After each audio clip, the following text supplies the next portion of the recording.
Welcome to moistcritikal's compilation to fall asleep to relax. Time to let your brain clock out and your body settle in for serious snoozing. Grab your premium slumber gear and prepare for a lady tier drowsiness. If this helps you drift off to dreamland, drop a like, subscribe, and comment goodnight below. Sweet dreams, you beautiful sleepy souls. Get your tissues out because I want you to think about the saddest story you've ever read. Now dry your eyes because I'm going to give you a much sadder story that's going to make the one you thought of seem like a holly jolly fairy tale of butterflies and good butt. A man in China sent $550,000 draining all of his money and his family's life savings to give it to a streamer so she would call him bro. I couldn't imagine something so pathetic. Brother, I'll call you bro for half that amount of money. It's such a small ask. Like, he wasn't asking for, like, feet pics or any, like, degenerate photos, wasn't trying to, like, buy a girlfriend here where some, like, delusional viewers will donate to a streamer hoping that they'll end up dating. Like, it'll be this, you know, storybook conclusion where I started as a donator, now I'm her husband. Like, he didn't even want any of that. All he wanted was for her to call him bro. I can tell you right now, there are streamers that probably would adopt you, and you would be their actual brother for 550,000 clams. Apparently, Chinese social media has been gadooshing this guy. He's been getting clowned on relentlessly for this because he's been tipping this one particular streamer for a while in a desperate attempt just to hear her call him brother. That's all. And he spent so much money and had so little left that he had to resort to just eating plain steamed buns to survive amidst his financial ruin. In his poisoned, clouded mind, the dark side took root, and he was convinced by the devil on his shoulder that hearing this streamer call him brother was more important than eating. He needed it more than he needed air and nutrients. So, they only list his surname, Hong, but I imagine on Chinese social media they know the guy's screen name because they probably recognize this because most people would remember someone donating this amount of money to one individual streamer. Fucking 550,000 doubloons all going to one streamer over a short period of time, all with the same singular goal of hearing brother being whispered in the same sentence as his name.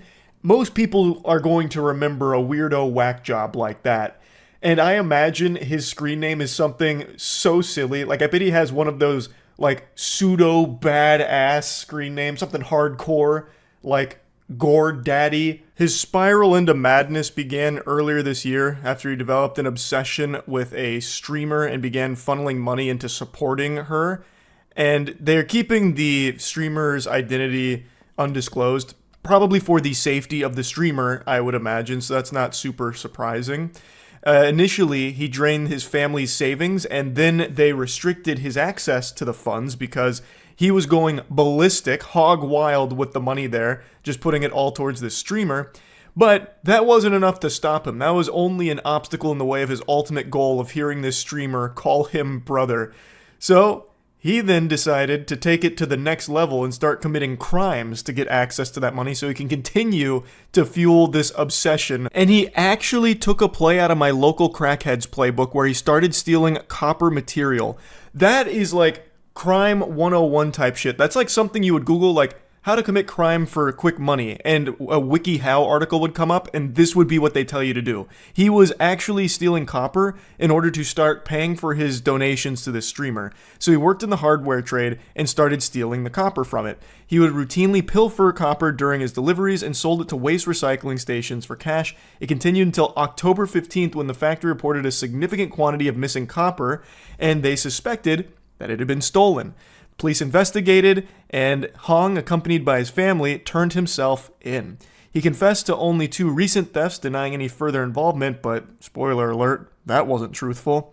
However, when confronted with evidence from his financial transactions, which revealed unexplained income and substantial expenditures on the live streaming platform, he ultimately confessed. He committed over 40 thefts since May, amassing a total of $316,000, all of which were spent donating to that streamer and trying to get her to call him brother. But that is an absurd amount of copper theft.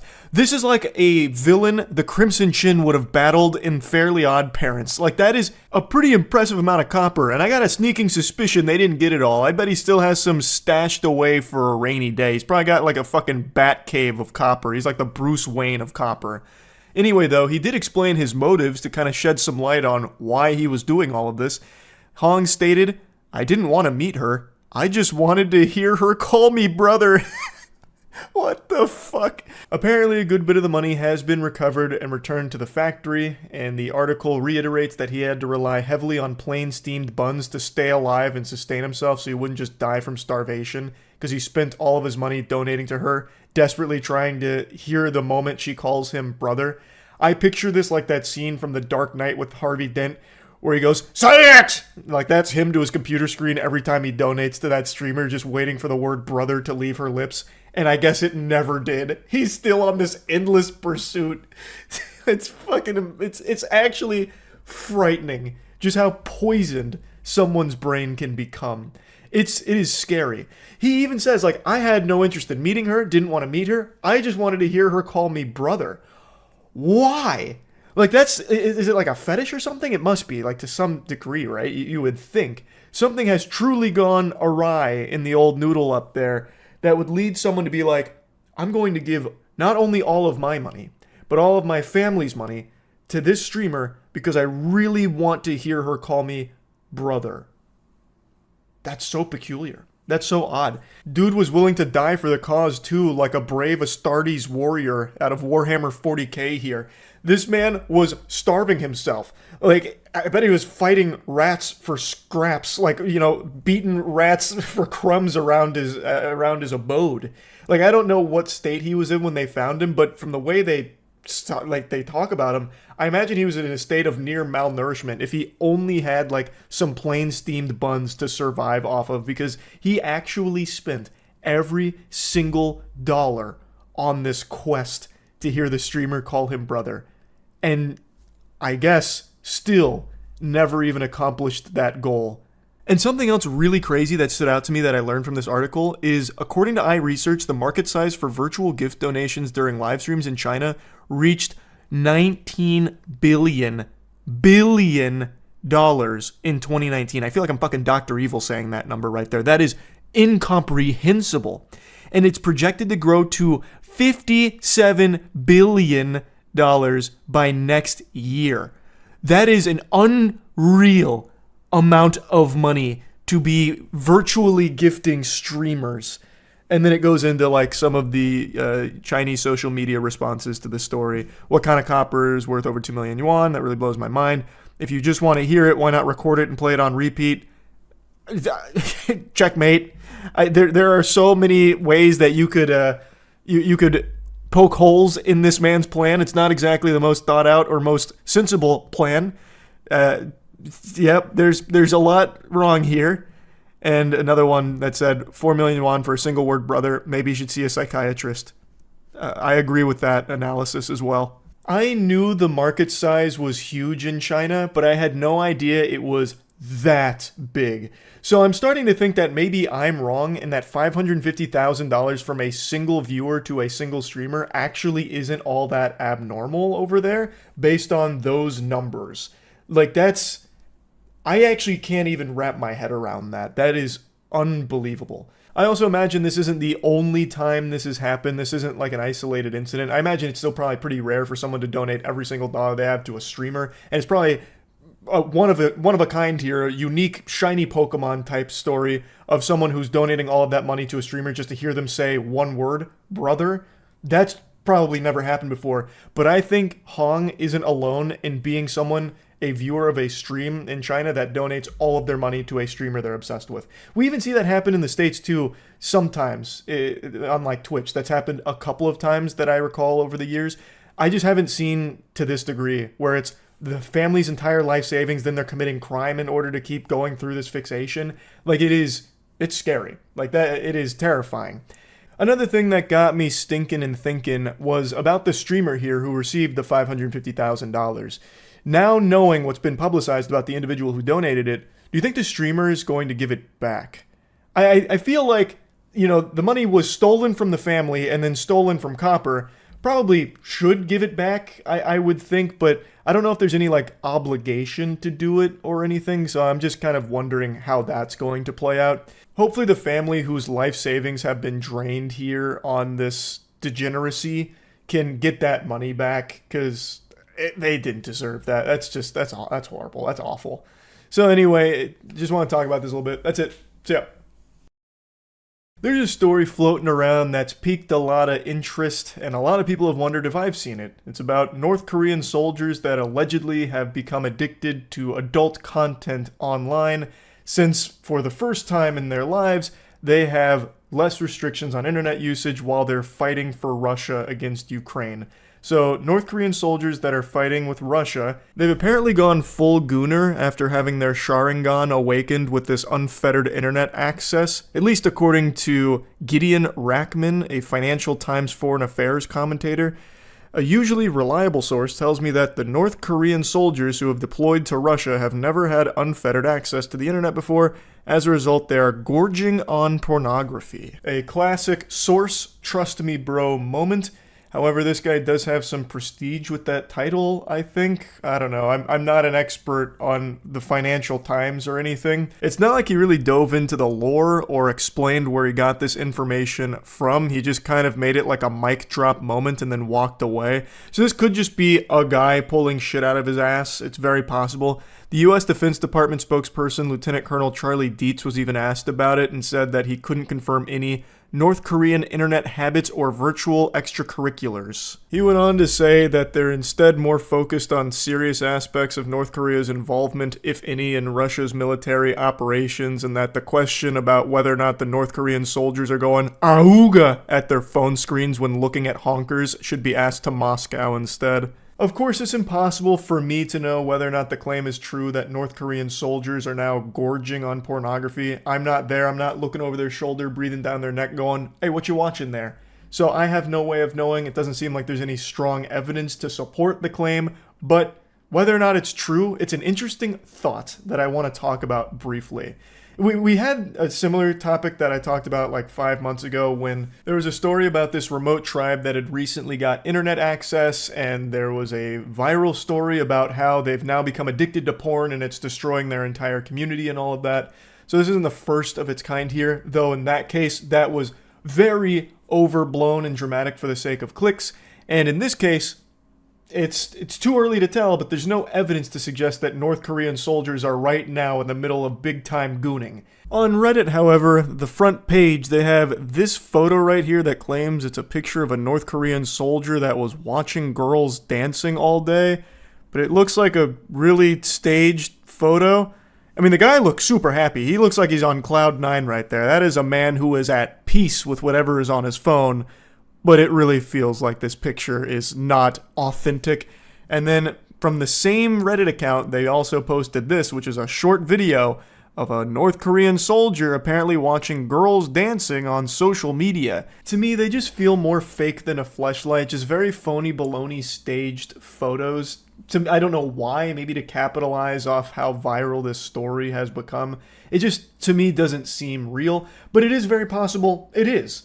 But I haven't seen any actual journalists report on that photo or that video, so I don't know if the authenticity has been verified or anything. But putting it through the Charles sniff test smells like bullshit to me. Who really knows? But the idea is interesting, because when you grow up with access to the internet, there's a lot of things that become normal to you that are incomprehensible to those that don't have that. There's the obvious, like, information, access to others, videos, like an infinite number of things change drastically with internet access. But since the focal point of this story was porn, I guess I'll talk on that aspect too. In North Korea, porn is Voldemort. You don't say its name, but it does exist. Like, there is a consumption of pornography in North Korea, even though it is forbidden.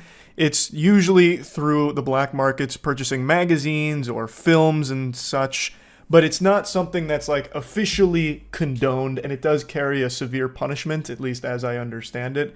So it's not something most people have access to in an easy way.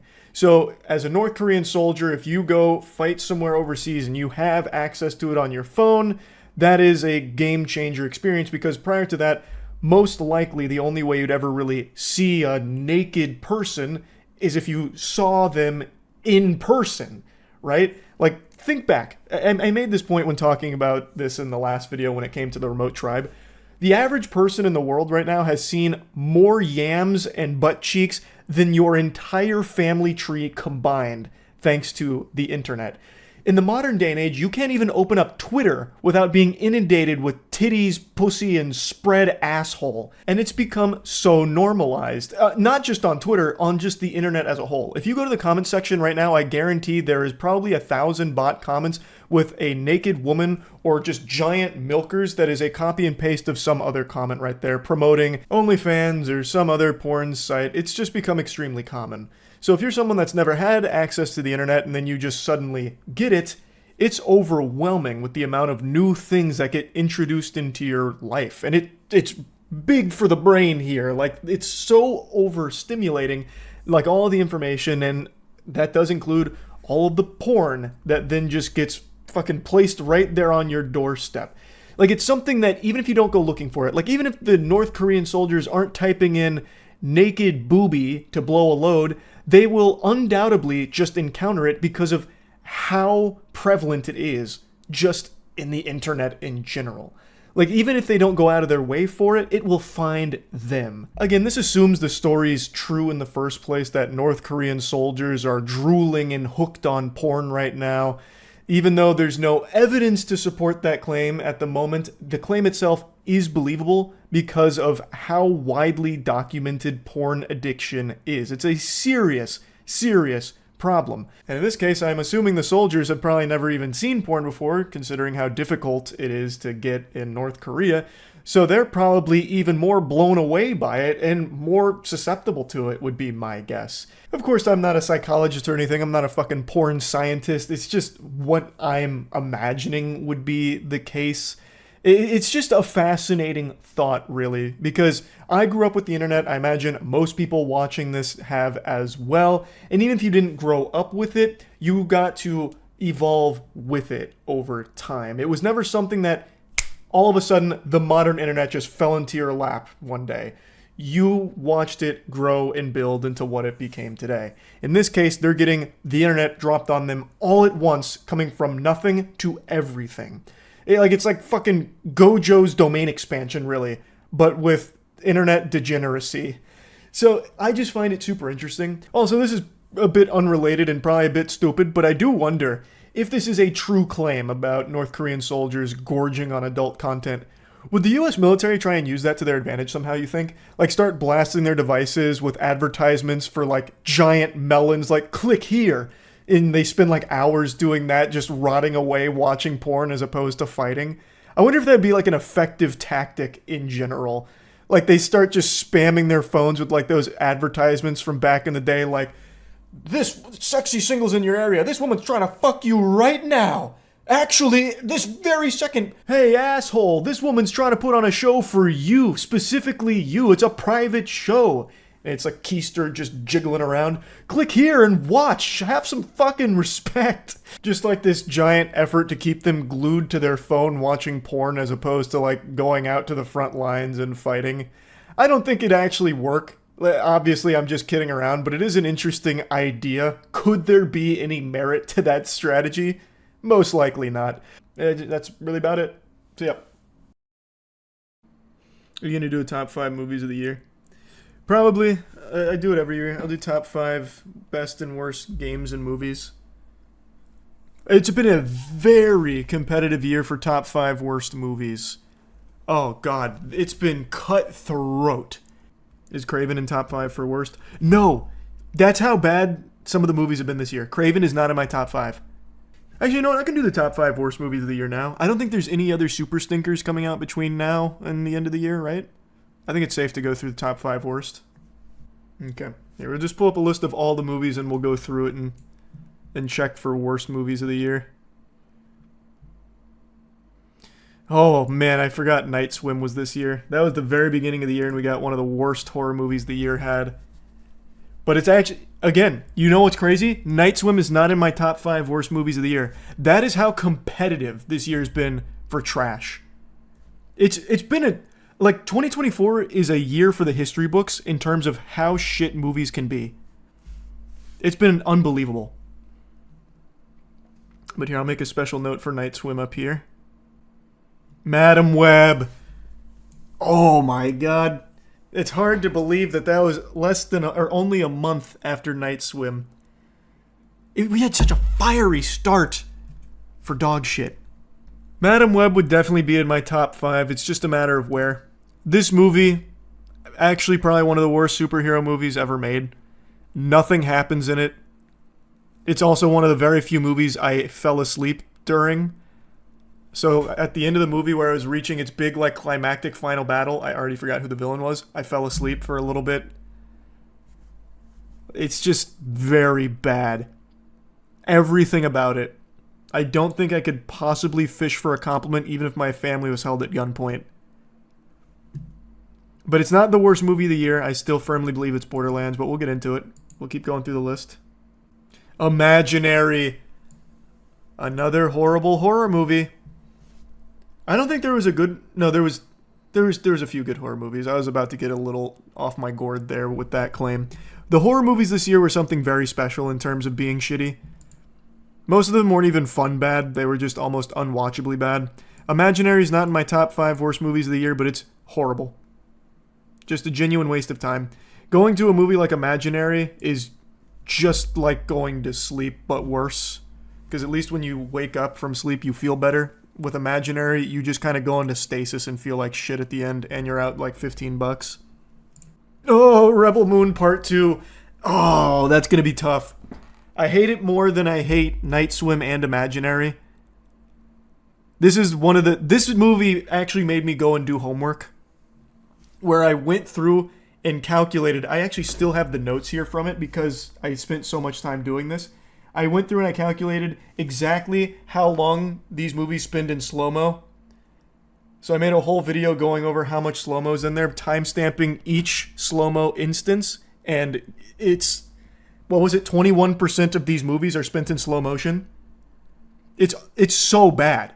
It doesn't even have the decency to tell a compelling story. Like, there's a couple of good action moments and a few decent ideas and a couple of cool cinematic shots, but it's all wrapped together in just a fucking hemorrhoid. But don't let Snyder fans hear you say that. They like to live in the delusion that this is the next big Star Wars. That might be in my top 5. That's gonna be tough. That might be in my top 5. It definitely kicks out Night Swim from being viable for top 5 because I hate this more. Oh, Megamind versus the Doom Syndicate. I mean, yeah, it's just like a throwaway cash grab piece of shit. But I'm sure kids will just sit there and let it brainwash them if their parents don't feel like watching them. I can't even be that mad about that one. I think Tarot might be the worst horror movie of the year. I don't think any horror movie beat Tarot for being trash. Like, this is just irredeemable garbage. Every piece of this film just doesn't work. It's as generic as it gets, but it actually has stupider characters in this horror movie than any that I can think of off the top of my head. I think this is probably the worst horror movie of the year. This has to be top 5 for that. I feel like Night Swim was worse than Tarot. I don't know, though. Like, Night Swim, even from a conceptual standpoint, is worse than Tarot. It's about a haunted pool. The pool is built on cursed water. It's bad. And the dad goes in there and it heals him, but it also like steals his soul, and there's like a fat guy who splashes around. Like, it's dumb. It's super dumb. But that's like silly, fun, stupid, kind of. Tarot is not. It's just a headache. A nauseating chore to sit through. Your description makes me want to see it. No, trust me, the concept is a lot better than just the film. Like, the concept in and of itself is inherently silly, but the film is way too serious for it. It just sucks. It's miserable to watch. This is the one that had the trailer where it was like, Marco, where the girl's in the pool saying Marco, and then you hear, Bolo, and then like a splash. It's one of those bad YouTuber horror shorts, but as a movie. More or less. Oh, man, The Strangers Chapter 1. It really is impressive just how bad this year was for horror movies. Everything about this was just a downgrade. It's definitely not in my top 5 worst films of the year, though, but it is very bad. You thought this would be good, too. I mean, I like The Strangers. Was I wrong for having a little faith in the property? What is the charge? Enjoying a meal? A succulent Chinese meal? Like, I mean, I thought it was going to be good. How can you ruin The Strangers? But they found a way. The Watchers was also really bad. This was M. Night Shyamalan's daughter's directorial debut. Really kicked it off with a wet fart. There are people that really liked this movie, though, which I was surprised by, because I don't know how anyone walks away from this theater feeling anything other than bored. Definitely not in the top 5 worst. Exorcism super sucked. This was Russell Crowe in his flop era. It's also like the second Exorcist he played in the last, 2 years. The Exorcism was fun and I stand by it. How can you possibly stand by that? What happened? Did you walk into the theater, see the intro, and walk out? Because the intro is great. Like, the first, 15 minutes of the film, I thought it was pretty good. And then everything else is really bad. It's not the worst, though. Oh, it's far from the worst. This is definitely not in top 5. It's probably not even in top 5 worst horror movies of the year. But it's still just not good. Yeah, I know Russell Crowe's just collecting bags. I get it. Like, I'm not mad at him. In this movie, contrary to Craven, he actually did put in effort. Like, I do think Russell Crowe put in a good effort. Like, the possessions in there, he really did try with this. It's just the material was so flat to work with. It's just the movie itself didn't deserve him trying. This was M. Night Shyamalan's new movie. Apparently people really like this film. I don't know how, unless you just like watching concerts. Because half of this movie is a concert, and the second half, then it changed. I won't spoil it, I guess. This one's probably a little too new to get into spoilers. But you're fundamentally just watching M. Night Shyamalan's daughter have a concert. But it's definitely not in the top 5 worst. Oh wait, never mind. I was thinking of Pope's Exorcist. You see what I mean? Do you see what I mean? You couldn't even remember what fucking movie I was talking about with Russell Crowe and his exorcism roles because he takes so many and they're all so underwhelming and forgettable.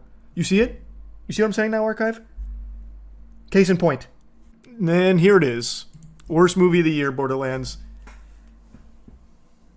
It has to be Borderlands. Borderlands is not only insulting to anyone that likes Borderlands, it's insulting to anybody with eyes.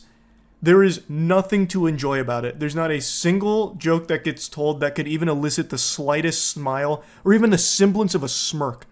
Every joke is just a complete flub, and it's just annoying. The CGI is bad. Everything about it is bad. It's gotta be the worst movie of the year. And also, $110 million to $120 million budget for this piece of shit. Which is the only good joke about it, to be honest. That huge box office blunder. Your review of this movie took place in a hotel room. It did. We all got together, including the Apex boys, and we went and watched Borderlands together. And everyone was mad at me for suggesting it. Like, I knew it wasn't going to be good. I knew going into it wasn't going to be good. I could have never imagined it would be that bad. That entire budget went to this star-studded cast for no reason. I still don't understand why you have a near 60-year-old woman playing this role. Like, nothing against her. Like, she was clearly just cashing in the bag, but Cate Blanchett is like the worst possible fit for the Siren. It's unbelievable. It's had nothing to do with the games either. Not that not even that's my biggest complaint. Even if you don't know anything about Borderlands, I don't think there's a single thing to like about this movie. Megalopolis is definitely in the top 5 worst films of the year. No doubt. Where would I put Megaflopolis? That's a tough one. I do still occasionally think about Adam Driver when he's talking to the girl and he starts hitting her with like the Reddit fedora tipping like explanation for, her being a partier and him not being one or whatever. He's like, well, I actually have to crunch some quarks. As you see, I'm very busy running an empire. I'm building something that your feeble mind couldn't possibly comprehend. So why don't you go back to the club and get out of here? Like, it is fun bad in a lot of ways.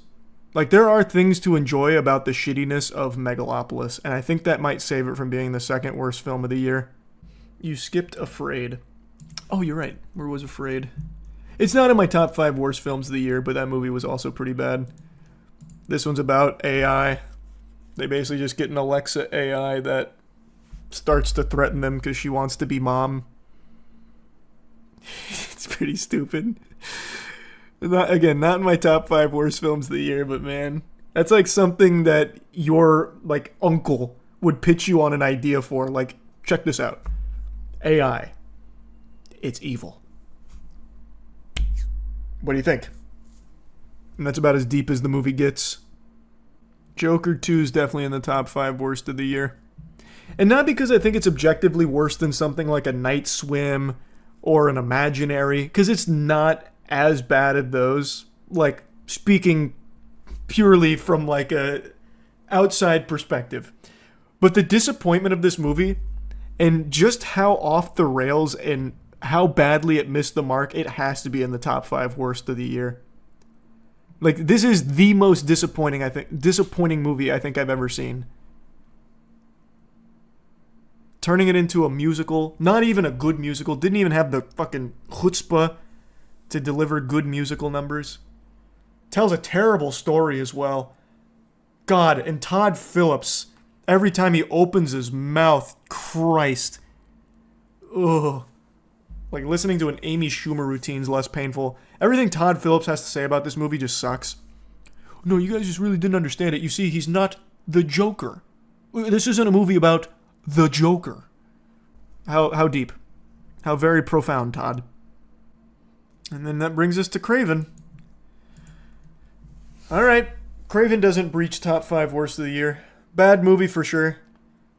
But definitely not worse than Madam Web. I think this will probably be our... Oh, this is 6. Someone's going to have to get... Oh, wait, no. Yeah, wait, someone's going to have to get cut. Oh, shit. Also, apparently Craven opened to a lower box office start than even Madam Web. Which I don't think anyone's surprised by. Damn. What would I cut here? Rebel Moon Part 2, Madam Web, Tarot, Borderlands, Megalopolis, or Joker? It'd probably be Rebel Moon Part 2. That'd probably just be outside of my top 5 worst films of the year. I don't think it stands up to these kings of garbage. Rebel Moon is worse than Tarot. Okay, let's not get carried away. All right, now we're just spewing some nonsense. I hate Rebel Moon as much as the next guy. I wake up extra early to have more hours in the day to shit on Zack Snyder's Rebel Moon series. But I'm not going to let that cloud my eyes here and say that it's worse than Tarot. That's ridiculous. I'm going to have to cut this. It didn't make the top 5 worst films of the year. These are our top 5. So now the order. I think the order would go Joker at the 5 slot for worst film of the year. Probably next would be Tarot at number 4. Then Megalopolis at number 3. Madam Web at number 2. And Borderlands at number 1. I think that's how I'd do it. I don't ironically watch Tarot over Rebel Moon because at least it's short and has no slow-mo, which is its only saving grace. But we can't look at it that way. Brother, you don't have to hard sell me on how shitty Rebel Moon is. I have an entire note an entire note page dedicated to everything I hate about Rebel Moon. I know. But on my integrity as a shit connoisseur, a fucking poop sommelier, I have to look at this from an objective lens. Which is why Red 1's not here, and it's why Rebel Moon Part 2's not here. So you would rather sit down and watch Rebel Moon over Tarot. If I had to, I would sit down and watch Rebel Moon over Tarot. If you fucking forced me to, I would. Which actually defeats the entire point of your question, because if I was forced to, I wouldn't have a choice. If I was given 2 choices, I had to sit down and watch either Tarot or Rebel Moon, I would pick Rebel Moon, is the point I'm trying to make. Brother, I would have to smoke the crack you found in that shitty hotel.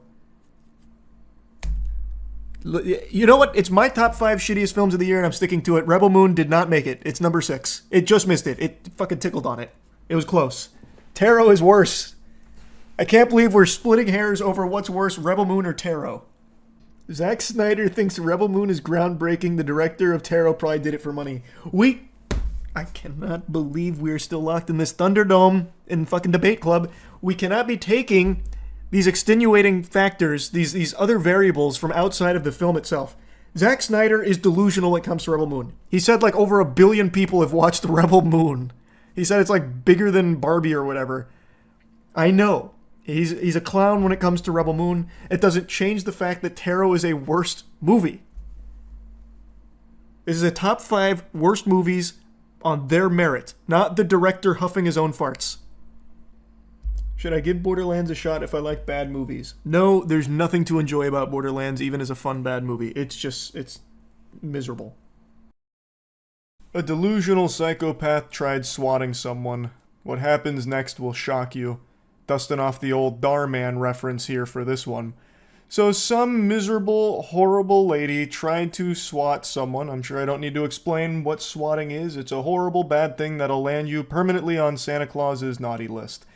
And this lady looks and sounds like she's 1 glass of wine away from passing out face first into her copy of 50 Shades of Grey, but in between bouts of consciousness, she decided to commit a huge crime of swatting. And boy howdy, the shoe went on the other foot real quick.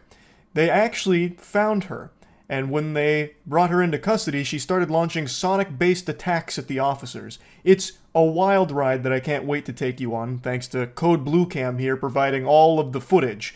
We get a POV of what it's like to encounter a real-world banshee. But before we even see her, let's go ahead and get brought up to speed with the lore, the call, the emergency that she phoned in. Hi, there's a man with a gun, shooting with a gun. Can you spell the street, ma'am? I can't understand you. Do you have me on speakerphone? He's shooting with a gun. I understand that, and I'm going to send help, but I need to understand the street name. Okay, and who is shooting with a gun? There's a man. He lives there. Okay, what is the man's name? I have no idea. Okay, how do you know this is going on? Oh my God, he's out there with a gun shooting rabbits. Okay, how do you know this is going on? Oh my God, because I can see him shooting rabbits. He's shooting everywhere. Answer my questions. How do you know this is going on? No doubt she's a classically trained actress. That is a very convincing performance. Those acting chops could bring a tear to the eyes of even Margot Robbie.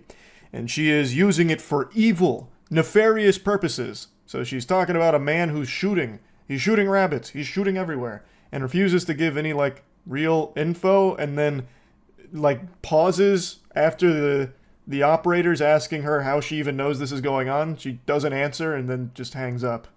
Based on the nature of the call, all on-duty Brookfield police officers responded to the area immediately. Bravo 521, I'm 23. There's nothing going on here. This is most likely a swatting call. Dispatch later informed that the female caller had reached out again, stating she could see the man on her cameras and that he was still firing his weapon. They sent out the whole kit and caboodle like they were about to bring down Cobra Commander. They got there, found nothing, but then the mysterious caller reaches out again, saying the same thing, that this maniac is out there firing his weapon. There's a maniac on the loose and we gotta get him. Only the officers were there. There was no gunshots. They even searched the area for casings, found nothing. They asked the homeowner nearby, nothing. So they were pretty confident it was a swatting call.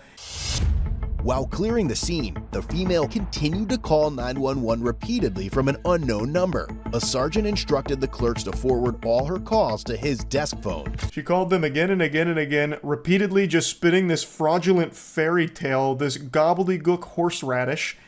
I don't know what she was even fucking thinking at this point. She's like the Riddler, but 50 times as stupid. She's the shittler. So she's over there just spewing this shit.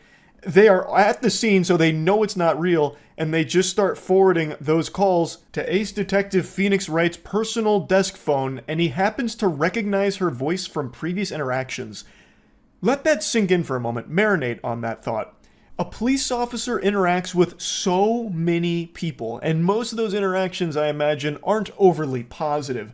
Do you know how annoying you have to be to have an officer remember your voice? That you were such a fucking nuisance that your voice left an imprint in their brain that even just audibly hearing you can activate a Winter Soldier moment for them where they remember your name and everything. All because you stained them with how annoying you were. When she called again, he recognized her voice from previous interactions. A quick in-house database check soon revealed her identity as 36-year-old Ashley Corbin. Is that consistent with what you say you're observing? Yeah. Okay, we have gone to the area where you have claimed this has been happening 3 times tonight. Yeah. Yep, you've seen us there? Yeah.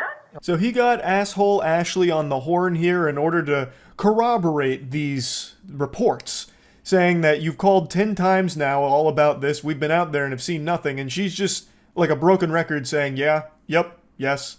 Like, she is a malfunctioning NPC. All she can say is, yeah.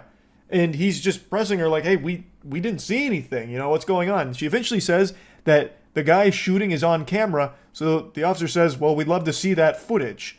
Shocker, she's got no footage to show. I would love to see the video footage if that's something that you could provide for us, because we have been unable to locate him. And I sent an officer to look at that with you. No. We want him to be stopped. What's going to happen moving forward, we're going to be conducting an investigation for swatting. Are you familiar with that term? I hope so. I hope that you guys are going to take his property into custody and investigate his whole property. I pray to God. Well, Her body is screaming for water, but the only thing it's getting is more and more wine. She is plastered. You can clearly hear it. She is not able to process at all what's happening here. He's even telling her to her face that they are investigating her for swatting, and she's like, oh, thank heavens. Goodness gracious, it's about time you guys do your job. He's an absolute menace out there. He's shooting, and you need to go investigate his property. You need to take his property. I pray to God you go take his property. This and that. She doesn't realize what is happening here at all. Like, swatting is a very serious thing. Again, I'm sure you're all familiar with it, but people die from swatting. So it's something that's taken super seriously here, and she is not able to wrangle that fact at all. Well, we're worried about our kids. yep, you've said that a couple times, ma'am. If you were so worried about your kids, I think you'd be willing to talk to an officer about it. Are you kidding me? Do you really want to Yep. go there? We're going to pull the phone records from the phone company. We'll write the subpoena. Have you had any drinks tonight, ma'am? Are you crazy? No, ma'am. I'm trying to conduct this investigation for you. Are you a crazy person? Nope. He's been shooting rabbits and doing all kinds of stuff. He started to sniff out that she might be intoxicated, but Ashley's putting on a strong show of sobriety to throw him off the trail. Drunk? Me? No. You crazy? You a crazy person? Is that what's going on here? So, we're going to end this. He's going to pay us $1,500. Oh, that's good for you. Yeah, sure is. Her neurons started to desperately fire as the realization must have started to sink in that they're not buying her story, so she starts to panic a little bit and tries to write a conclusion to the fanfic about how they just shook hands with $1,500 and everything's hunky-dory now, no need to send any pesky officers out there to check anything out because it's all squared away now, huh? Job well done. Ashley Corbin, I remember her. That's who I think it is. I think it's Ashley. Hello? Holy. Is this Ashley? Yeah, no, this is not Ashley. Okay. This is Sergeant Griebling with the Brookfield Police Department. You called us? Who is Ashley? I thought this was Ashley. Why would you think that? The tables turn, the officers are pretty sure it's Ashley, so they call her this time to try and confirm those suspicions, and I think it's pretty obvious from the second she answers the phone, they got her. But she's trying to play it cool. Ashley? No, this is not Ashley. What makes you think it's Ashley? My name is Bourne. I'm actually surprised she answered this call with her normal inebriated voice instead of trying to fool them, throw a monkey wrench into their hypothesis by answering the phone with an accent or something. Top of the morning to ya! You know, something like that, and they'd be like, oh, well, clearly it can't be Ashley. This caller wasn't Irish, so we got the wrong person. Guess what? My name's Lindsay. You can stop calling me Ashley. Thank you. Okay. You should probably slow down on the drinking tonight, ma'am. You should probably fucking stop being a fucking bitch. Okay. How about that? The call starts to devolve into her treating this call like it's an Xbox Live lobby, so she just keeps calling him a bitch. It really gets very interesting. It's like a League of Legends chat at this point. It was also revealed that Ashley had an active felony warrant and had repeatedly called another police agency earlier that day using vulgar and profane language. Sorry. Whoa! Where's he? Come on, get a treat. Prince! Get a treat. Prince? No. Come on, let's go, bud. Come on. We get some more lore on Ashley, and the deeper it gets, the more confused I become at how someone can end up like Ashley. She was apparently calling another police agency that day as well to spew some mumbo-jumbo, and then they eventually find her outside with her dog, and then she's yanking on the dog's leash, which eventually pops the leash off of the dog, and then she has to go on the side quest to get the dog back to get it inside. It's quite a journey. I want my attorney present. Okay, sure. Thank you. So I'm not going to talk to anybody without my attorney present. Very well. I will pass on the Brookfield, and we'll see what they say. After a lengthy mission, they do finally get the dog, and the way she's holding him, she's holding it like it's a bioweapon. I've never seen someone hold a dog like that in my fucking life. She's got the dog's wiener pointed at the officers. I think she was hoping that he'd start peeing or something as a distraction so she can make a run for it. I don't know. But she's like holding the dog almost like it's the fucking Heisman Trophy or something. Like, I don't get what she's doing, like, with that dog. I feel terrible for the dog. Honestly, the best thing that could have happened is the dog gets off the leash and finds a new owner. Because she seems remarkably fucking lost and beyond off her gourd. So, no, I'm not doing a swatting thing with a Brookfield. Are you kidding me? I wouldn't joke about that. That is a serious joke. Ken is a psycho. I don't even know who Ken is. The guy? We honestly don't know much of what's going on. We were told here to come pick you up, that you have a warrant, and Brookfield wants to talk, has criminal charges. I date a Brookfield officer, okay? Who? My man is an officer, okay? I'm not going to say because I don't want to... You just said Singleton. It's pretty clear that this woman is a pathological liar, and it only gets worse. She throws out some really heinous accusations in a bit. So right now, she's talking about how she wasn't behind the swatting. That's a very serious joke. That's not a knee slapper or a gut buster that you make gags out of. She would never do such a thing like that. And then she's talking about how she actually dates an officer. Won't name his name, but she dates an officer, and he probably wouldn't like what's happening here. He probably wouldn't like it. So her whole idea here, I think, was to try and, like, I don't know, say, like, hey, I date an officer, so I shouldn't be arrested, you know? I think that was the plan. It doesn't work, but I think that's what she was going for. You need to go? No, you're good. Well, we got plans. Can you please come out? Hey, be respectful. No, you can take it. I was trying to go to the basement. I didn't know I was going to church. It's actually incredible how unlikable this woman is. A just normal person coming out of the elevator doing normal activities, and she yells at them to get out. Like, what the fuck? How can someone possibly be this much of an insufferable piece of shit? It's actually impressive. That was kind of rude. I am rude. I'm sorry. That lady did nothing to you. I'm a surgeon. What? I'm a surgeon. I am. So I'm very particular. So What does that have to do with yelling at a lady? I'm sorry. Now she's saying that she's a surgeon. She just randomly blurts out that she's a surgeon. It's like a child when they're like making up a story when playing pretend, like SpongeBob and SquarePants in that box of imagination. That's her whole brain.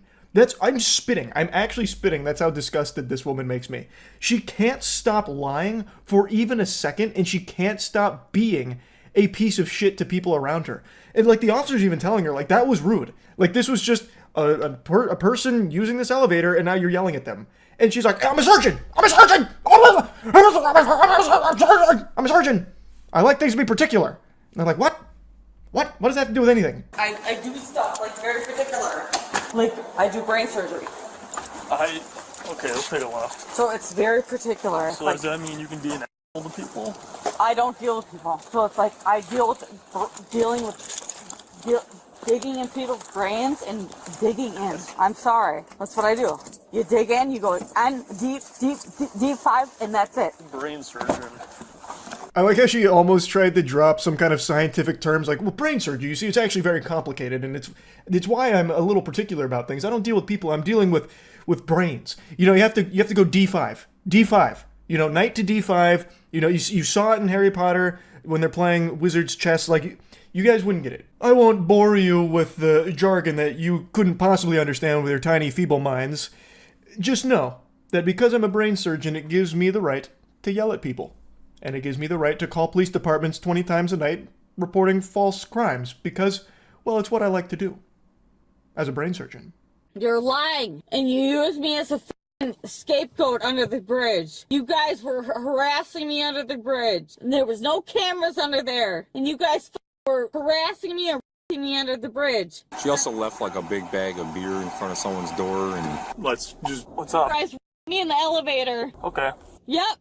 We have body cameras. And I have marks. We have body cameras, and if you want to, and so do I. if you want to file a false police report, we can go down that road. You're lying. Her next series of lies isn't nearly as humorous as her brain surgeon storyline, where, you know, she received a lobotomy, thus she thinks she's a brain surgeon now or whatever. This one, she starts to try and spin a false rape accusation about how they were raping her on the elevator and under a bridge. And what they did to me, how they raped me. Nobody's gonna. We're just having to exit the car. Yep, and how they raped me. Neely, let's go. Yep, how he raped me and how this guy raped me. And this guy raped me. What is your name? Stop! I'm talking too loud, you raped me! I'm talking too loud, you raped me! Ashley. You raped me! He raped me! He raped me! He did! This guy raped me! She now embarks on the Screaming Gambit. This is a pretty advanced maneuver you don't see executed super often, never to any degree of success, where the person just then starts screeching and squealing. And it's what she does for the rest of the video. So she's still screaming that they raped her when there is body cam footage to prove that did not happen. That is a blatant lie. All she does is endlessly lie. It's craziness. And that is a awful thing to be lying about. And she's screaming it, and I think the idea was to try and, like, incite anger, to have, like, maybe people come in and, like, I don't know, push over the officers to save her or something. I don't know what she's even trying to do with that accusation when there's clearly evidence that proves contrary. I think it's to try and, like, get out of the arrest. I don't really know, but it is unhinged lunacy. Ashley, turn back around. Ashley, get back on the bench. Ashley, you need to sit on the bench right now. When she eventually does get to the station, she lets out her best Joker laugh that she can muster. And to her credit, it's a pretty maniacal, cartoonishly evil laugh that she pulled off. It's pretty impressive. Stand up. Ow! Now you broke my arm! Sit. Now you broke my arm! Ashley, you need to sit down. You broke my arm! Ow! You got your keys. Ashley, you need to sit up.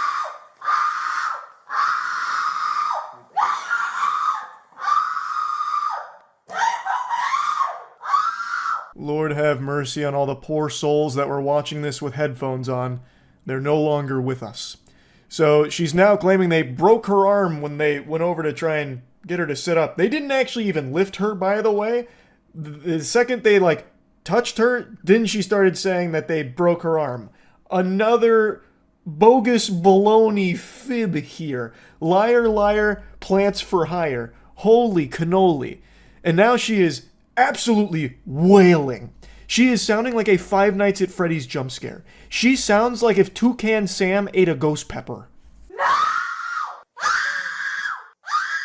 No, you broke my arm! You broke my arm! You did! You broke my arm! I did not break your You arm. broke my arm!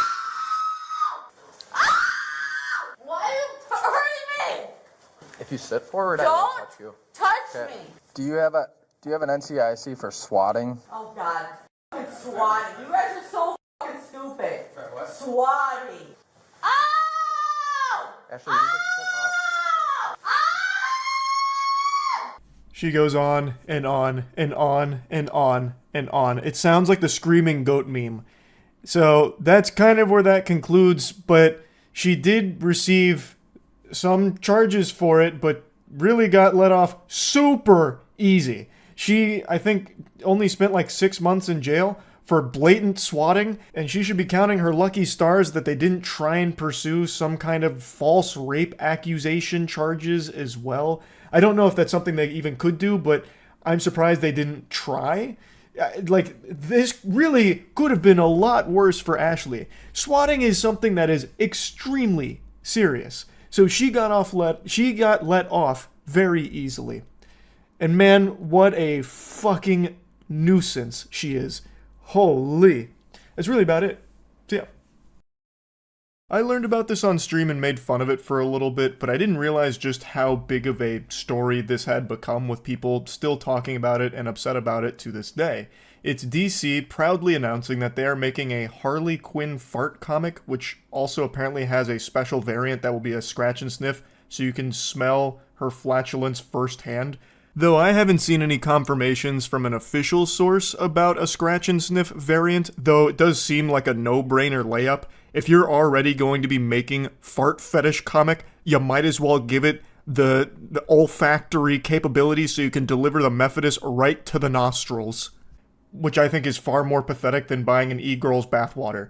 This is apparently supposed to be like an April Fool's joke that they're announcing many months before April, and it also comes out late March, not on April 1st, and it's also an April Fool's joke you're paying for. It also just so happens to be prime fetish material for those with a fart fetish, which may be few in number, but they are proud, and they do have money. And I did a little more digging today because I got thinking about it after I saw more people discussing it, and it really is so weird. But before diving into the Methodist of Harley's asshole, I'd like to let you all know that I am more accurate with predictions than Baba Vanga, because 6 years ago, I became aware of this genre of Harley Quinn fart porn. I made a piece of content covering it. I didn't foresee that DC would give their official stamp of approval and make it a licensed product of peddling Harley Quinn fart porn, but I saw the writing on the walls. Like all the great astronomers before me, I looked into the stars and I saw ass. And that ass was farting, and it was Harley Quinn the whole time. I knew something was coming. I just didn't know exactly what. But I saw the first snowball that has now been turned into an avalanche of Harley Quinn fart porn. That jalapeno chili's talking back at me. I'll be stinking this place up soon enough. No, you're bluffing. Jesus Christ, Harley, show some mercy. Gotham is doomed. Come on, goddammit, I'm ready. Play me a song on that rectum radio. I'm the worst of the worst. Ooh, wow. My asshole's talking some serious shit right now. Right. Pay up, B-man. Gas ain't free. As I mentioned in that video, I couldn't show any of the footage anymore because she does get nude, so it is bare butt cheeks spreading pink eye through the camera. But yeah, I was there with patient zero here. So I knew that this community existed. I just didn't think DC would ever try to directly appeal to it.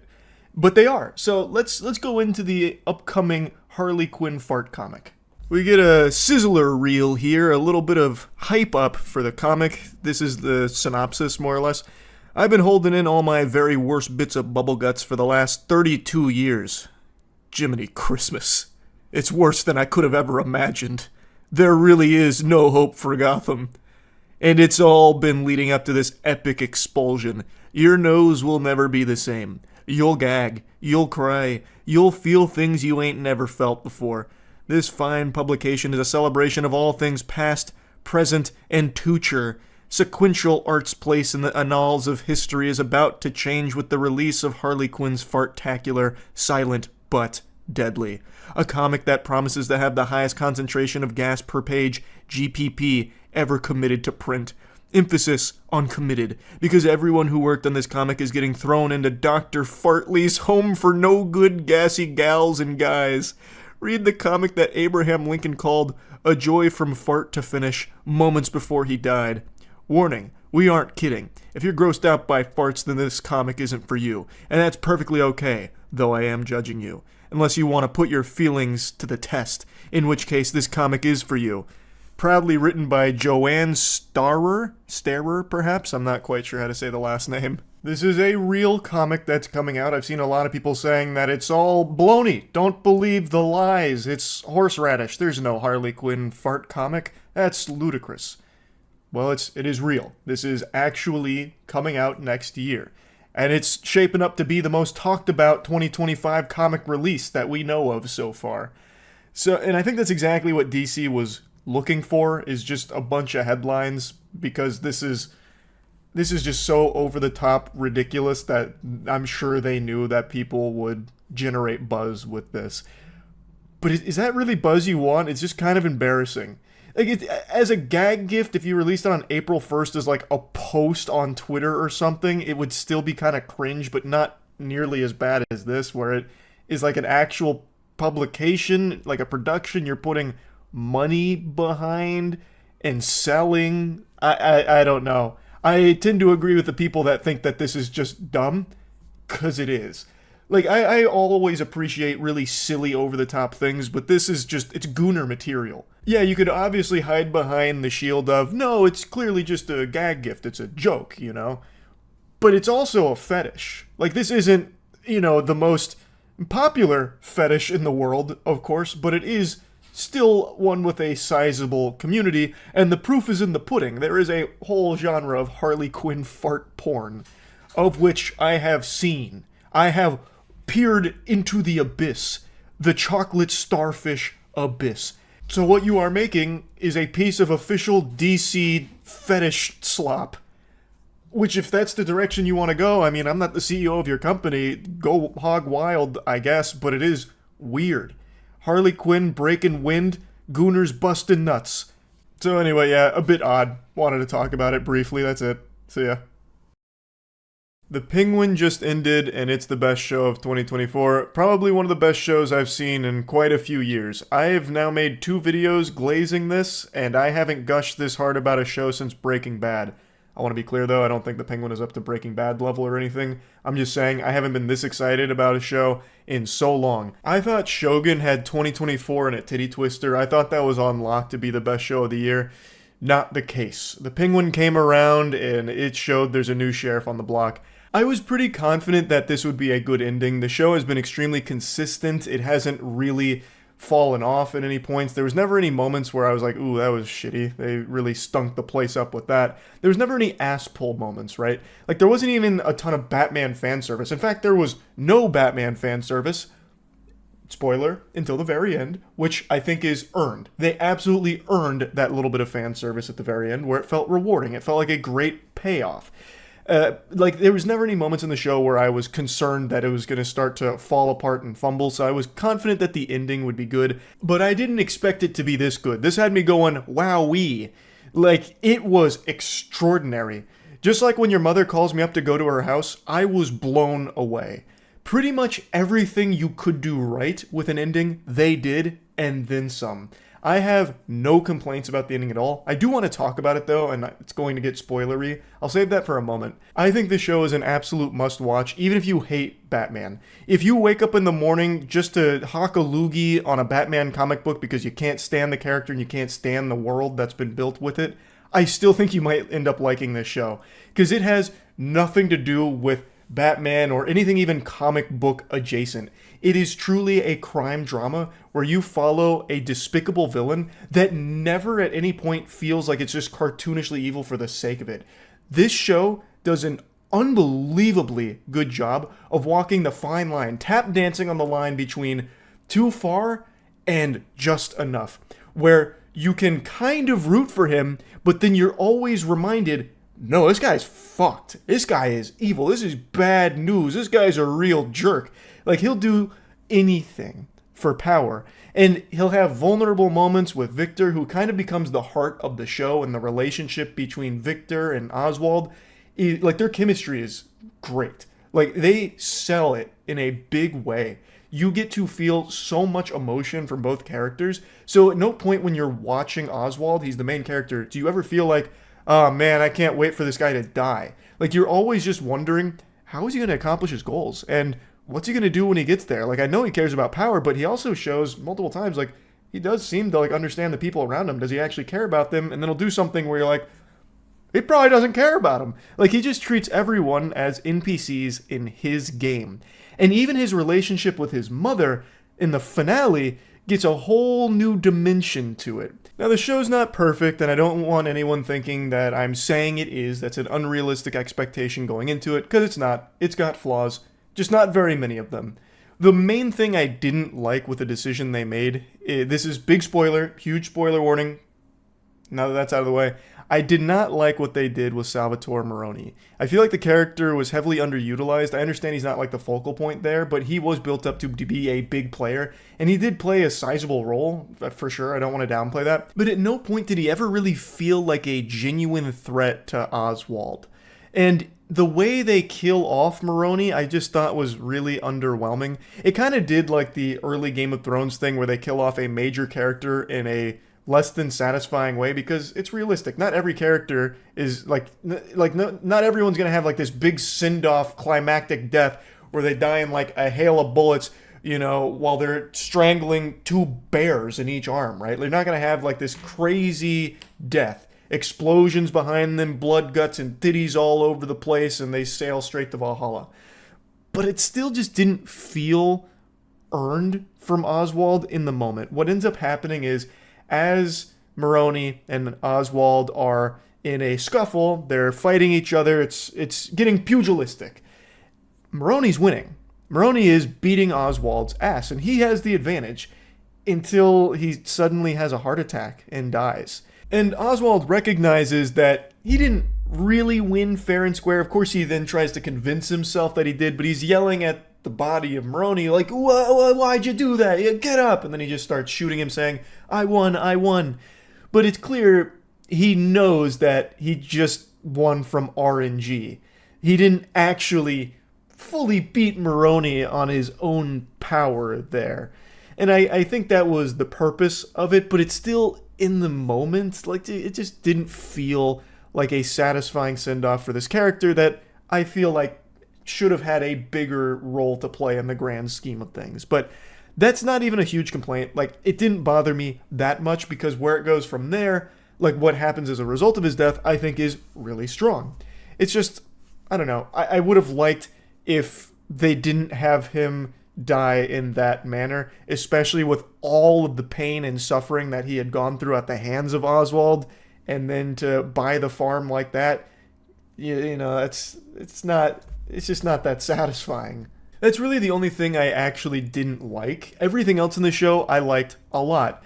I do think there are some maybe pacing things that people won't love, especially early on. Like, my parents started watching it, my dad said that it's a little slow for his taste. Even though a lot of the shows my dad likes are very slow shows, he felt that this one had a lot of plotting before you started to see a lot of the plans come together. I disagree, but I do think that that's a valid concern for some people that might not want to come into this and experience like a slower build up to things, because it's not an action focused show. It's all about Oswald outsmarting, manipulating, conniving, and crawling his way to the top of the food chain.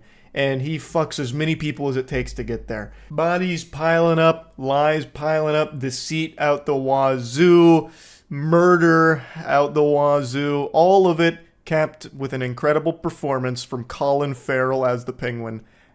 Absolute masterclass. Really, everybody did an amazing job. Victor, Sophia, like, every character in here was so good. Frances, which is Oswald's mom, just everyone brought their A game here. It was so good. The performances help elevate everything here, because even the best material, if it's delivered flat, isn't going to land. But holy shit, you can tell they poured their heart and soul into it. It was passionate, and I really think they've made something special with it. All the characters are super fleshed out, And the thing that I love about it, and what I briefly touched on earlier, is nothing feels like some kind of ass pull. Even when Oswald's back is up against the wall, where it seems like it's checkmate, somehow he weasels his way out of there. He's very slimy, but it never feels like he didn't earn that. Like, he has all of these pieces in play that he has manipulated and all of these plans that he's made, and somehow he's able to always just use his silver tongue to get out of those situations and have those things start to work together. And it just doesn't feel like it's some random act of plot armor. It just feels like, damn, this guy is crafty. But now let's talk about the finale specifically, because holy shit, it was good. That was super strong. So I think probably the biggest standout of the finale that most people are going to be talking about is Victor's death. Victor was a beloved character in the show, an absolute breakout superstar, because, as I mentioned, Victor was kind of like the heart of the show. It was a very strong emotional connection, and it helped to humanize Oswald in, like, the darkest moments, but never too much. Oswald never gets fully humanized. He's always still an asshole, like an evil villain. But Victor's there as, like, a pure person in the beginning that slowly gets more and more corrupted by Oswald, and he does more and more fucked up things because Victor lost his family, and Oswald is the only father figure that he's had since. And Victor even says that Oswald's like family to him, which is the wrong thing to say to someone like Oswald, but we'll get to that in a moment. But Victor, even when he does get to this point where he starts killing people, he starts helping others to kill people, he's still viewed as a sympathetic character. He still comes across as like this good-hearted person, even in like the most grim situations, because we've seen where he comes from and we've seen what Oswald has kind of done to him, like mentally, where he's, and it's even mentioned in the finale in a flashback with Francis and Rex, where Rex said, if you want someone to be loyal to you, you need someone that's looking for a father. And it's kind of alluding to Oswald's relationship to Victor. So it's always kind of understandable how Victor is in the position that he is and why he keeps trying to help Oswald. And Victor becomes a very strong player in this crime game. He saves Oswald twice. He is solely the reason Oswald didn't lose in the end. He saved him again, and it ultimately led to Oswald becoming king of Gotham, the king of the Gotham underworld. It's all thanks to Victor. And his reward for it was Oswald killing him at the very end. Right after Victor mentions that Oswald is like family to him, right after Victor tries to coach him from his lowest point when his mother is in a vegetative state, Oswald then kills him, mentioning that he can't have family anymore because it's a weakness. It was also foreshadowed earlier on, I feel, in the episode where Oswald was talking to the councilman who said that he needs to be squeaky clean, and Oswald said that he's clean as a whistle. Well, Victor knows everything Oswald has done, and the lies that Oswald told the councilman, well, Victor knows they're lies, so that could be a liability, and I feel like at that moment, that's when Oswald decided that Victor had to die. That's what I think, but ultimately, this was the final nail in the coffin where all viewers would know once and for all, Oswald is an irredeemable piece of shit. And it didn't feel like it was there for the sake of shock. It didn't feel like they did this big twist just to subvert your expectations. It really felt like it made sense for Oswald's character to do that. It wasn't just some ass-pull moment. It really felt like that's something Oswald would do. We've seen it before. He's killed his own brothers because he's obsessed with his mother and trying to make her proud and make his mother love him. Like, this is in line with his character, and his character is evil. I think it was so fitting for the finale. And another thing is that relationship between Oswald and his mom is a weird one, and it's explored, and they show you it's weird. They're not hiding it, and it doesn't feel like it was just supposed to be shocking, because they've shown that it's a weird relationship throughout the show. And one thing Frances said is, as her mental health was deteriorating, she asked Oswald to kill her if there ever came a time where she wasn't herself anymore. And in the finale, it's revealed that Frances knew all along Oswald killed his brothers, took her babies away from him, and she's always hated him ever since. She even stabbed him with a broken beer bottle before she suffered a stroke and then went into a vegetative state. And even after that, Oswald, still obsessed with making his mother proud, cries at her bedside and eventually takes her out of the hospital in the hospital bed while in a vegetative state and puts her in the penthouse that he always promised her while she looks out at Gotham and sheds a tear. The last thing she ever wanted. He made a promise to her that he would kill her if there ever came a time where she wasn't herself. And he broke that promise, but kept the other one where he was going to put her in a penthouse. Because at the end of the day, Sophia made a point that Oswald doesn't really care about his mom, and I think she's right to a certain extent. I think Oswald used his mom as like this barometer, almost. I feel like Oswald's obsession with his mother was used as a tool to justify his own greedy ambitions and trying to convince himself that that wasn't the case. So he just reaffirms it over and over again. Everything I've ever done is for Ma. Everything I've ever done is for you, Ma. I did all this for you, Ma. But really, at the end of the day, he didn't. And it's clear he didn't. So I think that was so well done. Like, everything in the finale was exactly what it needed to be and more. Sophia, like a very fitting conclusion to Sophia, I feel. I do think a lot of people might be bothered, though, by how her arc concludes with the Penguin winning. I've already talked about that. And instead of killing her, he instead uses her as the scapegoat for everything. She is the ultimate fall guy, and she ends up right back where she started, in Arkham. And I think to a lot of people that'd be less than satisfying because she ends in the same spot she began, and for most people that's not satisfying. Like Joker 2. That was one of the biggest critiques of the ending, is how unsatisfying it is that it basically just ends the same place it began and nothing changed. But the reason it works better in here, in my opinion, is because so much changed. So much changed in everything. From Sophia's release to her re-institutionalization in Arkham Asylum. So to me, it doesn't feel like unsatisfying or anything. It feels like a conclusion that once again just highlights how fucked up the Penguin is. Like, killing her would have been more of a mercy than locking her back in Arkham, because one of Sophia's biggest things was she just wants to be free. At the very end, she recognizes that. She decides she wants to leave Gotham, but the last thing she needs to do for that closure is kill the Penguin and make him suffer. Unsuccessful, the Penguin won, and then put her right back in that cage. It just is another example of the bad man that the Penguin is. So, I think the finale was pretty much perfect, and I really liked the fan service at the end with the bat signal, as well as bringing in the Selina Kyle letter to Sophia in Arkham, so it's hinting that Sophia will be coming back in the future, which I think is great, because that character was so good. So good. Oswald and Sophia are great villains. They knocked it out of the park with that. I just think this show was amazing. I cannot gush about it enough. I highly recommend checking it out. That's really about it. So yeah. Do you even realize how lucky you are to be able to just sit here in peace while there's others out there struggling by getting gadooshed every day?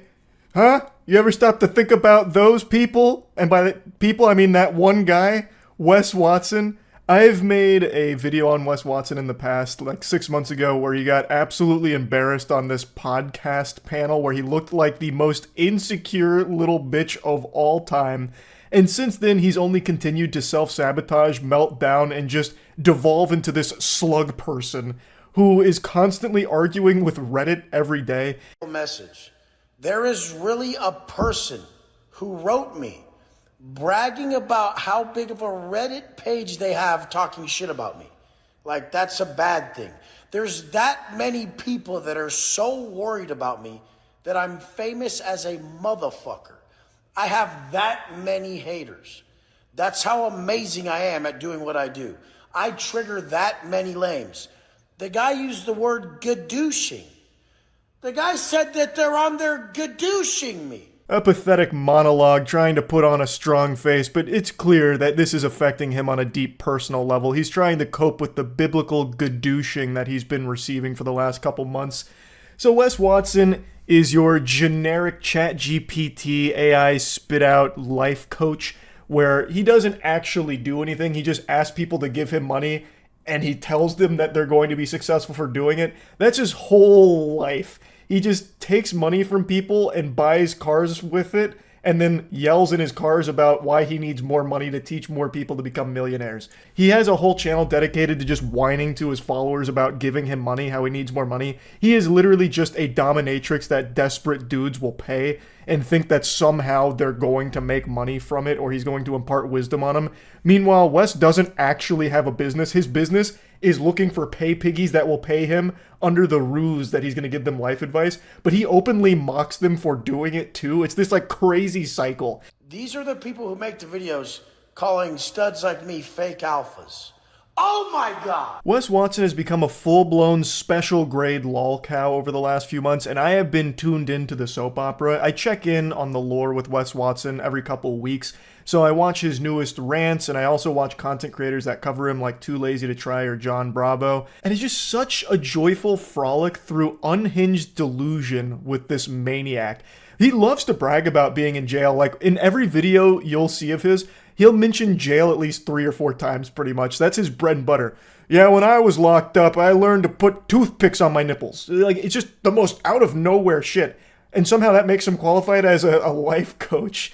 And one thing he's always really proud of when he mentions jail is like how flexible his anus is. So he's constantly talking about like hooping his paperwork and sticking things in his butt and like showing his butt to other people in jail. Like, he even said that people wouldn't even recognize him by his face sometimes. They recognized him by his brown balloon knot, by his fucking asshole. Like, it's so fascinating. It's so interesting. You know they love to see them buttholes. They want you to wink at them the whole nine, so I gotta show them. They want to see. They only know you by your butthole in there. They see my face, and they're like, oh, who are you again? And then I just bend over, I show them the butthole. Oh, Wes Watson, how you doing, bro? What's up? Nice to meet you again. So the man was talking about, you know, how much gaboofing he used to do, and now he's out here complaining about getting gadooshed. You know, it's so weird. I feel like he'd be, like, honored to be gadooshed as much as he is. But he keeps going, like, steam out of his ears, furious about it. And it is always amazing to hear him talk about it. I swear, every time Wes Watson says gadoosh, an angel gets its wings. Imagine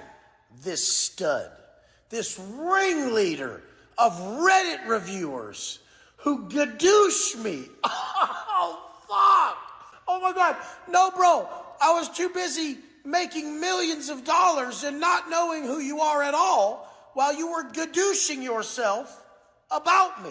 I just love it. I absolutely love it. It kind of reminds me of like that old cartoon gag that they do all the time where a character will step on a rake and it hits him in the face. They turn around, step on another rake, it hits him in the face, and it just goes back and forth a couple times. That's Wes Watson with gadooshing. He is just constantly getting big time gadooshed. And he pretends to play it off like he doesn't care, but he's the guy who cares the most in the world about everything. He argues with everyone, even through text messages, even through Instagram DMs, on Reddit. He is constantly arguing with anybody that doesn't like him, yet pretends like, I don't even know who you are. I'm too busy making millions of dollars and having 6 sums with all supermodels. By the way, there's even lore behind that. So, like, he has a girlfriend that he shows in content, but apparently it's actually an escort that he rents to be in the videos. Like, it goes crazy. I haven't dove too deep into all of that, but there's just so much there to the Wes Watson cinematic universe. You know what I mean? It's so easy to get wrapped up in the craziness of it, which is why I check in so frequently. When you see someone as amazing as Wes Watson on your screen, you couldn't fathom how it could be real. It's gotta be all fake, because I could never even understand how the fuck someone would pay $95,000 a month in rent. So I'm just gonna talk shit that he rents his pad, and I'm gonna fully just skip over the understanding that I don't have $95,000 a month, and I'm in his comments all buck-toothed and cross-eyed, all, he fucking rents his pad.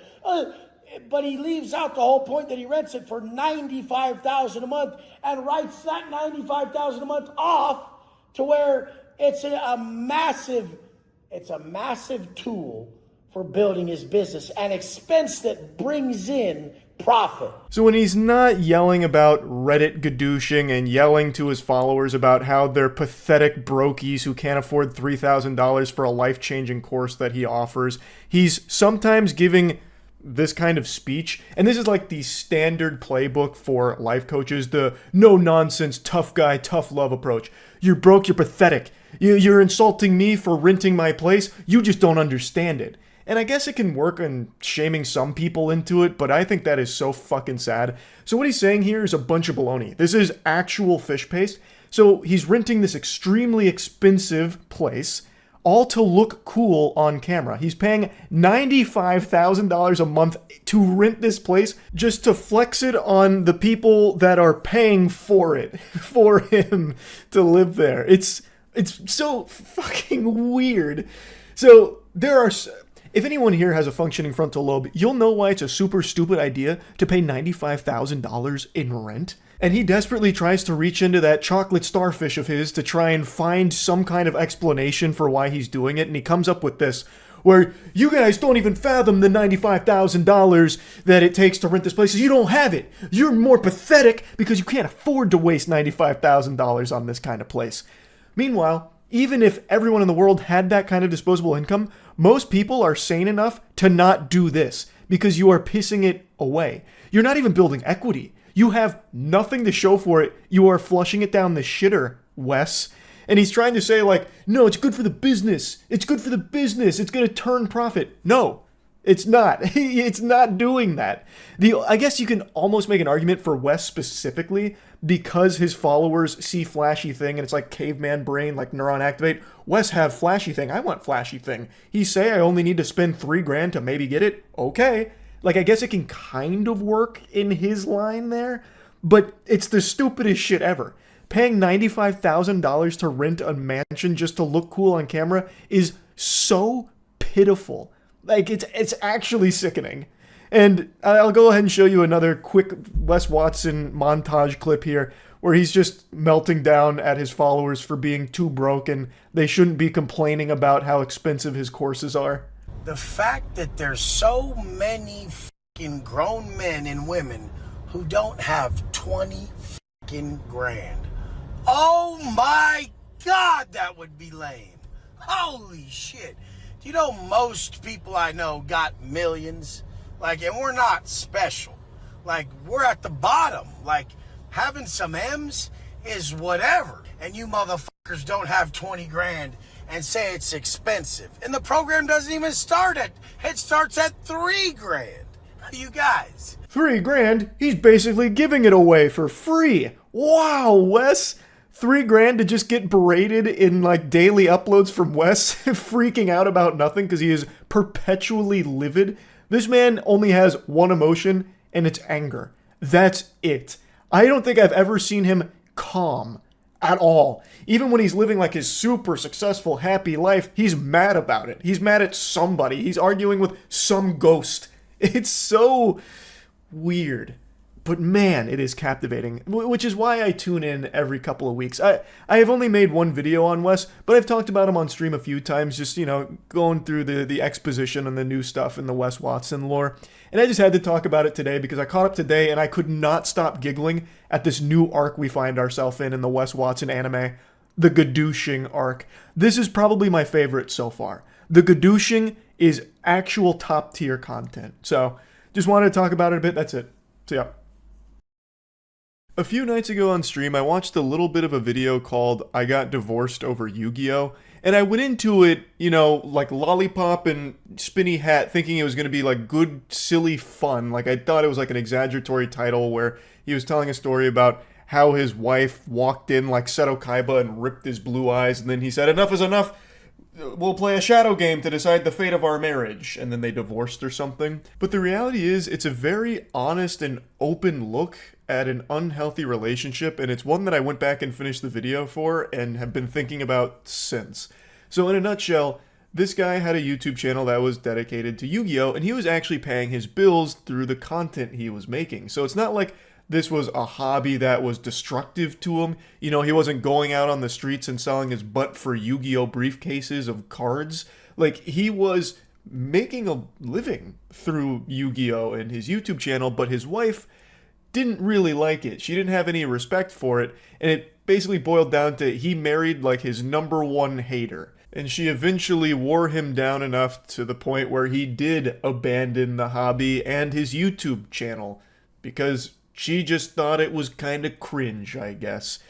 Like, I'm not saying in every healthy relationship your partner has to, you know, get into whatever hobby you're into, but at the very least, the bare minimum is being understanding and supportive of it.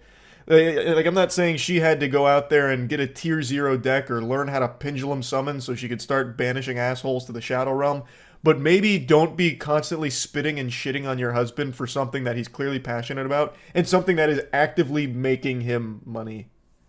I got divorced over Yu-Gi-Oh! I need to say this. Let me just say it straight out the way. I am no longer married, and I'm divorced. More time for Yu-Gi-Oh! You can grind. YCS pretty soon, I think. Can't remember when the next YCS is. But you got so much time now. When I met this woman, and I told her about my Yu-Gi-Oh! Stuff, she hated it. She didn't like it. She said that, hey, you can do something better with your life. You should go back to school. Alright, I hate that. Man, just let someone have hobbies. Like, who cares? It's not hurting anyone. Not hurting you. It's nerdy. Sure. Who cares? It's a hobby. I bet she had stupid hobbies too. Everyone does.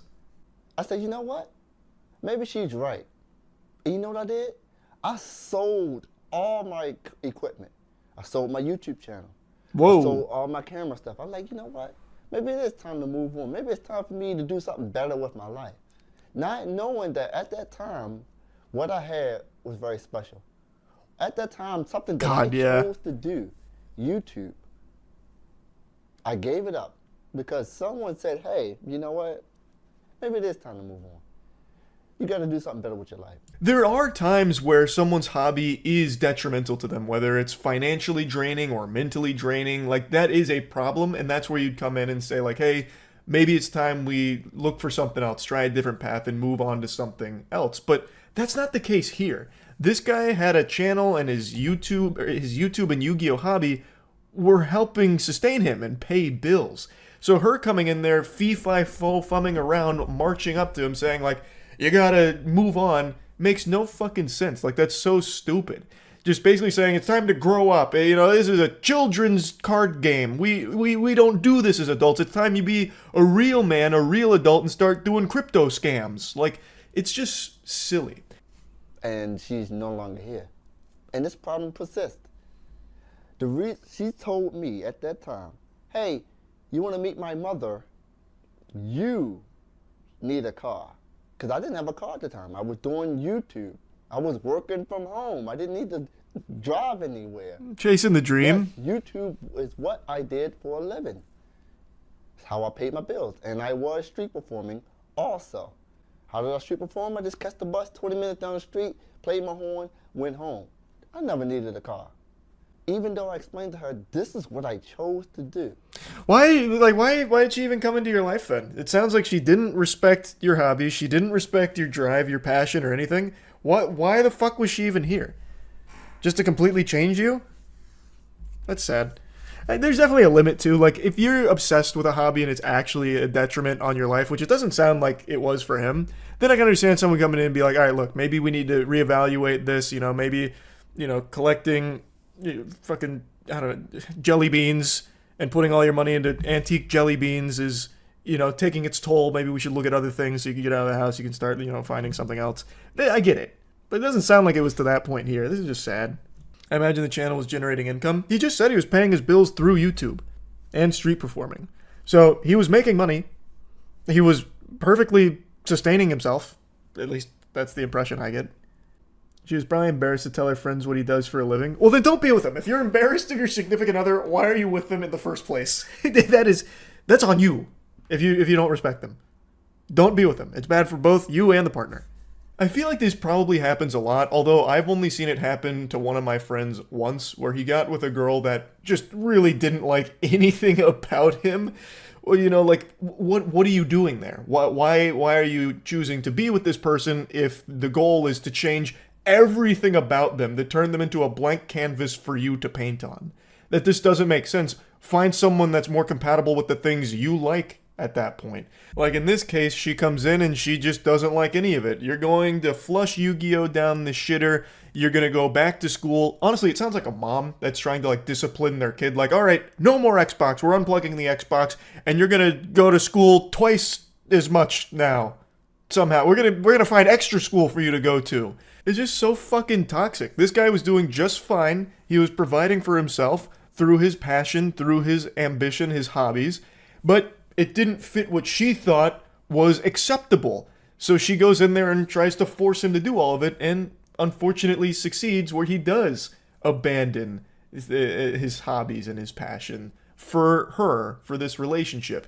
And that just shouldn't have been a sacrifice that he was forced to make for the sake of the relationship. He didn't need to tribute summon his hobby in order to get his wife's appreciation for what she believes is an acceptable idea for an adult hobby.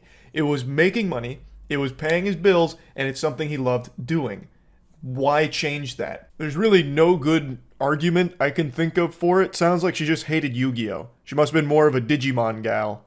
So, she hated those cards. She literally cried because of those cards. And people say, hey, priorities, man. It's your wife, or, you know, you gotta do what you gotta do. You tell me your wife was crying about Yu-Gi-Oh! Cards. But then I'll be back at that point where I'm giving up things that I like, things that's a part of my life, for someone else to feel happy. And I feel miserable in the process. I love that. I miss that. Why can't she come along with my journey instead of scrutinizing me? And then that's money gone from me. It's not about the money, but that was money gone from me. That was his career. Man, what a disaster. What a shame. Imagine your Yu-Gi-Oh! Passion being so epic it makes your wife cry.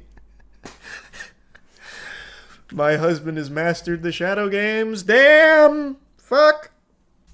I'd want nothing more than my partner loving their job, man. I'd cry tears of joy. I imagine that's how it works in most healthy relationships, brother.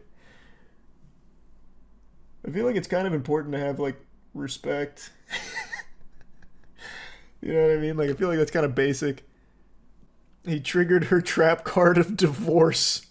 Now, another thing I was thinking about when I went back and watched the whole video is that there is a time where a hobby becomes too consuming, where it starts straining the relationship. Like, maybe he was always fiddling around with those Yu-Gi-Oh! Cards, you know, by candlelight in like a dark room, and, you know, scratching at his neck for more Yu-Gi-Oh! Cards and ignoring his wife and letting the relationship start to crumble around him because it's always Yu-Gi-Oh! All the time. But I don't think that was the case here. And you'll see why I think that in a moment, the more he explains about how it got to that point. And it's not all about Yu-Gi-Oh! He does talk about how a big part of his life has always been music and street performing, and even that wasn't acceptable to her or her parents, really. I met the parents. They asked me, hey, what do you do for a living? I had to tell them I am a musician. I couldn't tell them I was a street musician. I am a musician. Then they said, hey, you have a degree? I said, I don't have a degree.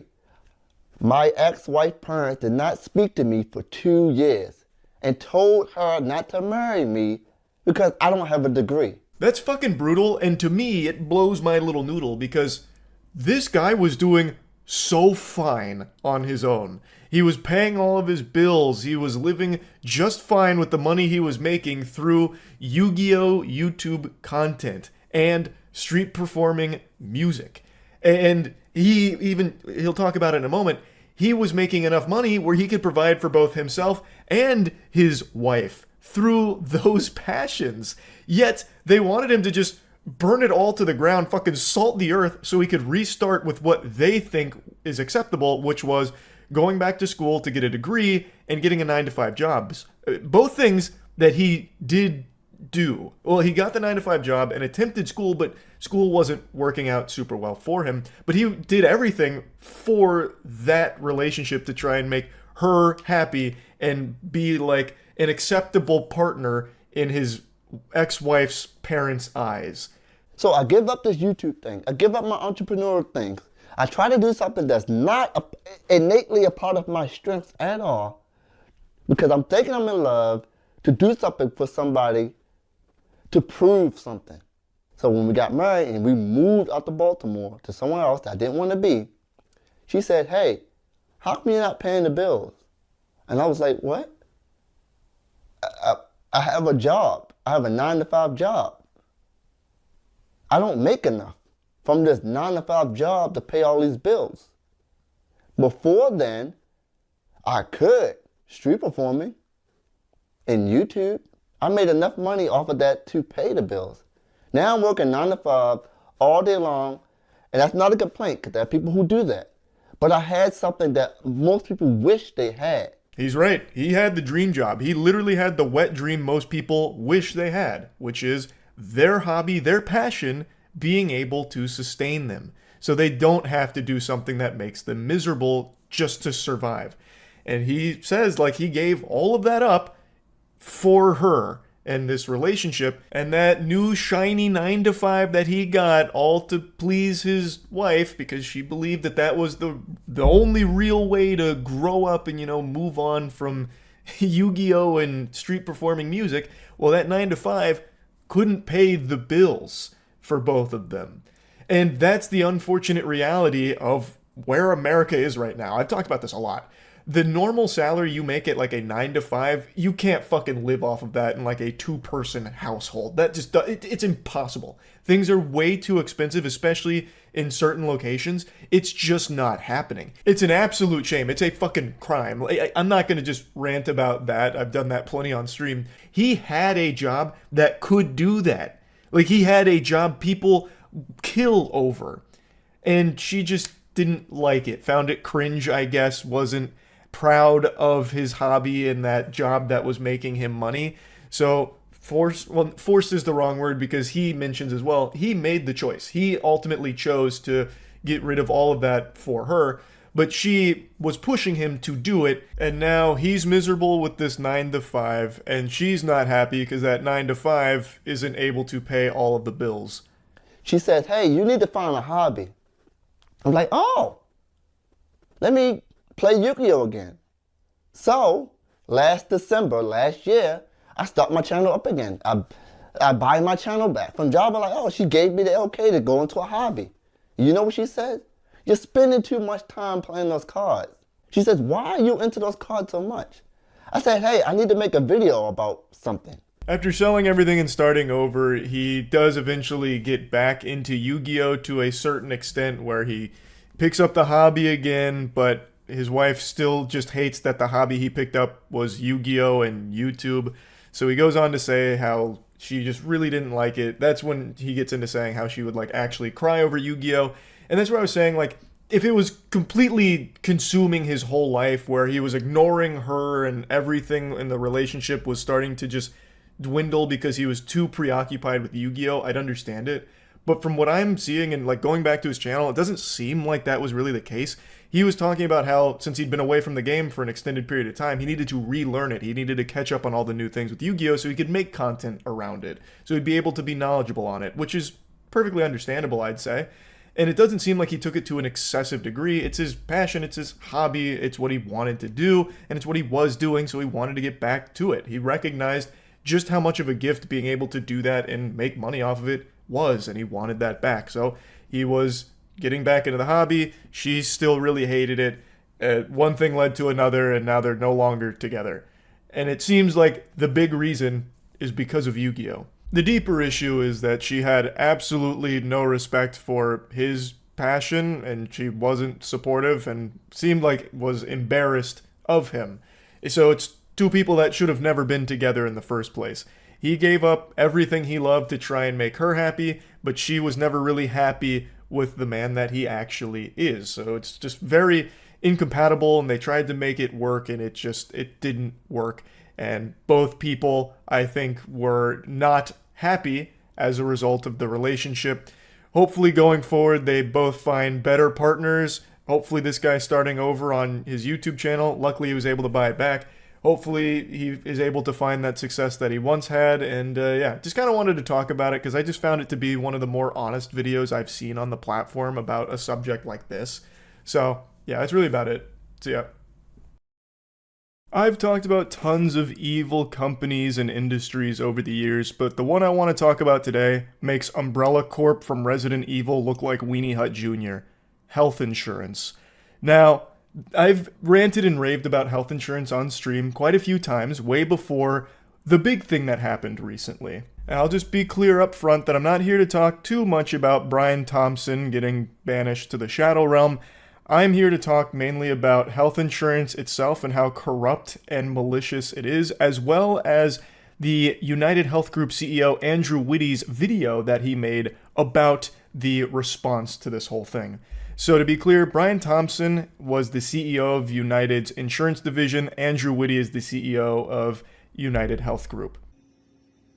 I'm sure everybody has been disturbed by the amount of negative and in many cases vitriolic media and commentary that has been produced over the last few days, particularly in the social media environment.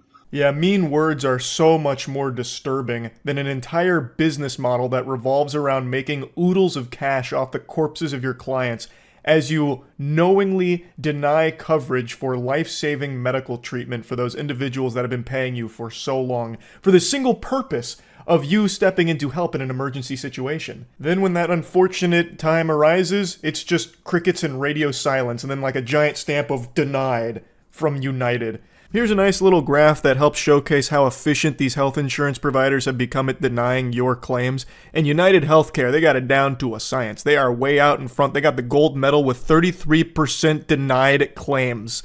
To put that into Fortnite terms, United is grittying to a fucking winner chicken dinner dubski as you and your loved ones are dying. It's no surprise why people hate health insurance. It's not a political issue like a lot of people are trying to make it. You can see some of the usual suspects on YouTube saying things like, oh, the lefties are celebrating the death of this healthcare CEO, an innocent man just looking to put food on the table for his families. And if you look at the comments, it doesn't matter what side of the political spectrum you're on, everyone has been fucked equally by health insurance. They are the Thanos level threat to human beings' survival. Everybody knows somebody, and you may even be the victim yourself, that has been denied by their health insurance provider because the whole purpose of the health insurance business model is you pay them for a long period of time to do a single task for you, which is help in an emergency situation, and their goal is to find ways out of doing that task you pay them for, to fuck you in the face, literally just let people croak because they don't want to pay the money to cover those procedures that could save someone's life. They make money off normal people dying, and normal people are paying them for the service. It is so fucked up. And I want to reassure you of a few things.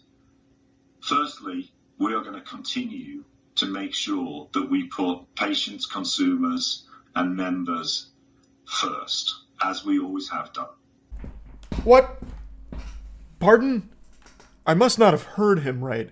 There's no way Mr. Krabs just tried to sit there with a straight face looking like my wrinkled nutsack saying that United has always put members, consumers, and patients first. What? I mean, oh, maybe he meant like putting them first in the ground after they deny the life-saving medical treatment that they were looking for. Maybe that's what he meant. I'm not entirely sure, but there's no way he actually tried to say that United puts the patients first, right? There's no way. I mean, you could just look at the data. 33% of all claims being denied? Like, in what universe does he think anyone's going to believe that? Everybody has been affected by this. It's not like this is some big secret. Everyone knows how fucking foul the health insurance industry is, and United is the worst offender. Like, here, I'll give you actual footage of the United CEO anytime one of its clients die after a denied claim. Man, I just broke that. Man, look what you made me do, Andrew! Look what you made me do! The mission of this company is truly to make sure that we help the system improve by helping the experience for individuals get better and better. Mission failed then, Andrew, in the biggest possible way. And the response that you're seeing to all this should be a pretty clear indication that every single human being on the planet that has been cursed with United health insurance coverage feels that the experience has only gotten worse and worse and worse and worse and worse and worse as you have made more and more and more and more and more and more doubloons off of denying claims. Hey, real quick, Andrew, can you go ahead and put on your reading glasses and take a peek at this for me? Look at this chart and tell me exactly whose experience has been getting better? Because it's not the normal American that has to have health insurance. It seems more like it might just be United Health Group itself. I'll quickly take a moment to play in the pig pen and tackle the most brain dead that are trying to justify or defend the health insurance companies. Like, I couldn't imagine anything more pathetic than doing free PR for health insurance of all things, but there are those absolute worms out there doing that in the trenches right now. I see a lot of people making the comparison that a health insurance provider denying a claim is not the same as killing someone. It's fundamentally doing that. If someone's coming to their health insurance that they've been paying for how many years, and they are looking for coverage for a very expensive medical procedure, and they say no, and that person dies because they no longer could afford that medical procedure that would have saved their life, then that is the insurance provider fundamentally killing that person. And the comparison that some of the pseudo-intellectual enlightened super dweebs on Twitter are comparing it to is saying like, oh, well, if someone needs a kidney and you're not on the kidney donor list, so you don't give them a kidney, did you murder that person? Shouldn't even really need to explain why that's absolute dog shit, but I'll go ahead and do it anyway. Was that person paying you for years and years with the sole purpose of you donating that kidney to them should they need it? Probably not. They weren't a client or anything like that. Like, not being a kidney donor is completely different than being a health insurance provider who is paid for a sole task, and then they do everything they can to not do that task.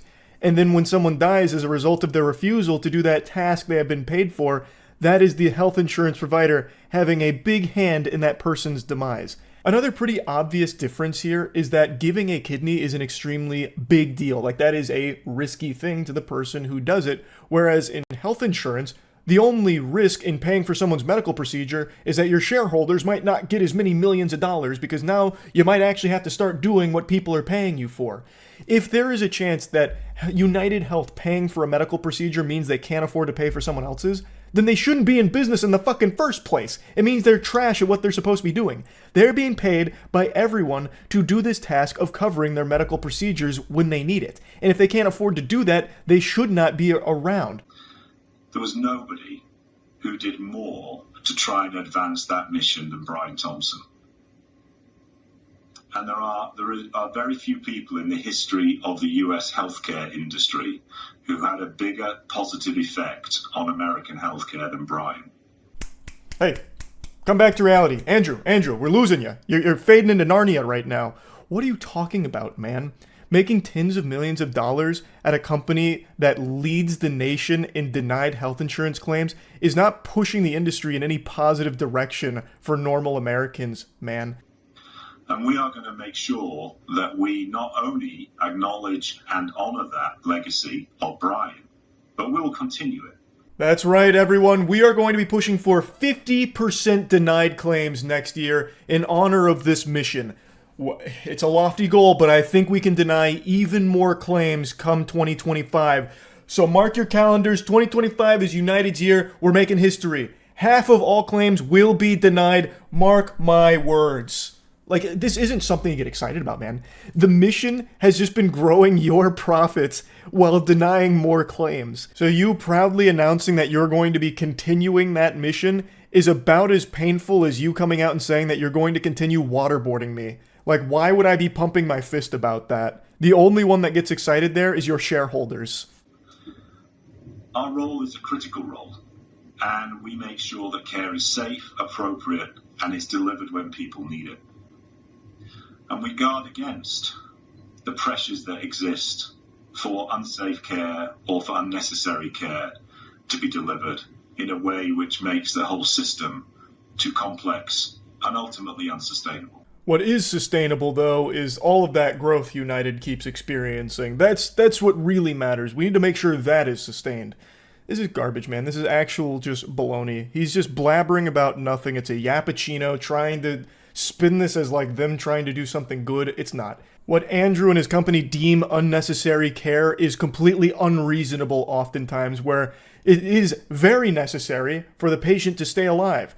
Well, we denied this claim because we felt it was unnecessary, because we did a cost-benefit analysis and we concluded that the patient was going to die in 60 years anyway, so what's really the point in spending all this money to keep them alive now, when they're just going to kick the bucket in, a couple of decades? So we're going to continue to make that case. We will continue to do the work we do.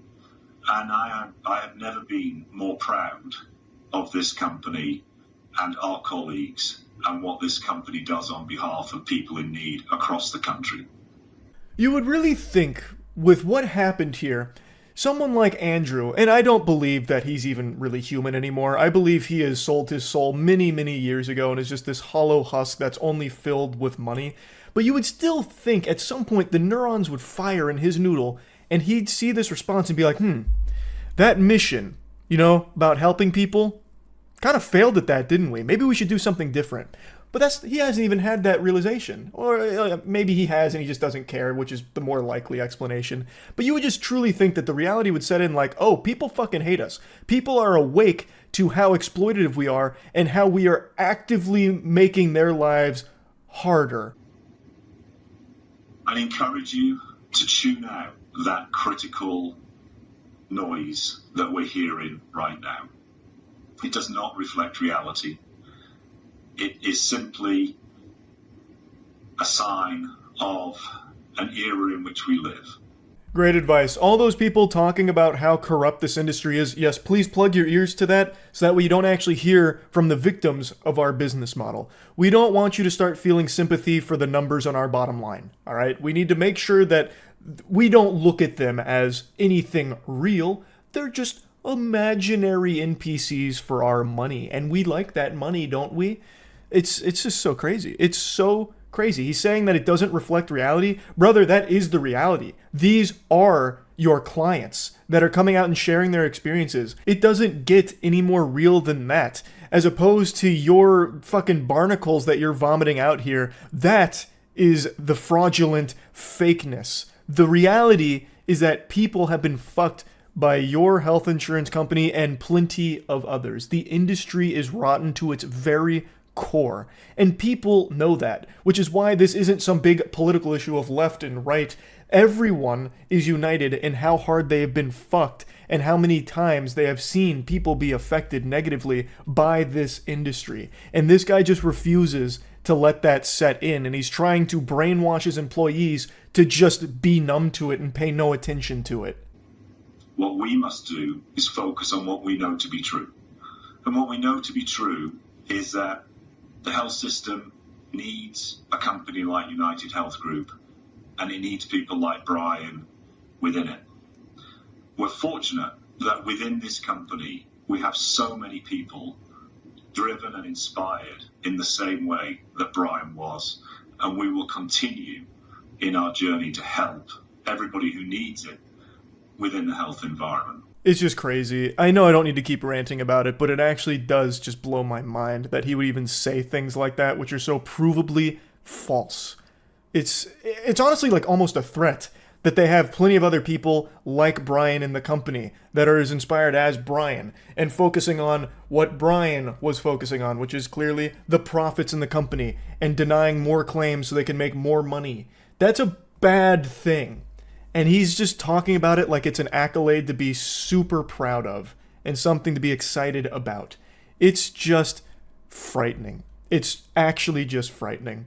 So yeah, I wanted to rant about health insurance a little bit. That's it. See ya. I just got back from seeing the Lord of the Rings anime movie, War of the Rohirrim. I noticed that this film was getting slammed and jammed by reviewers out there. It's also not exactly popping off in the box office. The word of mouth is a little stinky at the moment, which I was pretty surprised by because, I mean, it's a Lord of the Rings anime. How could you possibly fumble that? It's kind of a wacky, zany idea to combine Lord of the Rings with anime, but I definitely think conceptually it can work. And I'd say for the most part it does in this movie, but it doesn't really shine.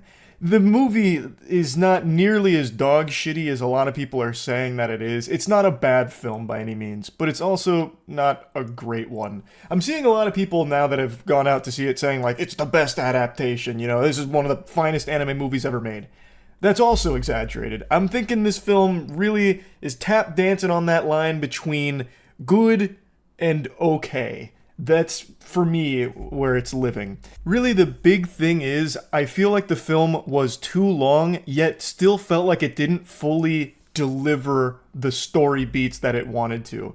I'm no scholar when it comes to Tolkien's work, so I don't know the lore that this is based on, but it felt like things moved extremely fast, even though the film was 2 hours and 15 minutes, which is long for an animated feature, an anime animated feature.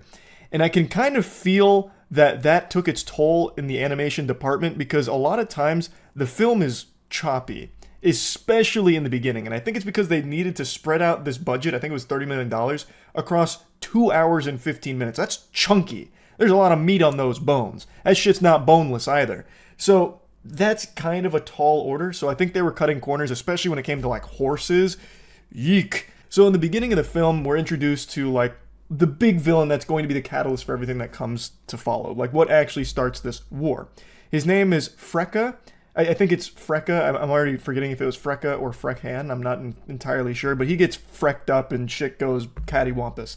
Anyway, he barges in on the king, Helm Hammerhand, and he's proposing some slimy dealings. And when he's in there and he's talking in front of the king around everyone, he's doing this. The entire time he's talking. It's like he's a puppet on strings, like a marionette. And then, oh God. And then when he gets to like the fight, because he's disrespected the king and the king is seeing right through his ruse, in the fight, he's still like gesturing like this. And it's like I was looking at a fucking animatronic out of Chuck E. Cheese. Like I half expected like a Five Nights at Freddy's jump scare to come out with the way that this guy was gyrating and gesturing. He was fucking spamming emotes. And the fight was really nothing special. Like there's a lot of action in the film and some of it's pretty good. It has a wide array of, damn, this is pretty hype, all the way to, damn, I've seen stick figures that had better fight scenes. And one of those is the very first one with Helm Hammerhand against Frecka. So they get into their little tussle and Frecka gives him a little combination, which Helm brushes off because he's a badass. Helm is a very cool character. Helm Hammerhand, by far the best part of this movie, an absolute standout character. Reminds me of something out of like season 1 of Vinland Saga. And in response, he takes those blows like a fucking man, and he just delivers an absolute clobberin'. One single punch socks Frecka in the jaw, and it sends him spiraling, barrel rolling through the air, and he dies from the one punch. He actually just one-tapped this man right in front of his son. His son, whom a moment ago was confessing his love to our main character, Hera.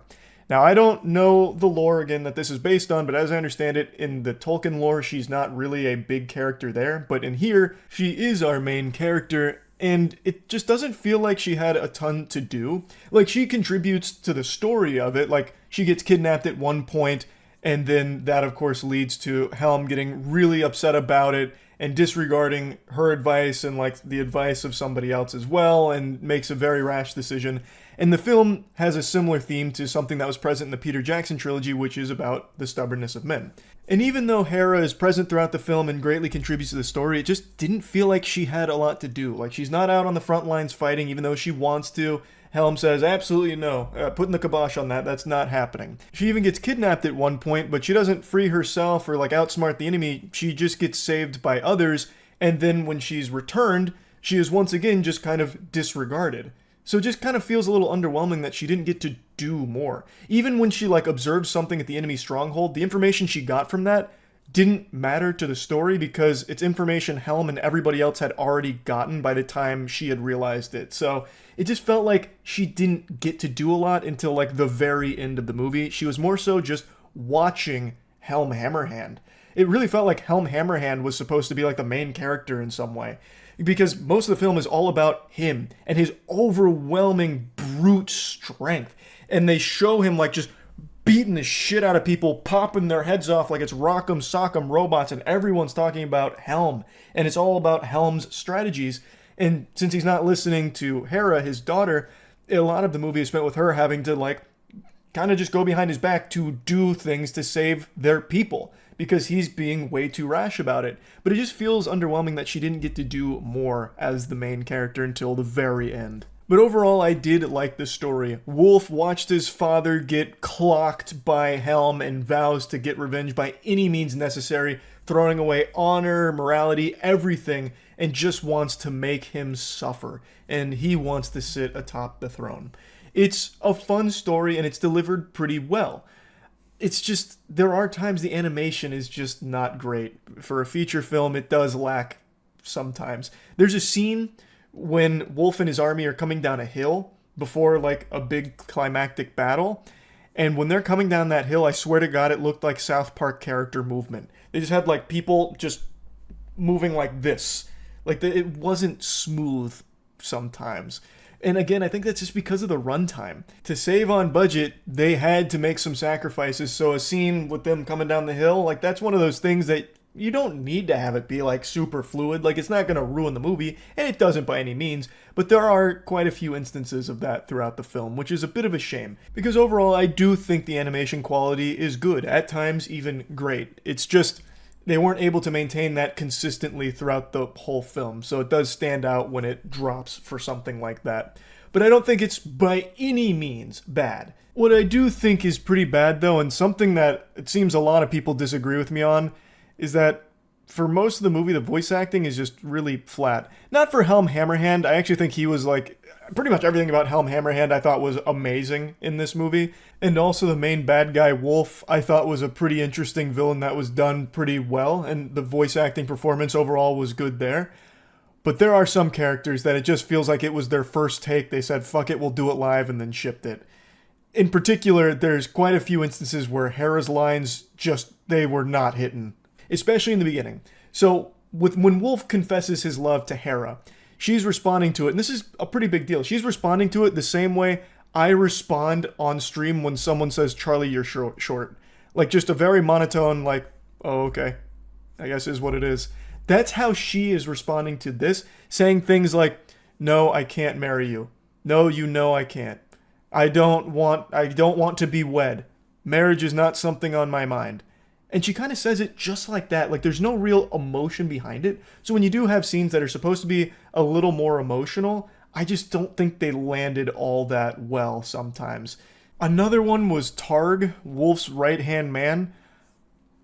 I really don't even think they told him he was being recorded for some of these. This was probably like just his test reading lines. He doesn't have a ton of lines. Like, he's not the most talkative character, but his lines he does have just feels like he was almost annoyed to be in the booth for it. Like, there are just some times in this film where they definitely want to convey something pretty heavy. But the voice acting performance is just kind of bland and flat, so it betrays it. I do still think overall the story works well, but man, the performance isn't always inspired across the board. Another thing I just have to mention is there are times where a character does something or doesn't do something that just doesn't make sense, and you ask why. So like when Hera gets kidnapped, they put a bag over her head and then throw her over their shoulder and then walk away with her. And then cuts to her being kidnapped in this room and she still has a bag over her head. Her arms were never bound or anything, like her hands weren't tied. When they put the bag over her head and started walking away with her, she could have taken the bag off at any point, but just chose not to. Like, she was even banging on the guy's back. Like, why wouldn't you just take the bag off? And another thing is they introduced, like, that's such a silly, tiny little thing, but that's just an example of sometimes where you're asking, what the fuck? Like, that didn't make sense, that decision, or the lack of decision there. But another thing that I just have to mention is the movie sets up something and then never addresses it. So, like, there's a couple plot holes. Won't get into those because that's spoilery. But there is something they introduce that is never touched on again. I think they forgot it was there. There is a scene where they were talking about how, like, there's this weird kind of, like, mist or something that's sweeping through and it's making the animals go all crazy and they're all rabid. And now they're, like, decaying and falling over because they're all rabid and it's all weird with this disease mist that came through. And you never see it. It never comes up in the movie again past that one, like, brief mention of it. Why even bring it up? What was the point? It looks like it was totally abandoned. I'm pretty sure everyone forgot that that was even in the film. Maybe in, like, a different cut that played some kind of role, but certainly not in this one. Anyway, though, I'll stop yapping about it. Overall, I don't think the film is bad, and it's certainly not nearly as bad as some people are saying that it is. But neither is it nearly as good as others are saying it is. It's got flaws, but it's also got some charm. It's an experience that's at least enjoyable. I don't feel like I wasted 2 hours seeing it. I had a decent time with it. I just think there was a lot more potential. Like, I really do think a Lord of the Rings anime can go ballistic. But this just wasn't really the one to do it. In some of the big moments that I thought were really hype and well done, it did show me, like, this really could be a cool direction for Lord of the Rings to try again down the line. So hopefully they do, and that's really about it. See ya. You saw Nintendo is suing a streamer for streaming a pirated Switch game? I meant to look into that. Thank you for reminding me. I wanted to check that out. That is a bold, bold move. To be streaming a pirated Switch game, knowing how litigious and vengeful Nintendo is. Let me see, who was it? Nintendo suing a streamer of pirated software for millions of dollars. The defendant has been streaming gameplays before the titles were even released. Ooh! How stupid are you? Oh my god. Every game guru who it's accusing of streaming gameplays of pirated games before they were even released and providing viewers access to illegal ROMs and piracy tools. His goose is cooked if that's true. Let me see. What has he said about it? Wait, this is interesting. I thought it was just like he was streaming, you know, Super Mario 64 on an emulator. He pirated the game and he streamed it. How dare he? Rah, rah, rah. Oh, Nintendo big bad bully on the block gonna fucking spit in your butt. But no, it seems like this guy really did it to himself, if that's true. His YouTube channel is gone. He does have a Twitter. Nope, his Twitter is gone. Oh, they vaporized him already. They de-atomized him like Dr. Manhattan. Oh, no, his Twitter's still up. He scrubbed it, though. There's only 4 posts left. He streamed 10 different games before release. Poking the bear like that is nuts. Messing around with Nintendo and pirating their games is like fucking with the cartel. I don't know why he didn't think he was going to get skinned alive. In its lawsuit, the company said the defendant live streams himself playing games on YouTube, Discord, Twitch, TikTok, Trovo. What the fuck is Trovo? Kick Vaughn? D-Live? What year is it? What kind of place is this, huh? Picarto, Nemo, and Loco. I feel like he made up like 4 of these. That's like his own personal websites. Interesting. Very, very interesting. He was definitely putting himself out there, trying to stand out in the crowd, often with very little commentary. Okay. Apparently, every game guru streamed gameplays of at least 10 different titles before their official release date in at least 50 occasions since 2012. Oh, man. He had so many opportunities to just stop. And he just couldn't do it. The 15 combined viewers across 45 platforms was just too enticing for him. The clout. The audience needed him. The bat signal was up for every game guru. Picarto is a not suitable for work art streaming site. He was just posting this to everywhere that had live streaming capabilities. He was probably trying to like blast this into like university exclusive websites. I'm surprised Vimeo's not on here. Every game guru allegedly streamed Mario & Luigi Brothership on October 22nd, 23rd, 24th, 25th, and 29th, way before its official release on the 7th. After Nintendo got the videos taken down from various platforms, including YouTube, he continued live streaming on Loco and even included a QR code for his Cash App handle. How stupid is this guy? This might actually be one of the dumbest men I've ever seen. I'm exaggerating. There's definitely stupider men in the world. But wow, you have to be actually turbo moron. You have got to be boofing idiot juice twice a day in order to actually think this is going to work out for you. Like, not only was he doing something highly illegal to one of the few companies in the world that will go out of their way to fuck anyone in the face, no matter how small, he was including every possible means to track him. He gave a QR code for his Cash App on stream. Oh my god. His life is over. He would create new accounts after his old ones get disabled. Nintendo said he sent the company an email telling it that it has 1,000 burner channels and that he can do this all day. Man thought he was the Zodiac Killer, but against Nintendo. We found a user with the same name on Loco with streams of Super Mario Jamboree before it officially became available on the 17th. In addition to those 2 games, Nintendo listed the other games that the defendant played on video before release, including Echoes of Wisdom, Paper Mario Thousand Year Door, Mario vs. Donkey Kong, Super Mario RPG, Mario Bros. Wonder, Pikmin 4, Splatoon 3, Mario Strikers. Nintendo has also included screenshots of every game guru linking people to piracy tools in its lawsuit. I wonder how many people watch these. He had 59 followers on Twitter, so it's not exactly like he's, Kai Cenat out here breaking records with viewership. Man was risking life and limb for what? A couple tiddlywinks of clout? One screenshot showed a post where he wrote a step-by-step guide on how to play illegally downloaded ROMs. He included links to Ryujinx, Yuzu, Suyu, and Sadachi Nintendo Switch emulators. links to websites that distribute game ROMs, and a link to a website where people can get Switch decryption keys necessary to be able to play the console's games. Capitalism is cancer, he wrote in the post in all caps. My channel is being deleted for sharing gameplay videos. This is your reward. Brother, like, you're just doing something blatantly illegal. It actually has nothing to do with capitalism. Like, he's trying so hard to, like, co-opt something to make it sound, like, justifiable, like he's fucking V for Vendetta out here. What an idiot. What an actual idiot. Company is asking for $150,000 in damages per violation of its copyright. As 404 Media notes, that could add up to millions, seeing as Nintendo is accusing the defendant of streaming at least 10 games illegally in at least 50 occasions. This is going to be the next Gary Bowser. Every games guru is going to be in Nintendo's servitude for the rest of his life, paying dividends forever. Half of his paycheck every month from this day forth, well, once the lawsuit's finalized, will go directly to Nintendo's bank account.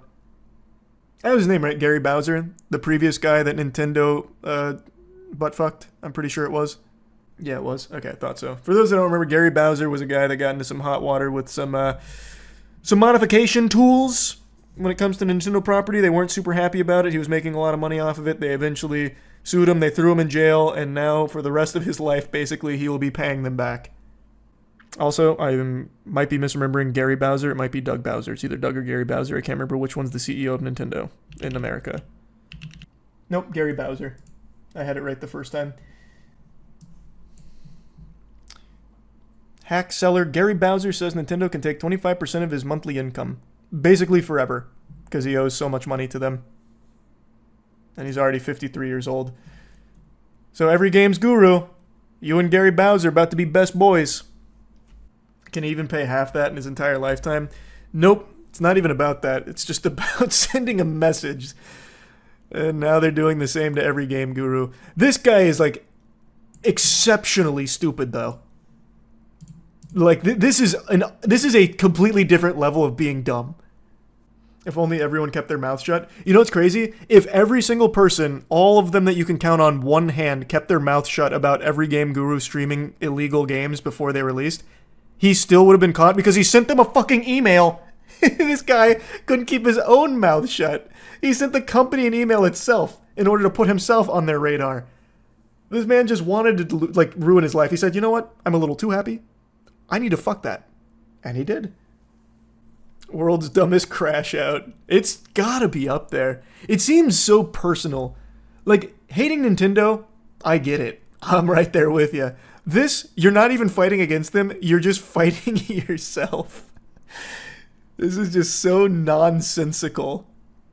And he had so many opportunities to stop. So many. He has some devious plans we don't know about yet. That's true. He could be doing this right now with his hands as his plan comes together. Yes, I wanted to be sued for millions of dollars in damages from Nintendo. It's all coming together. I just checked out Vaughn Live. There's one stream under the gaming category by Poker Otai. It has 0 views. You know, yeah, let me see some of these websites he was using to stream, because I haven't heard of half of these. Let's start with Vaughn. Vaughn.live. Live stream your life. Vaughn Live. Possibly the greatest live. Let's see. How many total viewers does this site have right now? The top stream on Vaughn has 72 people watching, I think. It's got ads out the wazoo, though. God, using this site without an ad block is miserable. There's, what, 1, 2, 3, 4, 5 ads just right in your face off a rip. More ads than streamers. This actually does look like a virus. m.nemo.tv is the best social live streaming community for watching live show, game live, or have a free chat. Participate in real-time interaction or video.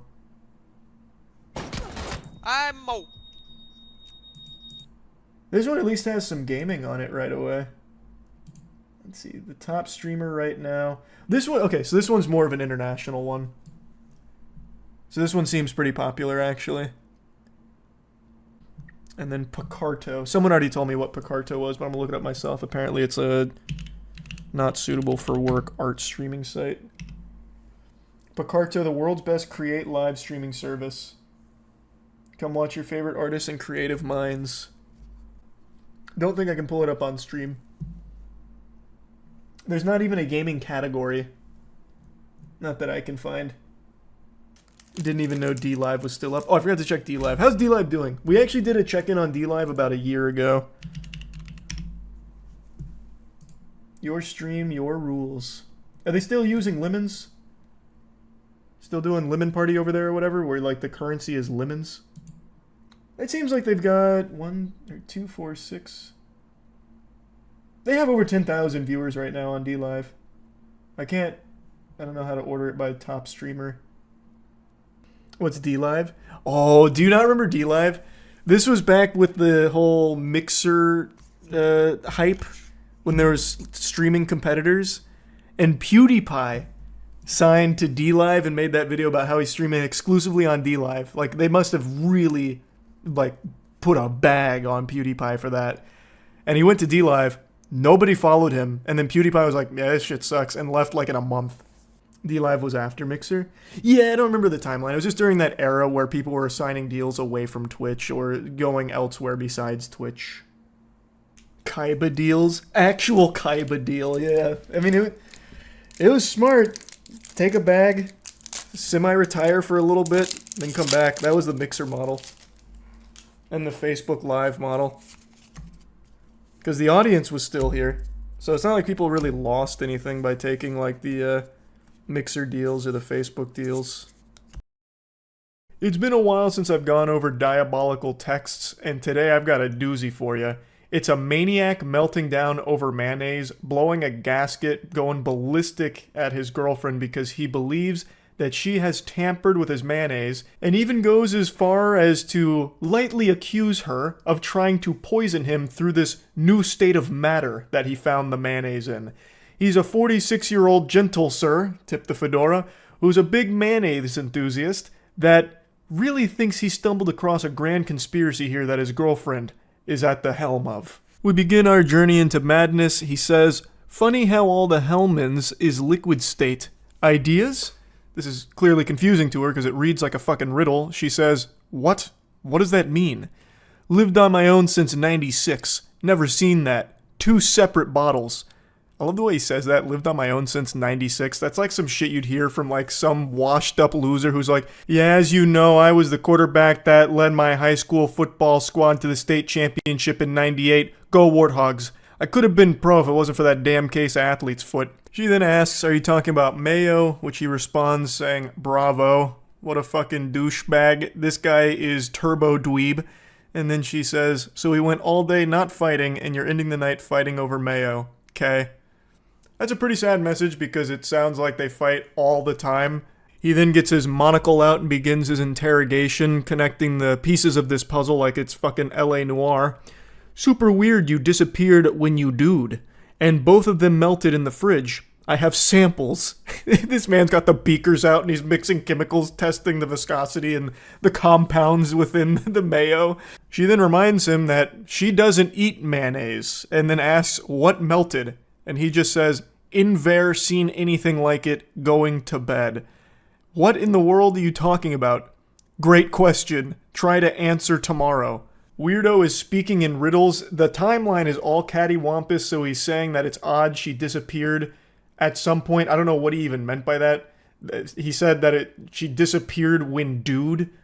I don't know what that means, so I'm guessing he thinks that when she wasn't like in the room with him, she must have been contaminating the mayonnaise and liquefying it for some reason. What an unhinged theory from a dangerously stupid goober. I wonder if he also goes to the fridge and freaks out when he sees that his expired milk is a little chunky. Does he accuse his girlfriend of foul play then too? Like, you harlot! You chunkified my milk! These are cyanide crystals in here! You want me dead! Like, how can he be 46 years old and not understand that mayonnaise is an emulsification of oils and egg, and sometimes that shit can just separate? Mental break, I guess you're having. Nothing you're saying makes sense. First mayo, now something about melting? How's this? I use Hellman's mayo regularly, as you know. I know the viscosity. Oh, what is this guy? The fucking mayor of mayonnaise? This guy a mayonnaise sorcerer? A wizard? He understands it inside and out? He's like a spokesperson for Hellmann's. He's like advertising the shit out of this product. Both containers are literally liquid. Nothing else has melted in the fridge. And she says, "And I did this?" He says, "I didn't." And she replies with a gif just calling him crazy. Which he is. He is crazy. She didn't do it. You didn't do it. It's something that happens to mayonnaise. You've been living on your own since 96, boofing mayonnaise for fucking 46 years, and you don't understand that mayonnaise can separate. I feel like even if someone explained this to him, he would just disregard it because he chooses not to believe it. He would rather believe that his girlfriend is trying to kill him through liquefying his mayonnaise. It's scary that people can end up at a point like this guy. Does he also go outside and shake his fist whenever the wind blows because he doesn't understand who's making the wind blow? I'd been planking leftovers for late dinner all night before tomorrow starts a new week. Then mayo came out like soy sauce. That's a first. Then the other container did it. Never seen that in my life. Even when mayo is left out. Uh-oh. Uh-oh. He's got the magnifying glass out and he's looking at the footprints and he's starting to piece together what's happening. And then she says, "And you're blaming me. I don't even eat mayo. Case in point. And I'm crazy." I don't even know what case in point he's talking about. Like, exactly. You don't eat mayo. Checkmate. She then wants just like full clarification on what he actually thinks is going on. So she says, "What is it exactly you think I did?" And he disregards that, just saying, "I'm going to sleep." Hey, Buster, don't forget to check under your bed for the boogeyman that's sabotaging your mayonnaise. Melted mayo. Sabotage your mayo. Wow. Good night. He says, "Do yourself a favor. Open trash can and look. Tell me it's normal. Just look at both containers." I don't even need to open your trash can. It's normal. She didn't liquefy your mayonnaise, man. It wasn't, pumped full of, plutonium or something to take you out. That happens to mayonnaise. And then here's where it gets real spicy. He says, "Thus far, you haven't been able to poison me." Moron's been watching too much Game of Thrones. He thinks that everyone's out to get him. You're mental. We watch the same shows, which tells me he actually just can't separate reality from fiction. But I would love to know what show has a character poison another through watery mayonnaise. She says, "Save those bottles and go get them examined, lol, and your brain while you're at it." And he says, "Well, they are in the trash. Feel free to investigate." 100% he should double fist those Hellmann's and take them to a forensic lab to get them checked. He should absolutely do that, and I guarantee, even when it comes back totally normal, no contaminants, he would still disregard it and say that they're lying, it's all a big conspiracy, they're working with his girlfriend to take him out. He then says, "Tell me if the consistency makes sense." Holy shit, this guy. So she says, "So I tried poisoning you. What the hell is wrong with you, dude? I haven't touched your mayo or anyone's mayo, not even touched store mayo. How is it different from last night? What happened last night? I made a sandwich with mayo. Oh no, the smoking gun! Just last night, the mayo was the perfect viscosity, and then today, it's ruined. There's only one explanation. It must have been poisoned by my girlfriend." I realize how odd this is, but I've never seen anything like this. He's making it sound like some kind of crazy scientific discovery, like he just discovered fucking an alien spacecraft that crash landed in his backyard. I've never seen anything of this sort on this planet. It doesn't compute. Mayo doesn't just do this, and you randomly started being calm and cordial this morning, unprompted after weeks and weeks of deliberately being impossible. I threw it all out. This guy sounds like such an asshole. An actual unhinged, delusional, dumb, turbo-idiot asshole. Like, Mayo does do that. Like, it is well known for doing that. It doesn't happen all the time, but it does happen. It's well documented. And he's talking about it like this is some one-of-a-kind phenomenon, and the only logical explanation is that it must have been poisoned. And she just says, "You are nuts," which he is. He then says, "It spreads a certain way, unless somehow that has changed. But it would have been within the last 24 hours. It was like it had melted." She just says, "Dude. Yeah, dude. You know I use mayo on sandwiches. This was like a melted mayo spread. Never seen anything like it. From both bottles." And then she's just like, "Okay, then we'll take the bottles tomorrow, have somewhere examine them, and you can come put them somewhere safe. Put his mayo in a vault, a refrigerated vault. You can find them in trash can. Please feel free to examine them and prove me wrong. I know it sounds weird, going to bed. It's weird as fuck and mental. It's just oddly mean. Good night, dude.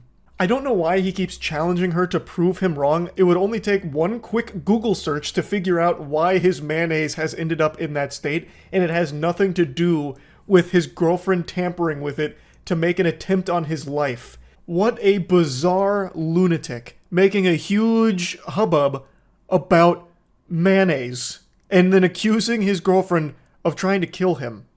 That's craziness. I got a little parasocial here trying to learn more about this guy. I got so curious to learn more about him, and she had made a couple other posts about him.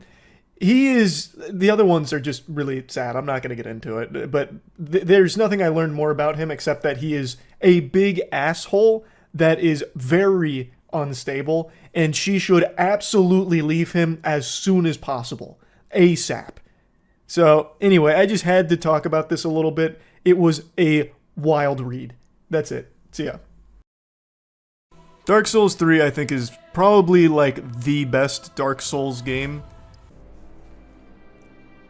The turtle shell on the back, Master Roshi style. That's big. Dark Souls 3 is peak.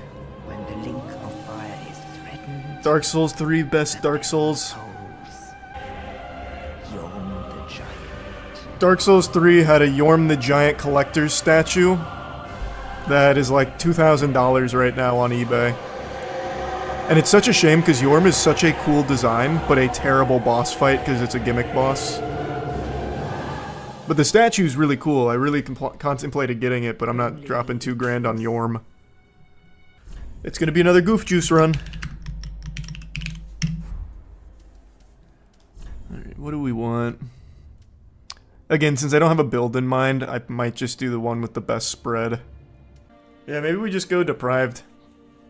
I didn't realize this had such a good spread. Man's fucking Spready Kruger with these beautiful stat distributions here. We'll do Deprived. And he's got the club. That's probably as good as that's gonna get. Looks good to me. Goof Juice rides again. Oh, God!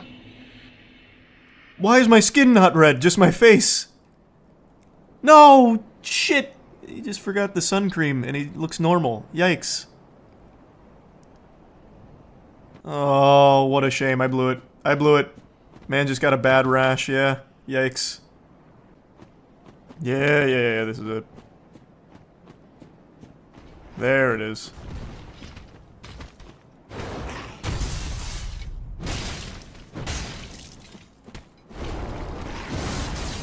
This might take a minute. I'm just gonna grab it. I don't think I need to kill him, right?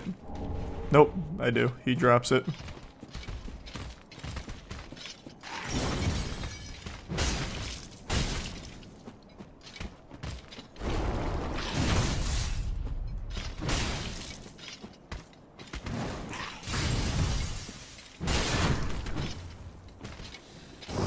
Looking pretty good. It's taking a little bit, but that's okay. Turtle in the Hair taught us so much about speed.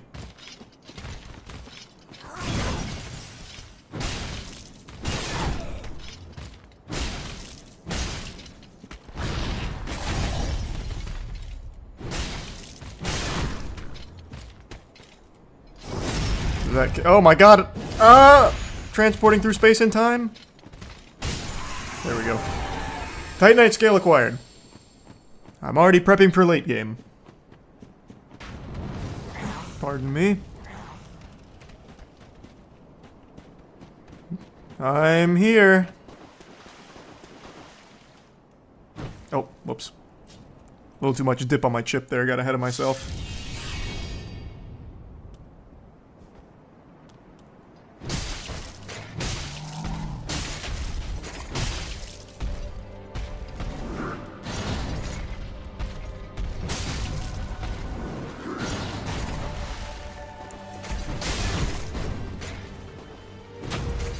Whoa, what? That was cringe. Missed the visceral.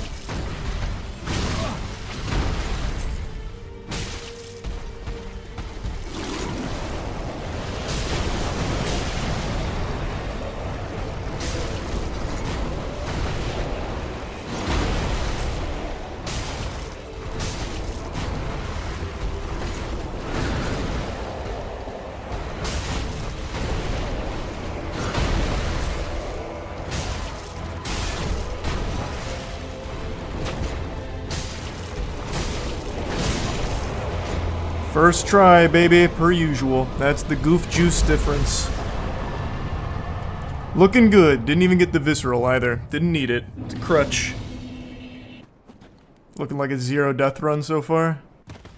It always is. Oh, forgot I have to jump on that. Let's see if I get the tree jump. No Dark Souls 3 run is complete without failing tree jump for 30 minutes. That is if you're a lesser man. Whereas I get it first try. Forgot all about this guy.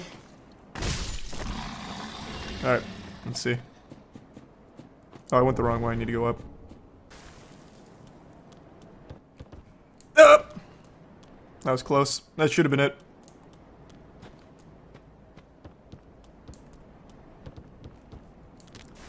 Come on, let's go, Goof Juice. Let's start getting serious here. Let's stop fucking around. There we go. Oh my god, you gotta be kidding me. There we go. What was that? 5th try? 6th try? Not bad. This one's the hidden wall, right? Yes. God, look at all my neurons firing! I remember everything! Like an elephant.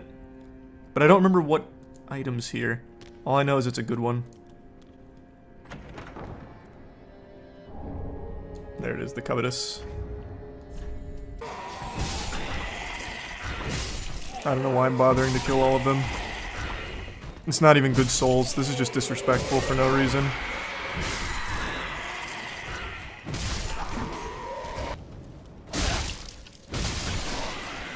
I think it's upstairs. Let me see. Test my theory. It's up here. Light him on fire, please. Thank you. I don't know how that hit. That's a bunch of baloney, I'll tell you what. Man. I keep missing the backstab.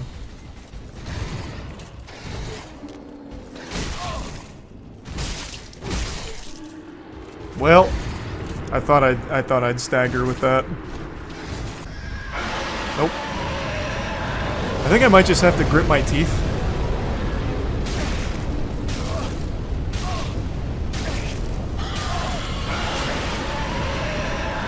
Yeah, we're good.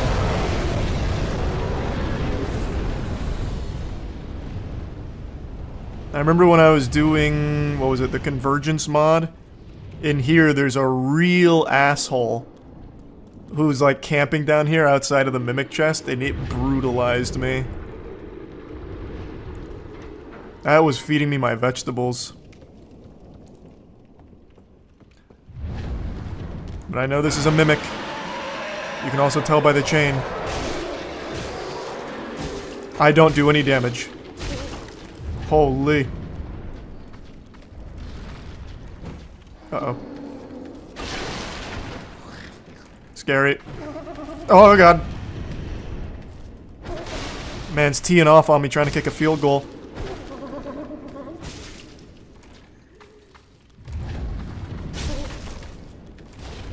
Oh, I staggered him, damn it.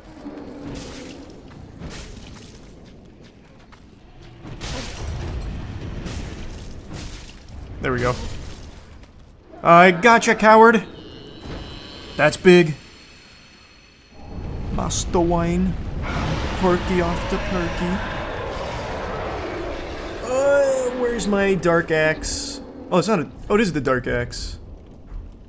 You gonna try and beat Dancer early? I always do. I literally always do. And it's such a pain in the ass. I remember that. It explodes into a big guy.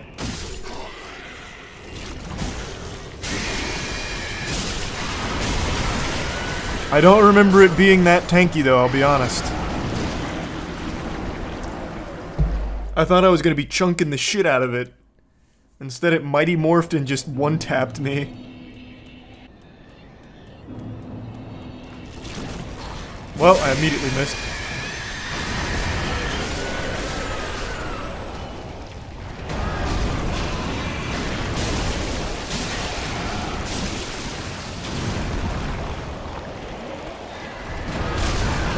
I can't believe that hit. Even more shocking, I'm alive. Just top off.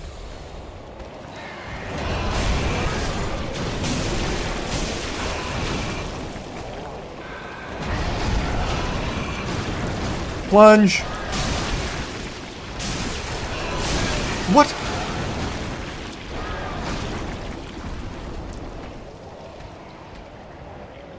Come closer so I can plunge. Hype! Gotcha. What a big brain scheme. You know what I'm gonna do before I forget, because I've already forgotten 3 times? I'm gonna go use that Estus shard. Uchigatana guy, I'm here. I could cheese him off by just kicking him. I'm not going to, though. But I could. Well. Didn't remember that. That was big. Like I said, I'm not playing around. No more Mr. Nice Guy.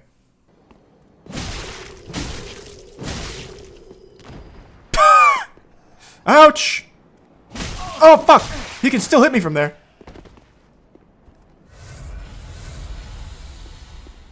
Alright, truce, truce. Let's handle this like gentlemen. We're not pugilists. We're civilized. I wonder if he'll just walk himself off if I come over here.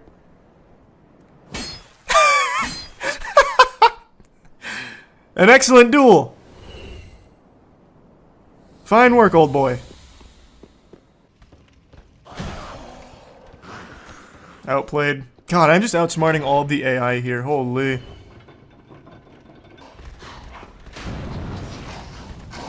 Well, this was further than I remembered. It's okay. Fall damage isn't as bad in this as it is in Dark Souls 2. I don't need to be that afraid.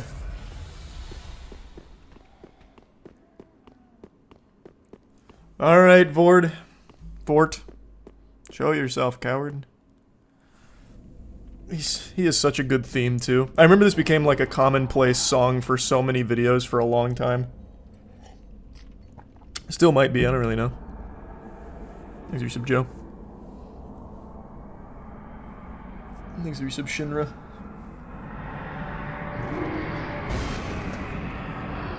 Yeah, the why do I hear boss music meme. Yep, that was the one.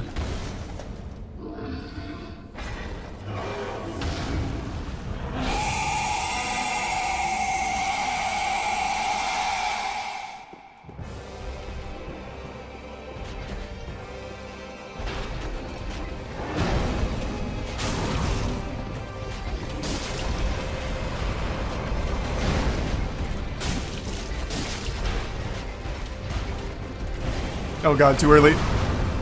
He's so slow though, it's fine. Heard me talking shit, tried to speed it up. That's AoE, right? No, it's not.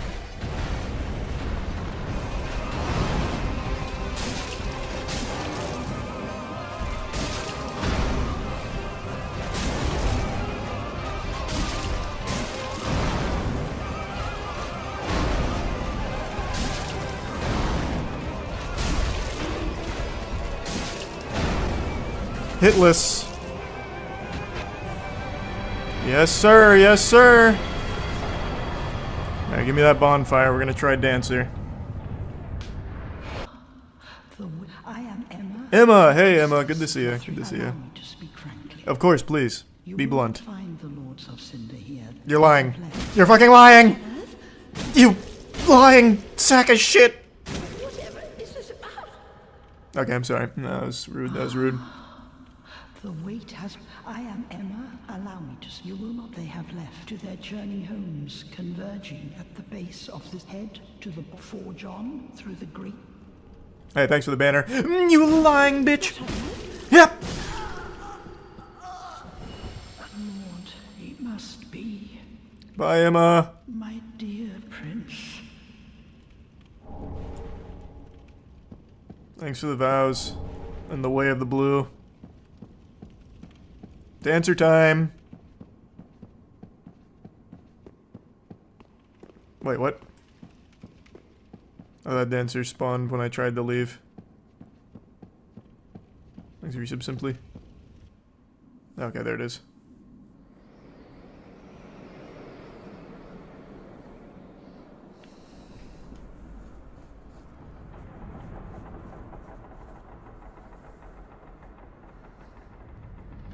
No, God!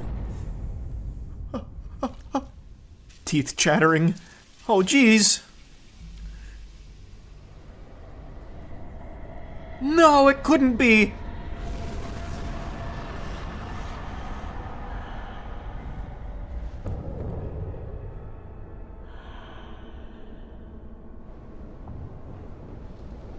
Alright, let's see how it goes. Thanks, Risa. Brilliant. Dancer's so cool.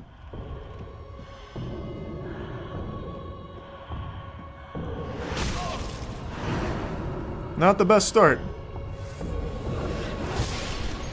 Wow. I can't believe I ate that one.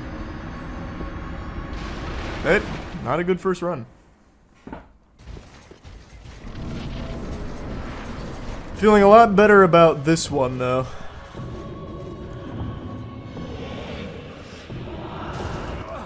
I guess I didn't roll in time. Okay. That was unlucky.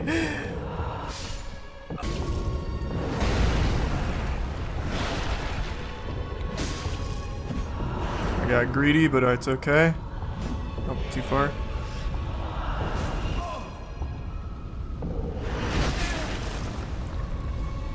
I'm a little shocked that one hit.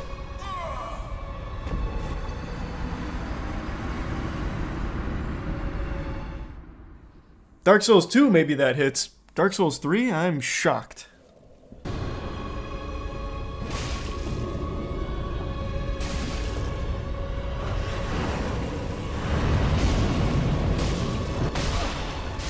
No, what?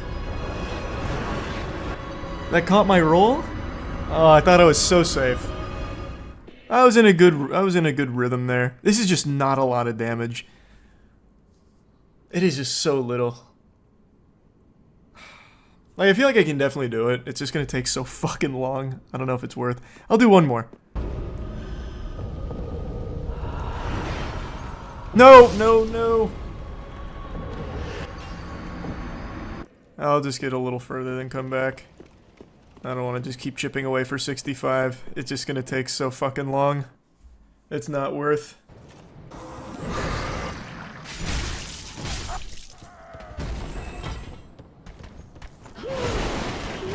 That was nice of you to drop down.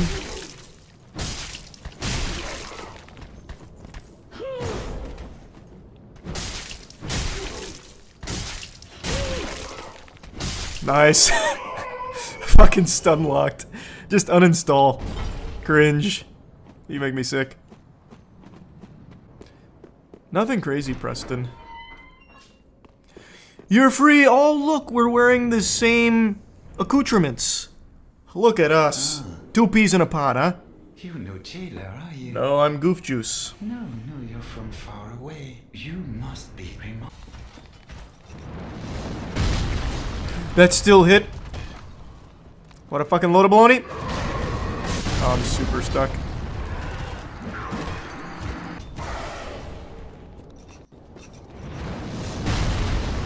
Damn, that is still hitting me even mid-roll. I'm dead.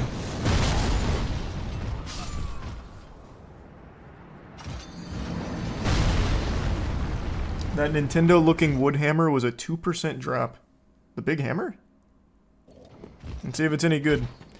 The mallet from Super Smash Bros. Is apparently a 2% drop according to a single human being in the chat. But I trust him.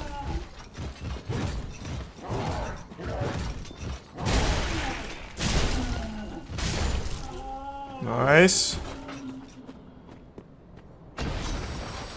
Eustace back at it. Yep. Eustace in the mega mix again, baby.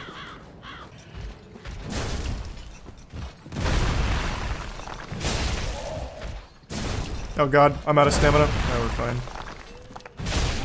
Freaking out over nothing. This guy can't do shit. Okay. Is what it is. It's fine though.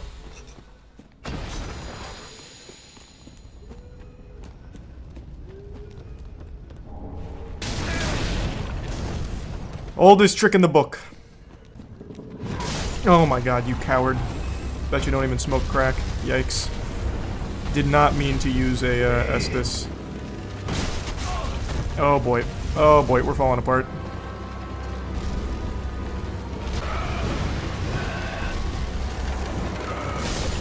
Oh, he's rolling! Shit! I accidentally rolled the wrong way. Ooh, baby. Much better.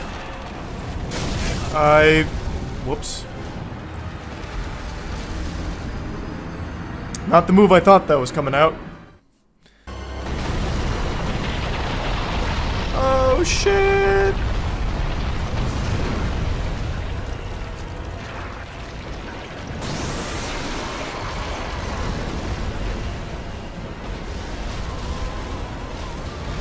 He's got his goofy arm out. Oh.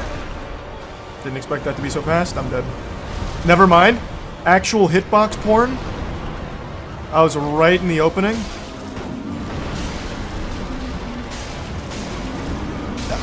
Oh man, I was gonna say again, but I got clipped.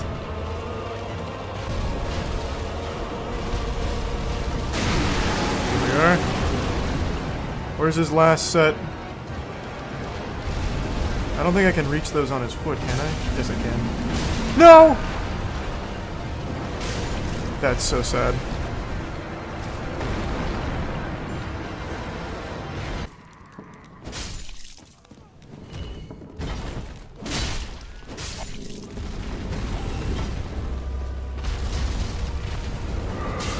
That's so sad.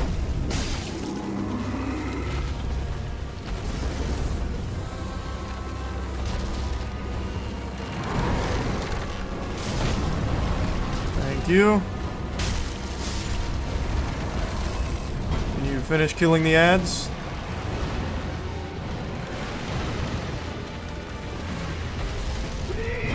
I'll do it, whatever. Nice, thank you. Okay.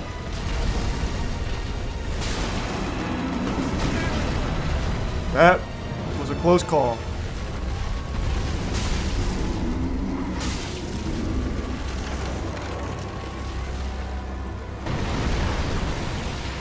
Didn't realize there were still more ads left.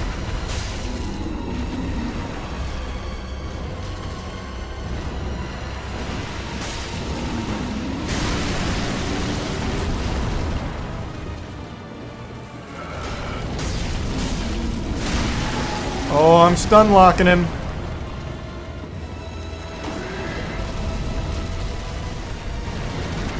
Oh god. Watch out! All my friends are here.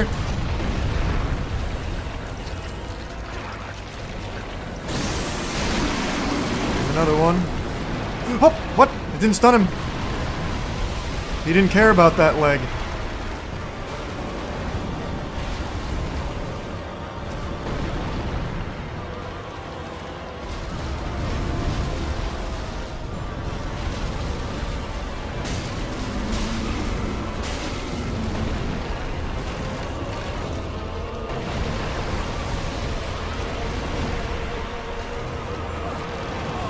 Oh, I just killed myself for that.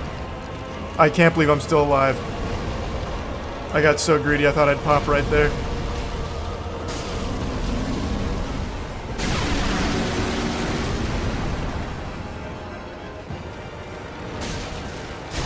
What the fuck?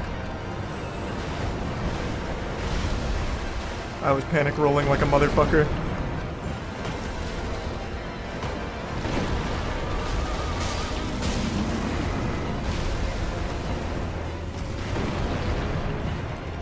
Show me. Thank you. That makes me so sad.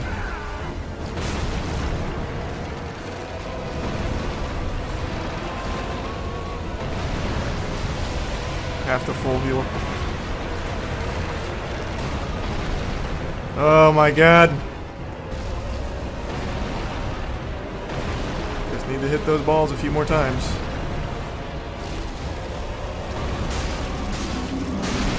There we go.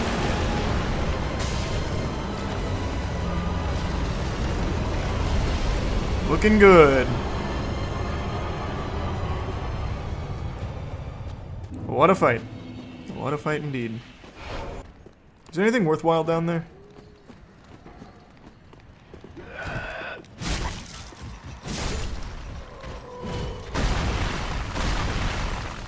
Thanks, your moss.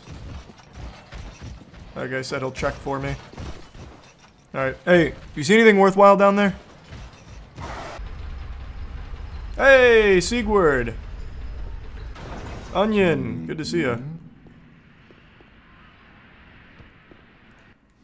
Oh, pardon me, I was absorbed in thought. I am Siegwart of Katarina. Siegwart, that's how you say the name, whatever. Honest, fucking Squidward, whatever, who cares? He's so cool. Well, if I... Who are you? The guy you've been throwing arrows at? I help anytime. Thanks. That was easy. Nat 20 on the charisma check. No! You should have waited! Should have waited for what? You coming? Oh god.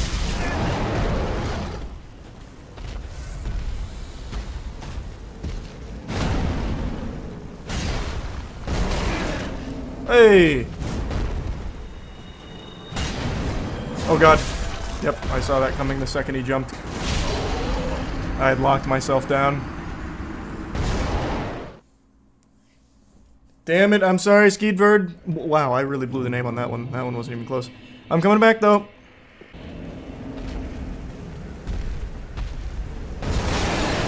Man. Oh, God. No! You should have waited! Well, it's What's too going late on now. with the audio? Word of the Knights of Katarina, right by your side. Hold on, I'll be there in a second. 1 second. Here I come, Onion.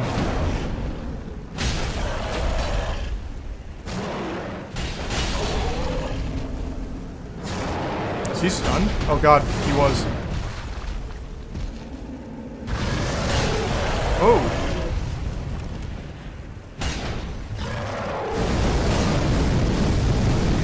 Holy. You okay, my man?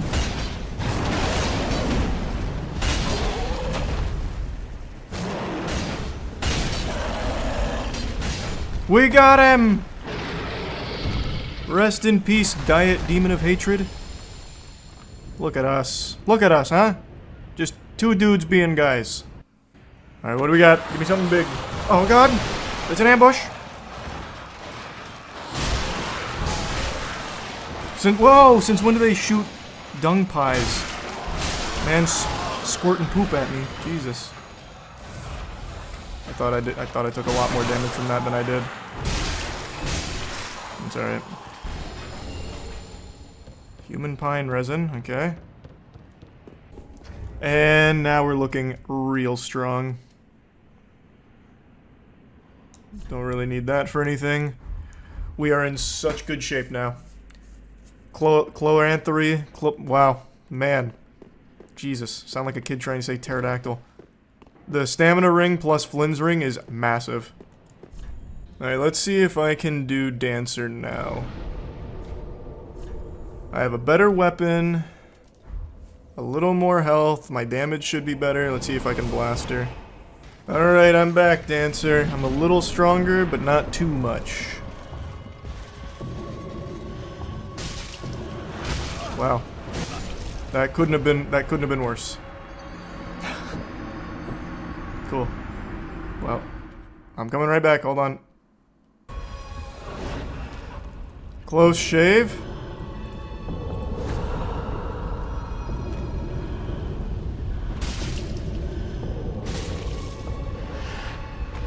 Up, why? No.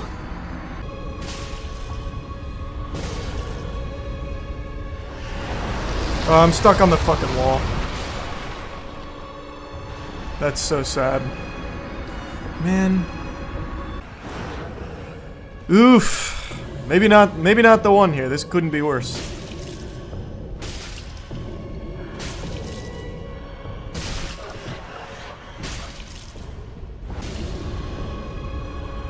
Oh god.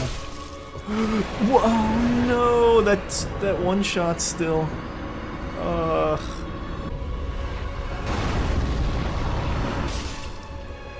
I didn't remember that. Man, it's just a one shot again. Fuck. Every single move is a one shot.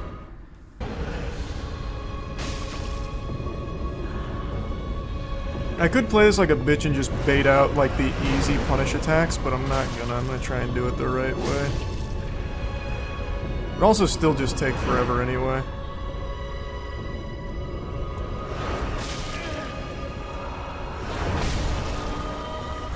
Yikes. I thought that was the end of the string.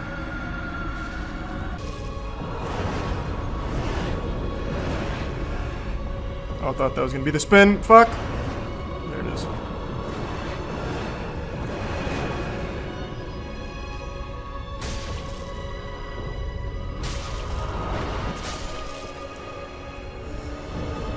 That was a one-shot? I'm actually shocked.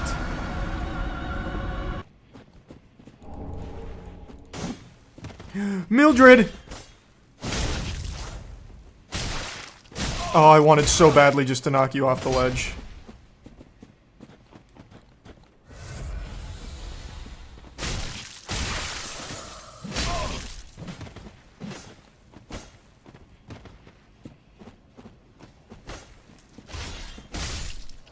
That was an interesting idea, Mildred.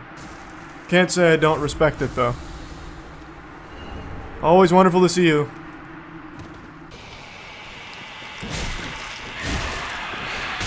Oh, I'm out of stamina. I was wondering why my last attack didn't go off. This is actually a lot faster than I thought it was. Thanks, Blue Sentinels. Oh, hello. I am Henry of Astoria. Hey, Henry. Oh, you marry her. Like you. This is horrible. Right? Don't you? Friend I think. Are you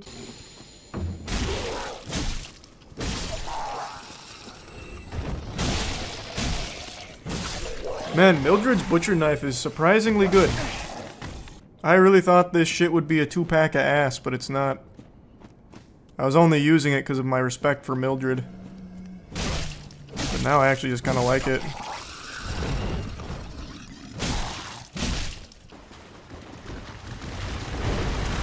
Found one of the giant crabs. That thing fucks hard. Don't do it, guys. Hey, thanks. Appreciate it. I was out of stamina and missed the dash attack. Hello, hello!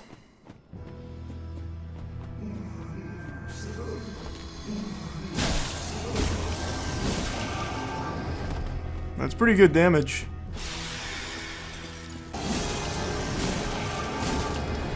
Just top off, just to be safe. No reason to play fast and loose, you know what I mean?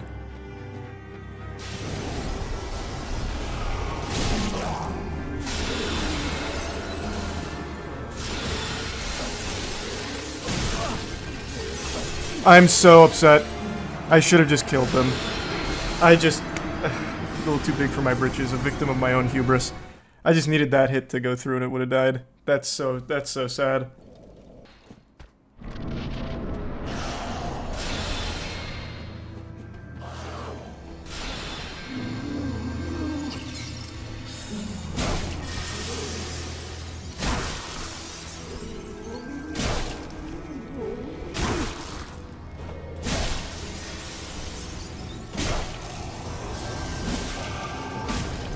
Wow, I got a lot of good damage there. He said, I'd like another knuckle sandwich, please. Can you keep hitting me?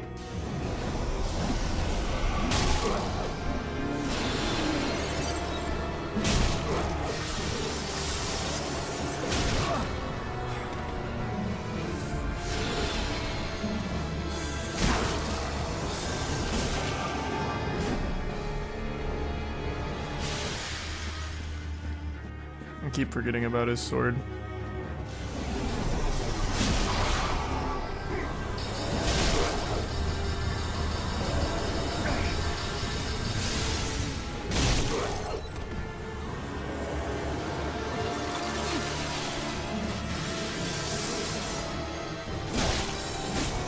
There. That was big. That was a big one. Okay, this is the one for sure.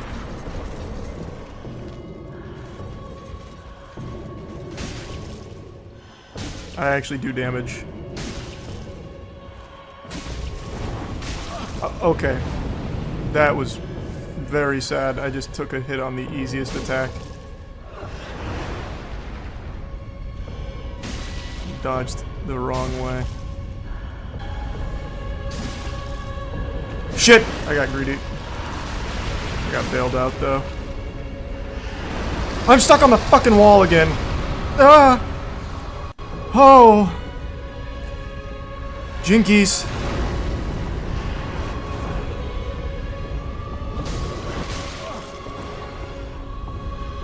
No, no, it caught me healing. I thought I had time. I thought I had time. Holy shit, that's so sad.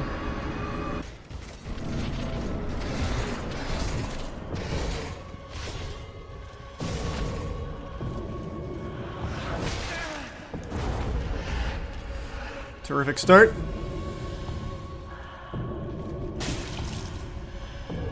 Oh, man.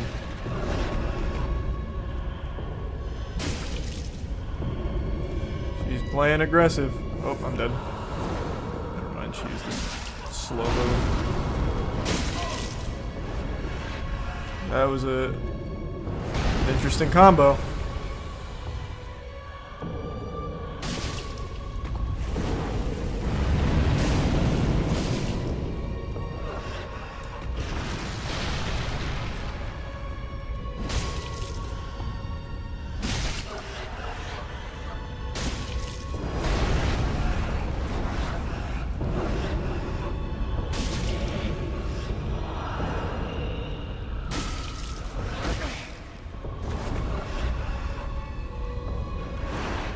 She's using her fist a lot right now.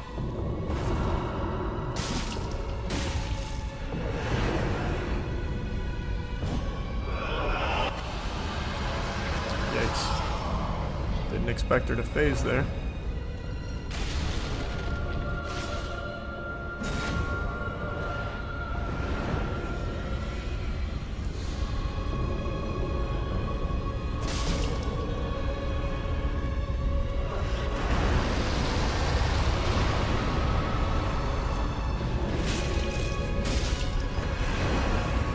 Man, I really need to be punishing that.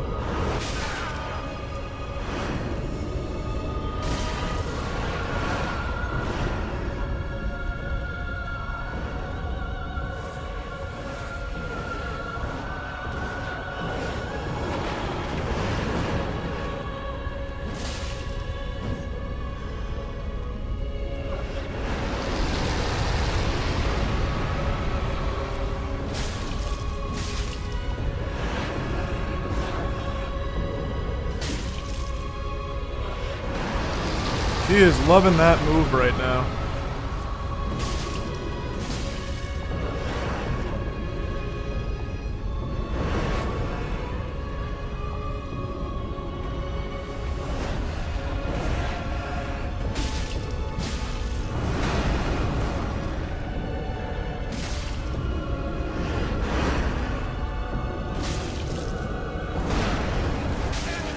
Oh God.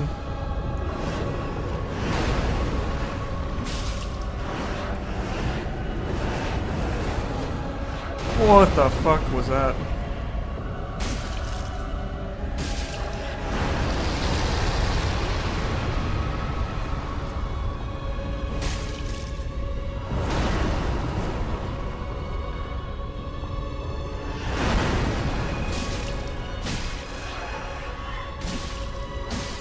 Let's go. First try. Early dancer done. That feels good. That's goof juice for you. Well, there's definitely not going to be any bosses that take any more attempts than that. Very cool boss. Doing it early, though, is miserable. You have almost no room for any mistakes at all. Like, you can't even make the slightest slip up. It's the Mildred build. It kind of is like a pseudo-Mildred build.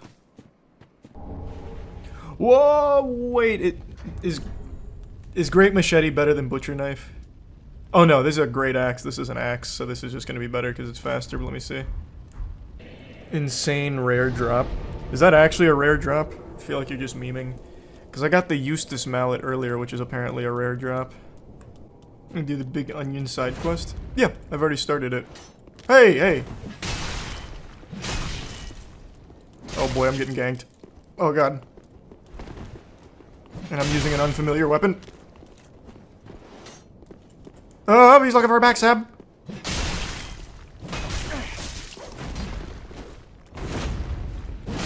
Ah!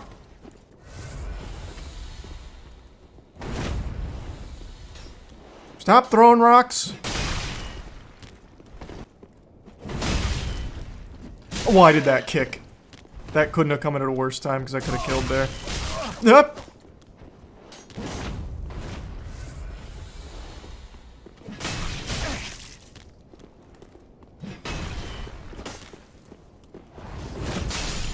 Oh man, that was so fucking beautiful to see.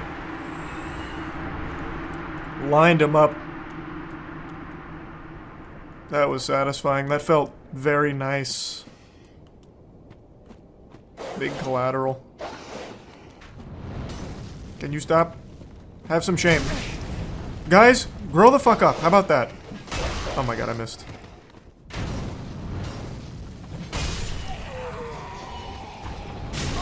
Really?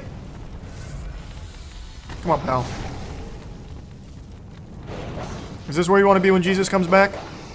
Can you stop? Oh my god, can you stop? Oh, why? Okay, there we go. No, not more dogs, what the fuck? No, I'm not gonna do the DLC yet. I'm just gonna grab Bonfire and go back. I'm gonna do what I always do. I'm gonna get to last boss and base, then DLC. Because if I do DLC first, I'm just going to be way too overpowered for the rest of the game. Oh, my archer friend!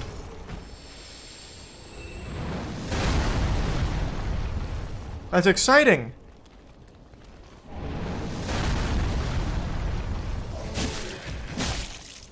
God damn it, I just saw the guy come down the stairs. Archer buddy!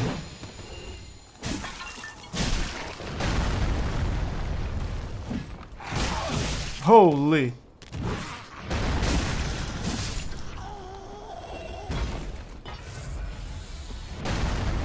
The Warden Twin Blades. I already know chat's gonna tell me that's another rare drop or something. Fucking 0.2% chance of that drop.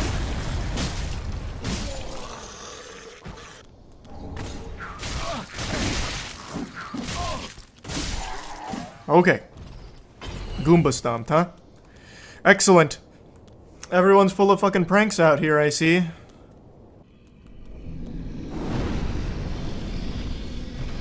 Oh, I remember those guys.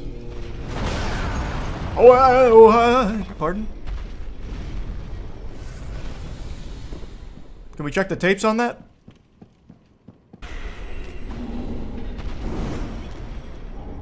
Whoa, Lloyd's ring. I remember Lloyd's ring. I also know I can just kill them in the water down there. Or in the swamp down there, rather. I'll do it here, though. I went for 3 that time. There we go. That's big!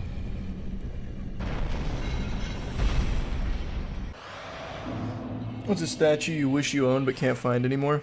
Prime 1 Studios Void from Berserk. No, this isn't like final build or anything. It's just what I've got so far. Hey, Sigward. Good to see ya. I am a knight of Katarina. Oh, wait, are you not Sigward? This cathedral. Oh, Patches, that's right. I forgot he did that.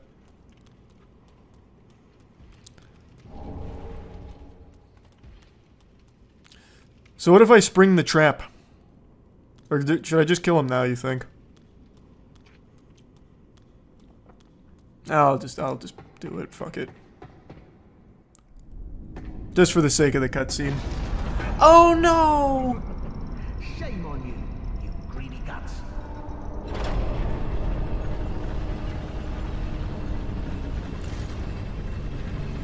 Thought you could outwit an onion. Don't you ever say that about Sigward. Say hello to the nice giant. He adores visitors. He's dead, man. I already killed him. Oh, like open your eyes. I killed him already.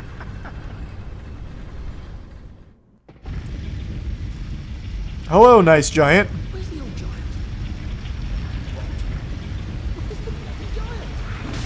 Oh, hey. The exact opposite of a giant. Here I am.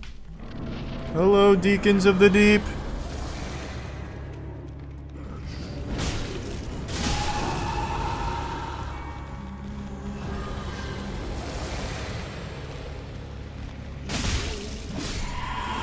This is such a fun fight. Everyone loves deacons in Dark Souls 3. Oh, god damn it.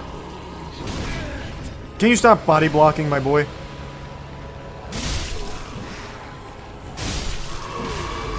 There we go.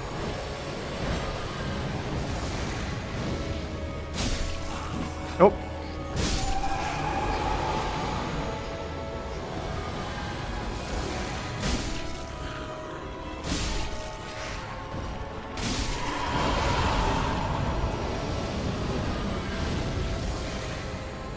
Pardon?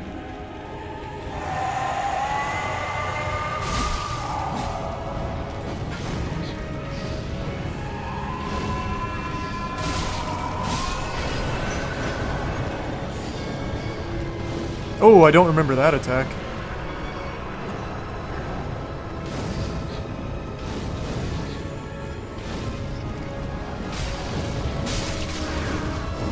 Stop!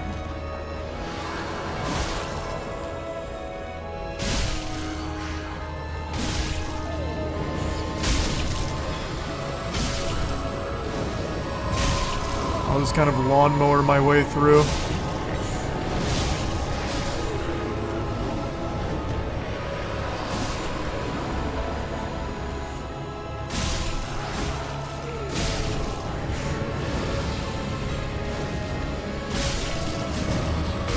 No! Oh, wait, he didn't die? I thought he died. Man, that guy had some real tenacity to him. He said, I will not go down like that. Looks like I do a gesture at you. How do I hit you with a gesture? Like Zune. You can kill him for an item. Yeah, but he's not hostile. What's... Does he have a quest for me? Does he have cool stories to tell me? No boss. Okay.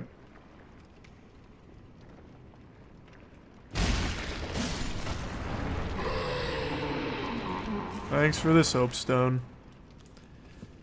Should have led to a boss. Would have kept you alive. I'll count that as a boss. First try. Hi! Whoa. One of these is going to say amazing chest ahead, I'm calling it. Love ahead. Chest ahead. Damn. Oh, there it is. Hello? Hey! Hello? Sigward! Anyone there? Yeah, it's me, Goof Juice. Oh, I know that voice. It's me, Siegfried of Katarina. It's always good to see you, Sigvard. I'll never get your name right. Kinda wanna switch to my main weapon here, but I'm gonna give it a whirl with this.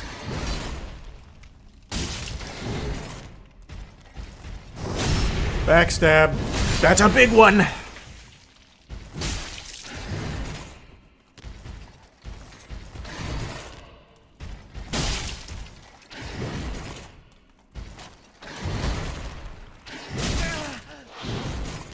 Holy shit, that damage. That just killed me. That one-tapped me? Really? You can't be serious. That's so sad. About to fuck that ass. Whoa.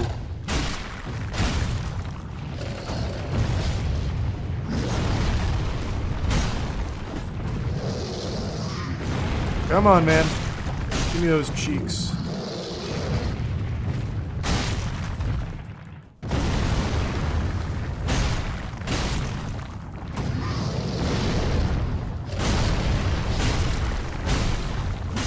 Hitless. Yeah. I do that now. That's big. You cowards don't even smoke crack. Where are the other flames at?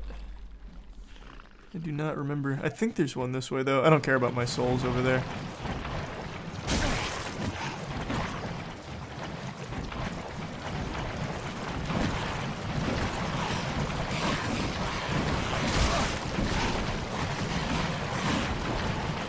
Well, that's sad.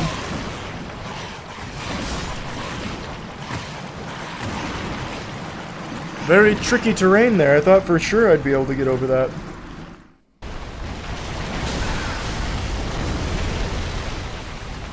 I'm dead. Whoa! Why am I in cerulean?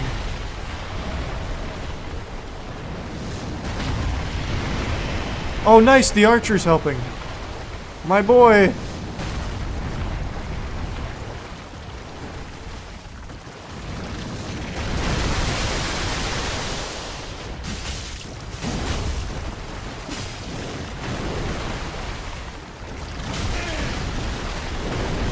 Don't really love this. Oh, if it does good poise though, that'll be worth it. It's crazy how every time I play this, I always get lost here. Every time without fail. Where is it? I feel like there's nowhere I haven't been.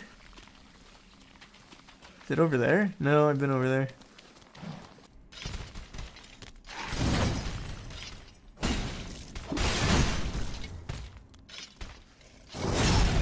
Oh, God! Hitting a visceral on these guys always, like, transports me through space and time. It does great poise damage, though, I will give it that. Maybe that's the whole point of these. Just do a ton of poise. That shit is chunkin'. Well, not chunkin'. Blasting poise. Thanks for membership, Alex. Alright, let's see if we get Abyss Watchers first try. I doubt it. I really doubt it with these weapons. Okay. I'm stuck. How did I get stuck in the doorway? Okay, here it comes. That was hey. Good start. Hey guys.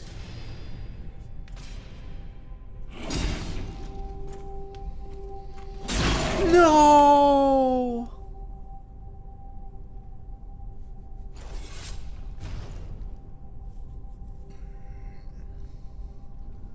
Abyss Watchers are very cool.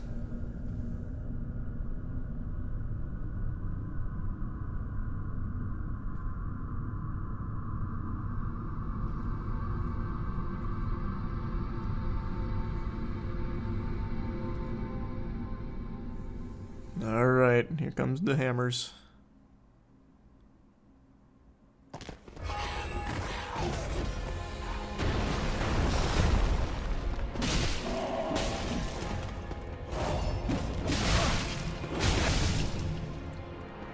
Didn't remember that super long string. That's on me, I shouldn't have rolled like that. I'm gonna try hammers again though. Give it another run.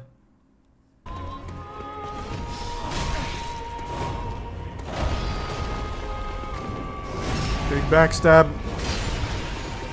I saw another Abyss Watcher get up. Damn it.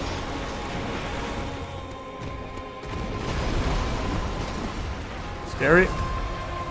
These weapons are just too slow for this fight, but I'll try and make it work. Oh, the third one's already up. Yikes.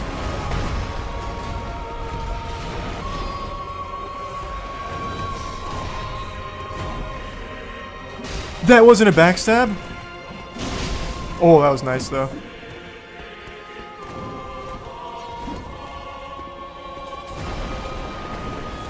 Shit. Up. Come on. You pussy. Oh, alright. Distracted.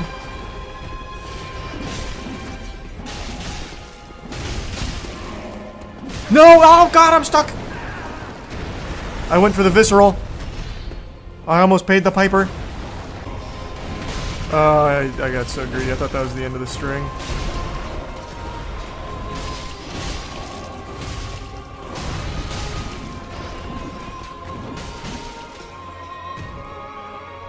Oh god, it's so slow with these. Jesus. That's alright. I'm out of Estus, but that's okay. That's a-okay.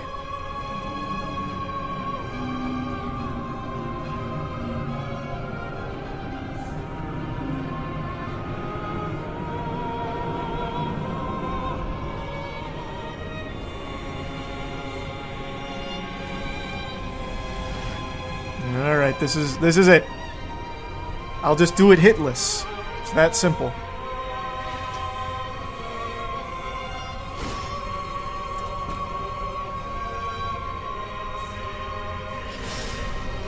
No, I'm not gonna waste a fucking ember. No shot. Speaking of, I need to go use my Estus shard and my bone.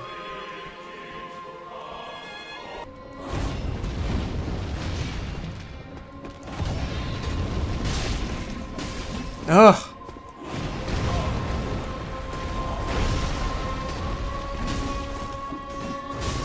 Damn it. Honestly, not bad with that, though. That was not a bad second attempt with those weapons.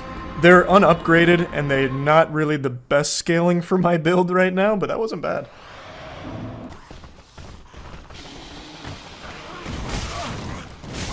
Jesus Christ, man. Come on.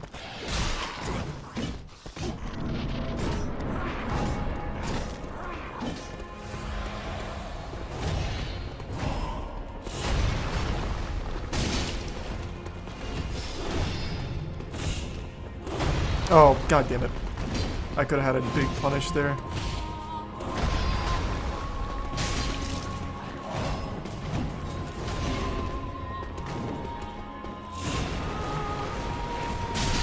Ooh, good tracking. Uh-oh. No! Thought I could outrun it.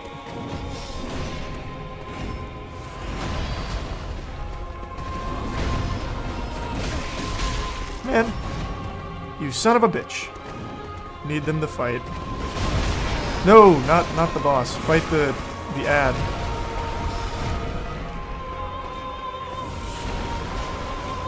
Can you stop fighting him? Oh my god. Okay, I'll have to kill this guy myself.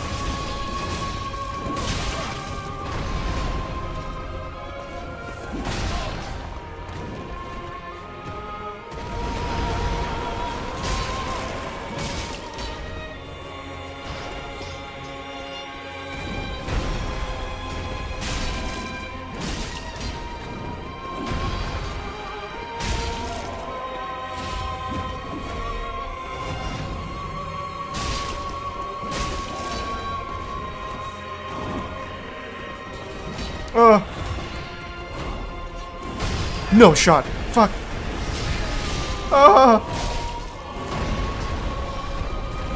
Scary. I don't want them clumped up like that. Oh. All right.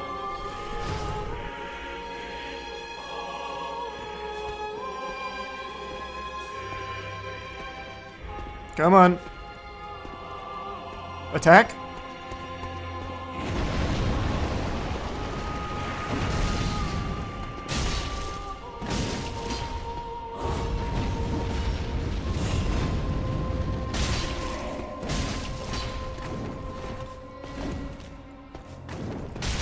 Oh god, that didn't break his poise.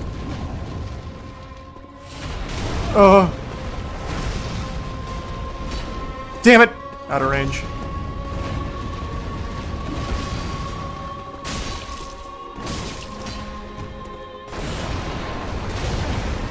I forgot about the lingering fire.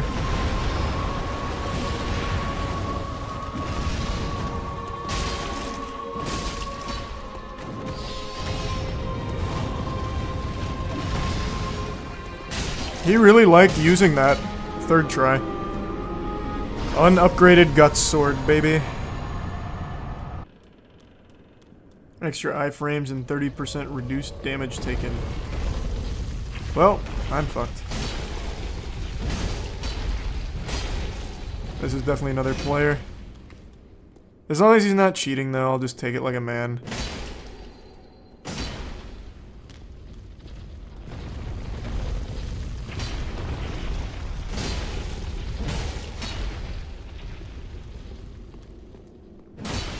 Oh my god, he poised that?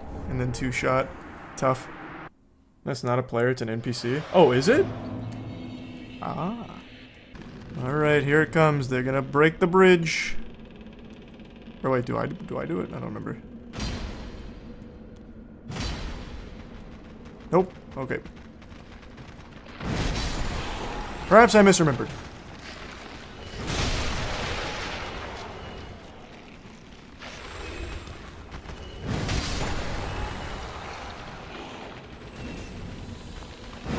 Doing it the old-fashioned way. There is a way to break that bridge, I don't remember how. Oh my god, I hit the wall. Oh, you again! Me and Onion Guy fucked you up last time. Oh, that's different. That's a mimic. I looked at the chain. Just looked at it a little too late.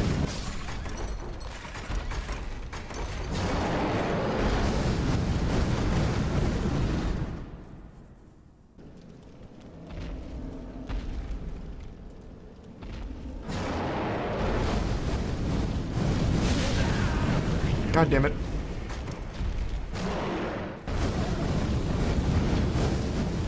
Oh shit, it's gonna be damage. Mimic, join me down here.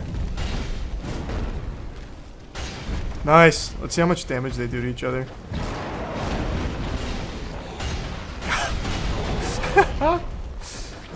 You've got him. Oh my god, he is fucking him up. What? Holy! We make such a good. Whoa, wait, hey, we make a good team, man. Why are you doing this?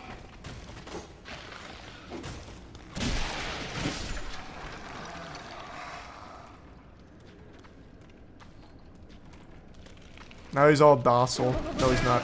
No, he's not. He almost one-shot me.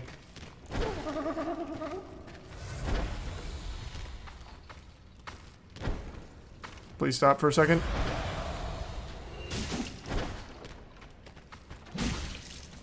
I shouldn't have risked that. I thought mine would be first. Oh my god, that's so sad. I thought mine was gonna hit first. I remember this boss over here.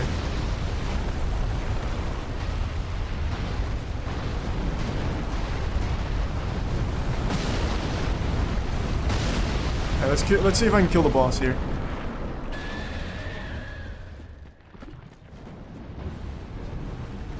Just another one of these guys. Simple.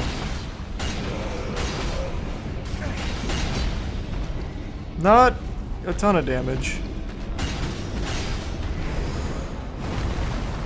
That's AoE.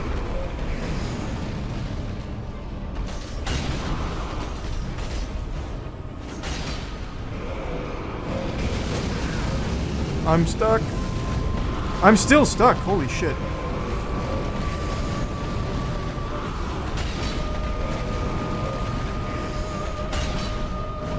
He's having a really hard time hitting me, though.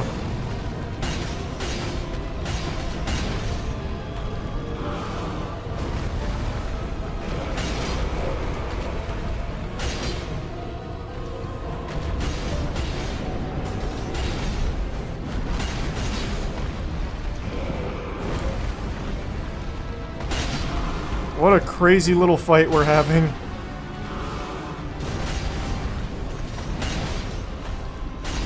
This weapon is very cool, though. I am liking it.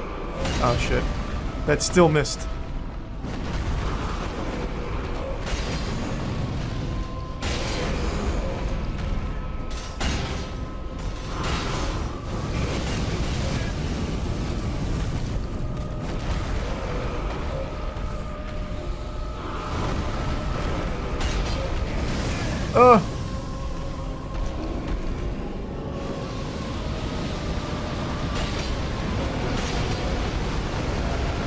Whoa! Shit!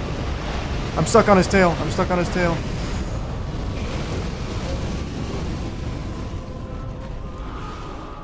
That was scary.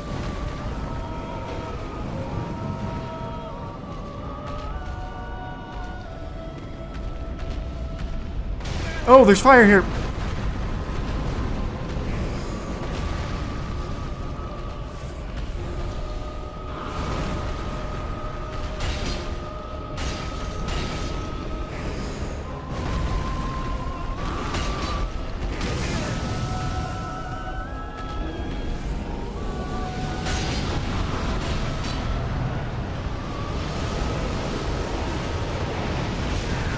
What the fuck? Just play it safe.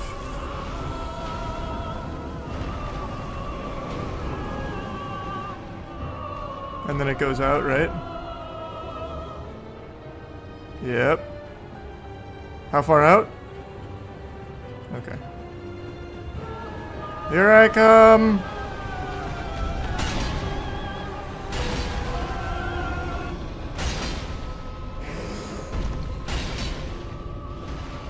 First try. Take that, old Demon King.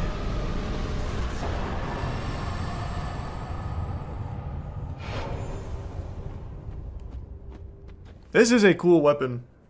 I don't have any upgrades on it, so I'm not doing much damage, but it's very nice.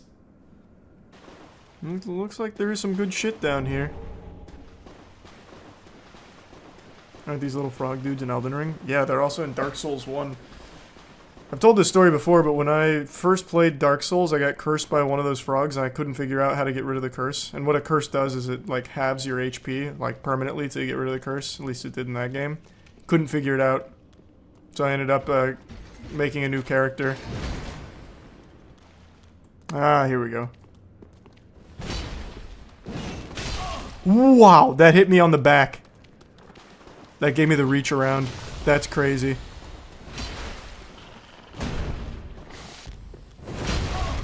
Oh. The tracking, yikes. That's sad. Damn it. I thought there was more in lag. I'm dead. Oh, never mind, he didn't do it. He could have killed me there. That frog is making this an even bigger headache. Oh. Hit the wall. And that poise is making me sad.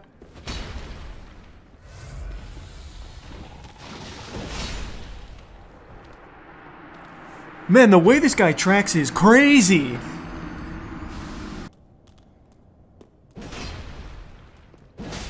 What? Nope.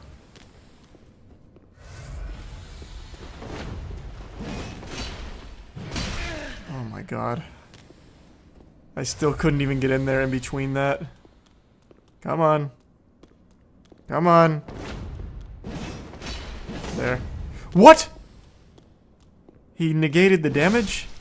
There we go. What a noble warrior. Holy. 50 strength requirement. Let me see the moveset though. Oh, it's got a thrust. Oh man, that thrust is probably crazy. Don't know what the weapon art is though.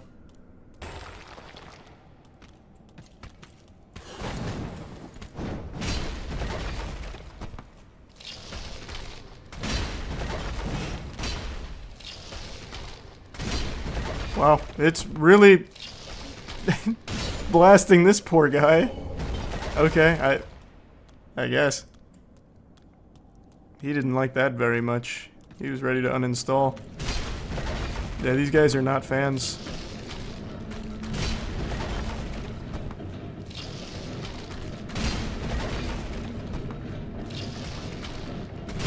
Yeah, they just get pinballed by that. Easy Titanite shards. Who are you? God! How am I still running into just men? Just dudes. Is that you, Patches?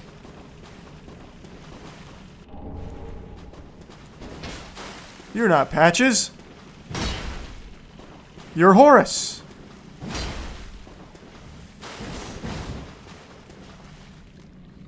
I don't know why I thought that would reach. It wasn't even aimed right. Oh, that did though.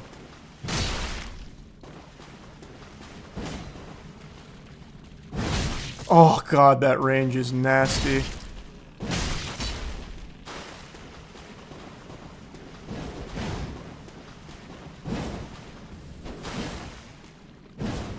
What kind of baloney? There we go. Gotcha! Outplayed, Horace. Alright. Touch goblet. Here I come. Wolnir, brace for impact. I'm bringing the fucking butter. Get ready. Here she comes. And this shit is gonna be dairy free. Here's a little fart for free as well. Don't know if you could hear it.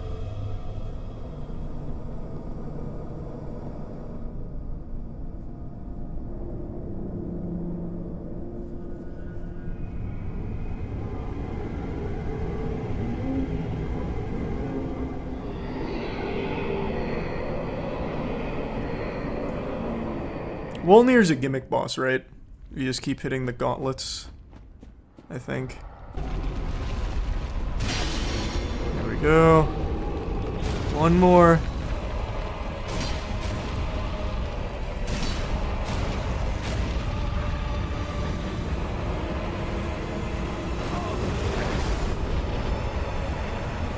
What? Why did that hit so hard? Oh, I can't. I know. I remember why. I forgot. You can't go that deep on him. Here I am again. I completely forgot about your fucking mist. I can't go that deep on you. Won't make that mistake again, though, Wolnir.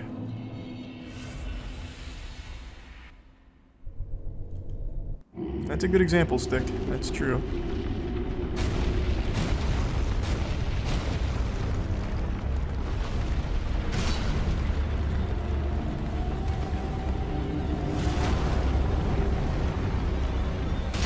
Ugh.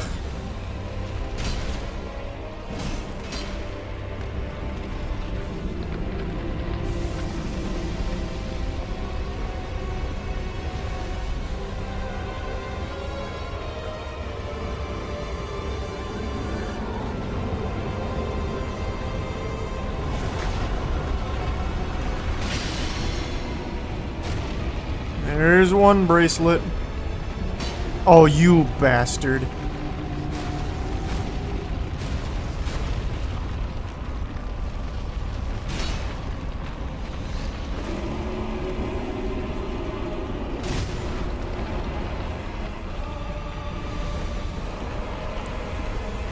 Oh, misclick. That's okay. Don't know what that attack is. Oh, he gives himself a little sword.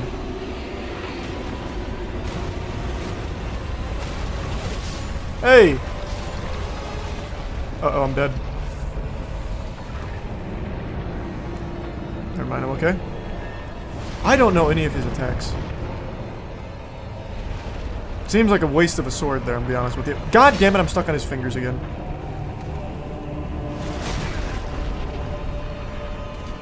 This is making me sad. This boss is a gimmick.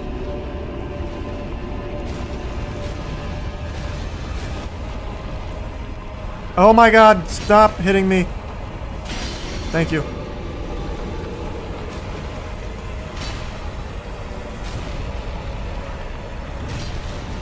Oh fuck! Oh fuck! Scary.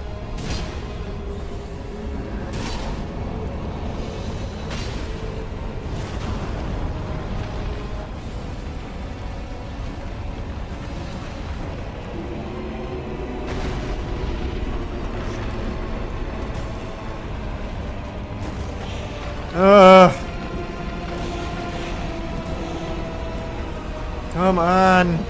Just show me your bracelet again. I'm stuck.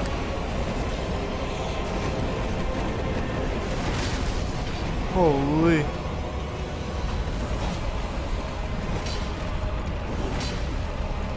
Stop moving your fucking arm!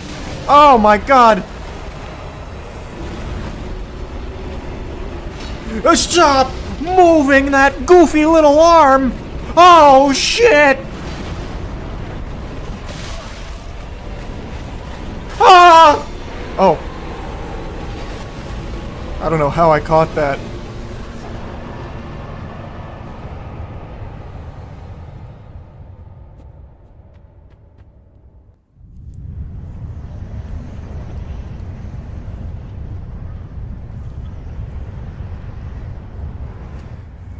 That's the goof juice difference, baby. That's how we do it. How can I get into the Soulsborne genre? Always frustrates me, but looks so fun. I'd say start with Dark Souls 3. Is this a boss here? I thought this was just for shortcut. Nope. I remember this now. Ah, boy. The only reason I went this direction is because I wanted to open that shortcut. But this is Ocelot. You ignorant slaves. Finally taken notice, have you? Of the power of my beloved Ocelot, child of dragons. Let's see if I can get him first try. I will not give him up. For he is all that I have.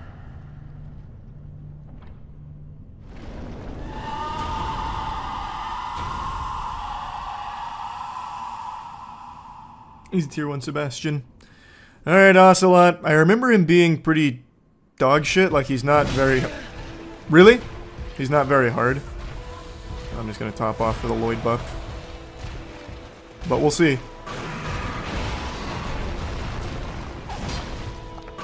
Man, I don't do much damage. Oh my god. That was just a full-blown one-shot. Progress normally. Get to the proper level, then fight him. I don't feel like doing an early Ocelot. I already did early Dancer. Come here. Shit, I thought he was staggered. He wasn't staggered at all. He flinched and I thought it was just gonna be a big punish window. You dirty rat. Oh, I'm dead. Never mind, I got lucky. What is hitting me? Him just turning around is hitting me. You bitch. How dare you?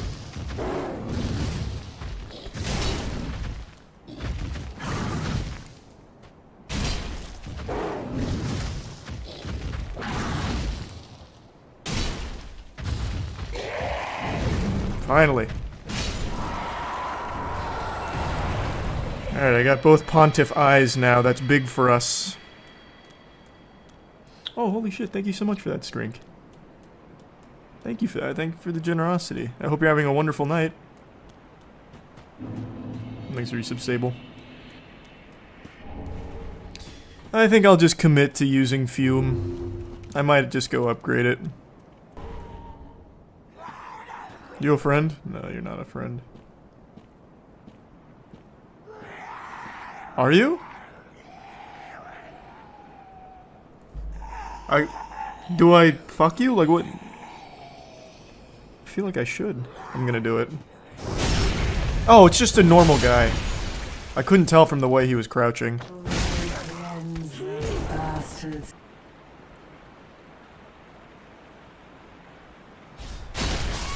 That's big. What a plunge. And a ring of sacrifice. Alright, I've got to go sacrifice some poop to the toilet real quick. Give me 2 seconds, I'll be right back. I hope I don't get ganked.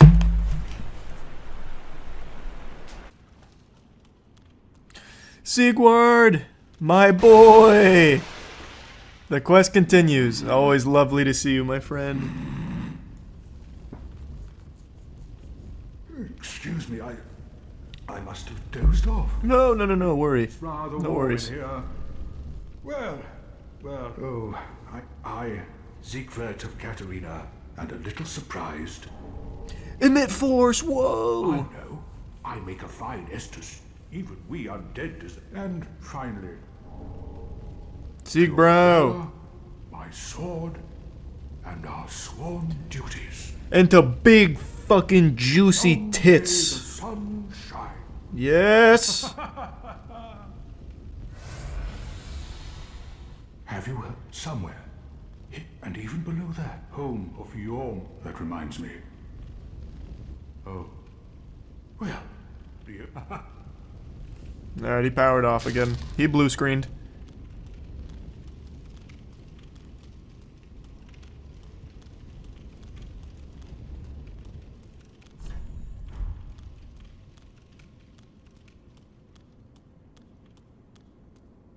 Oh, a Black Knight.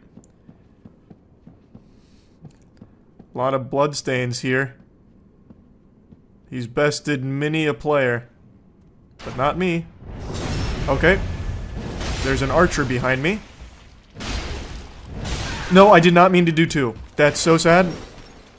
Oh my god, now I'm panic rolling. Okay, we're fine. Yikes. What a dirty rat. No, we're fine. I thought there was more of them.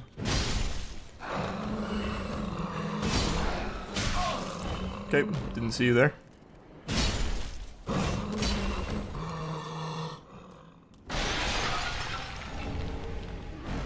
No, why? Oh, I should have just went and got the fucking shortcut. Oh. Havels before nameless. Ah, gotcha, okay. Alright, Pontiff Sullivan, I'm here.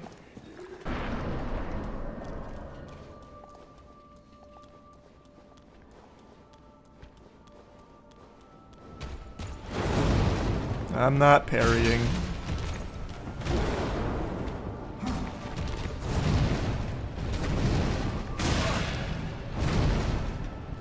I thought there was another.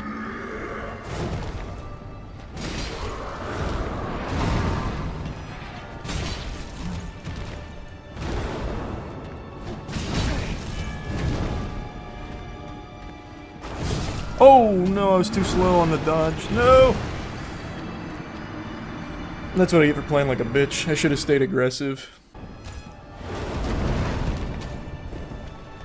I'm dead. I've got to stop playing safe for no reason. Playing scared.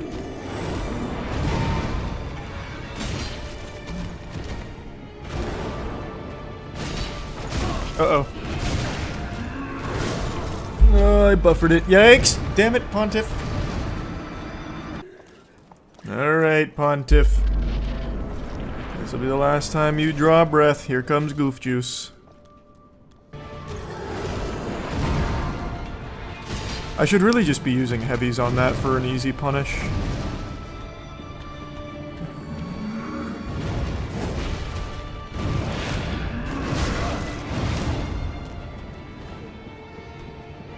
Oh, is that a prototype waterfowl dance?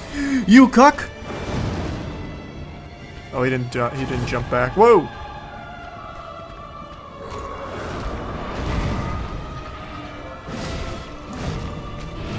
There we go.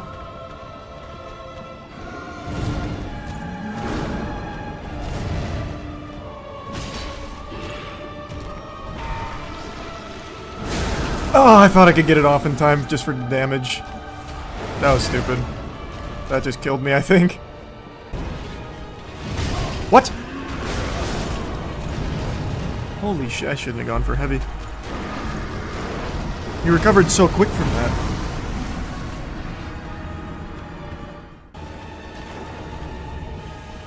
Alright. I'm out of rhythm, but that's okay. I didn't even remember that attack is like an option. Whoops, misclick.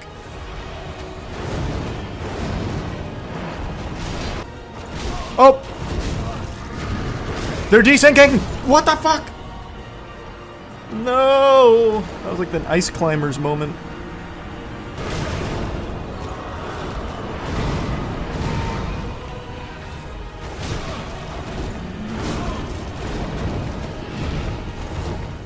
He's still going.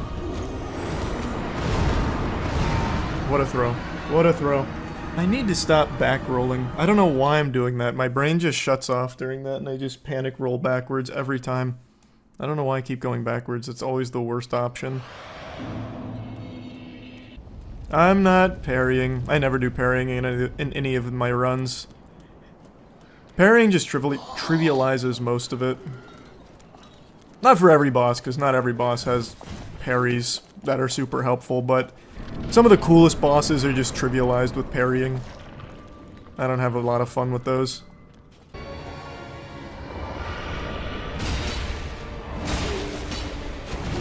Oh my god, he went through me.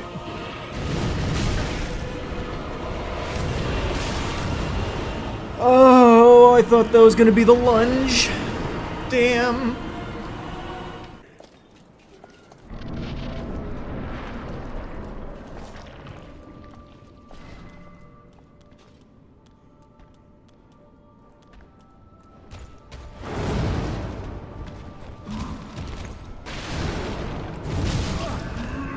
Great.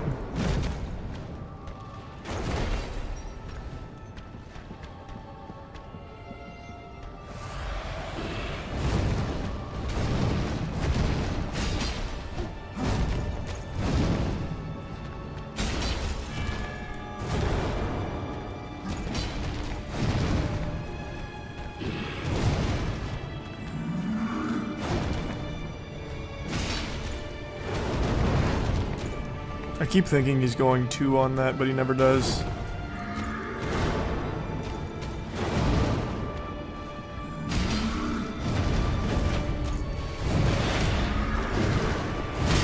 Ran out of stamina for the last dodge.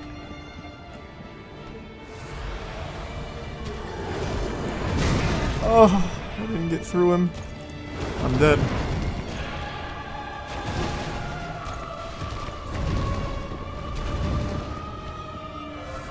Scary.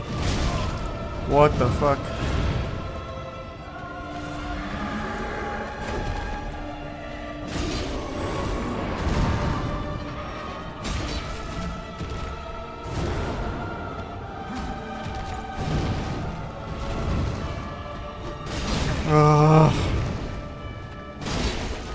Alright, no phase.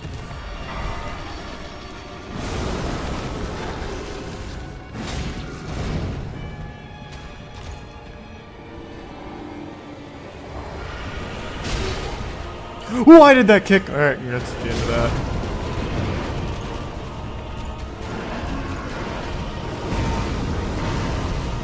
Oh, I thought I took more damage.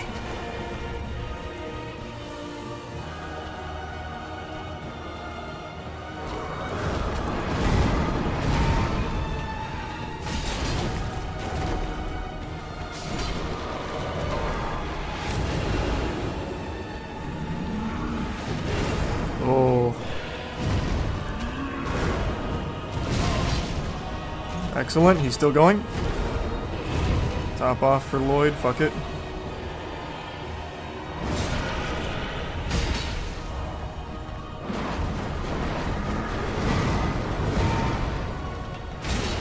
There we go.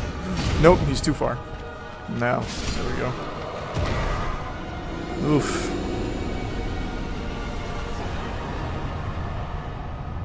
First try.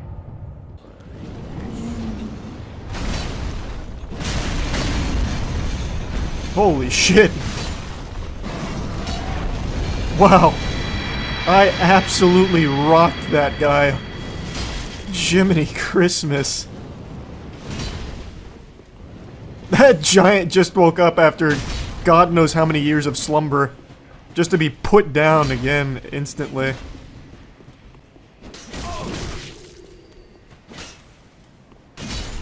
There's one. Oh god, he's so afraid now. He's running all over the place. Are those the Drang hammers you're using? We had the same idea. Okay, I'm out of stamina. Let's do it again. He didn't want to clash with me in the air this time.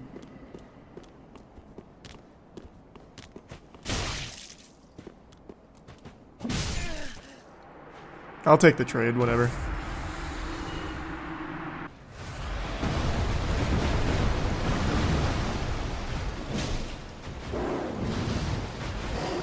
There. Oh. That takes a lot. That does take a lot of work. Alright, next one. Oh, come on. You've gotta be fucking kidding me.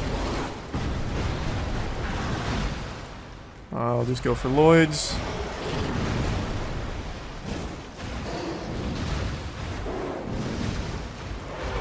I'm stuck. I'm stuck inside of him. Just go for Lloyd's.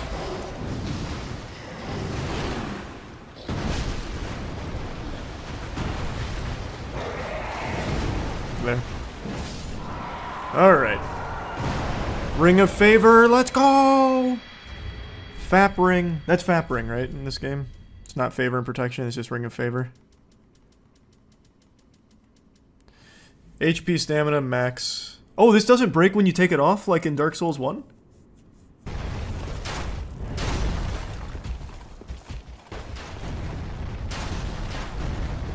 Oh my god, there's more.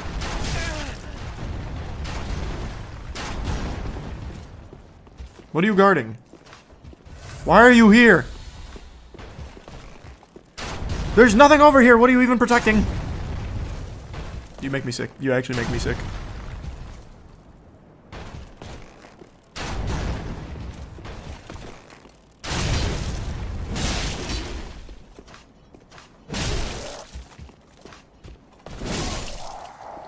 Really? You just needed to trade a hit with me?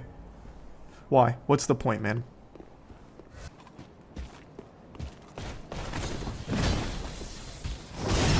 What do the red eyes mean on these? Whoa! Big plunge inbound. Amazing chest ahead. Well, that didn't do much damage, huh? I'm out of stamina. I recognize this. Let me open the door. And I'll just go ahead and casually first try the boss. Okay, didn't remember that guy. Oh, a chest? I can't help myself. Don't be a mimic. Not a mimic. That's the shard that's big for us. So far hitless. The smooth moves. I've got to pee so bad. I'm gonna just bonk this guy out super quick. Oh, Aldrich, not Archlich. Aldrich, I'm here. Holy shit. Alright, I'm gonna go pee. Good speed run. Oh god, fuck. Oh, I remember that. Yep. I locked myself down. I remembered it right when he brought out the fucking bow.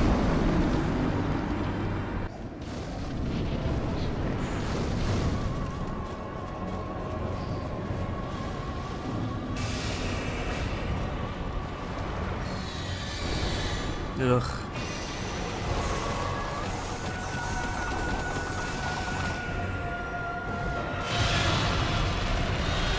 Didn't know it went through pillars. I was just gonna play this one slow just to get this fight over with.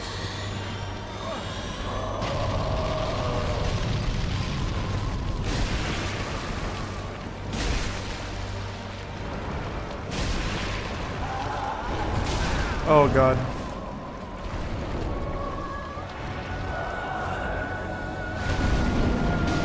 God damn it! Aldrich! You cheeky bastard.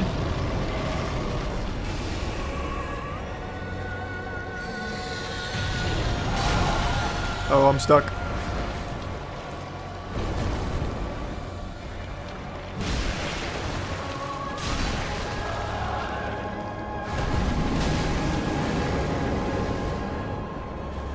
Where are ya? That's sad. That hurt my feelings that I missed.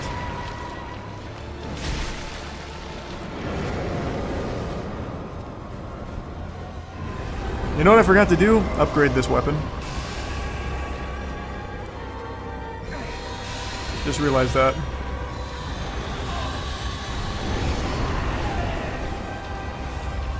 It's okay.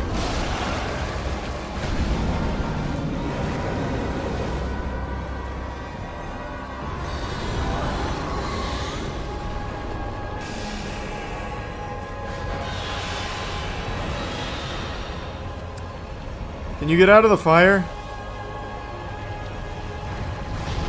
Thanks.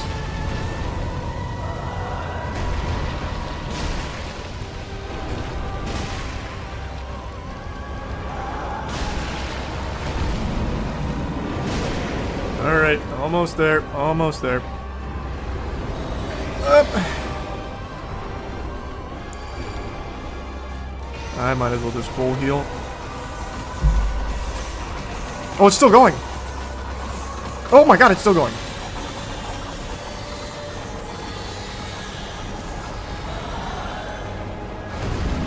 Oh, stop running!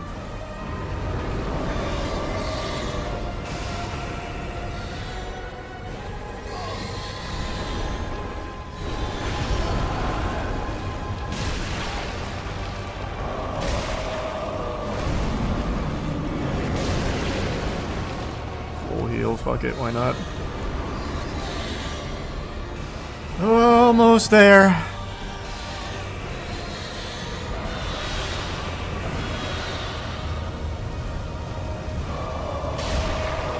I actually thought that would just kill. Gotcha! Rest in peace, Aldrich. Take that. Should have just killed you before doing this, huh? Thanks for being polite about it, though.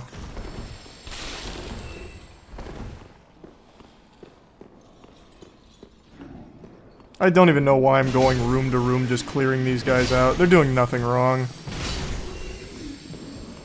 But I can't help it.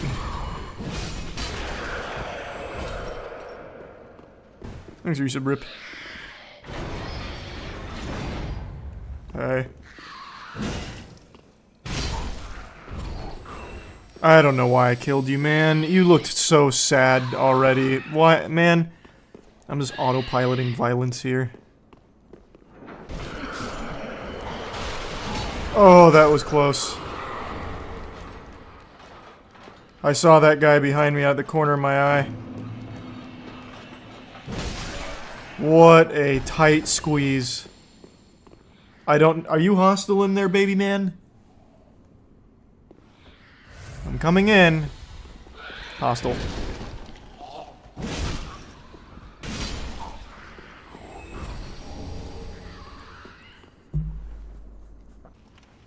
Can't help myself. I'm getting it. Nope, can't make that jump. Wait, all calculated. No! Oh. Alright, I'm in. First try, window jump. Sigurd, I'm coming! Sigurd! Oh, my boy! My sweet boy! Oh, you are a saint. Oh, don't mention it. I, Siegfried of Katarina, express my deepest gratitude. Take this. A token of my... Oh, wait, a fucking slab? We're slabbing? Please,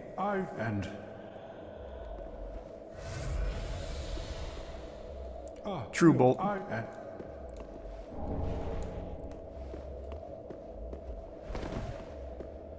Alright. So now he'll join me for Yorm and his quest will be complete. Or is there anything else I need to do? Also, what does this covetous do? Nope, I'm on Act 3 of Wano. I'm almost done with One Pace. Because I haven't finished Wano. This is a land. You're here to save me. Yep. Come on. We're getting out of here. I'm guilty. Is that something you can forgive? Yes. Oh, really? You are no ordinary man. Very well. I am Carla. It's wonderful to meet you, Carla. Thank you so much for being so sweet. Now, Sigurd and I have some big business to take care of. Big business. Sigurd, it's time. Wait, do I have to ember for him to be here? Don't do it, man. Don't do it. No, don't do it. You're better than this. Thank you. Yes, please. Don't do it. Alright, good. Thank you. No, stop considering it. Just leave. Thank you. No. My man, please. No ember necessary. I'm gonna do it anyway. We'll go prime goof juice for it.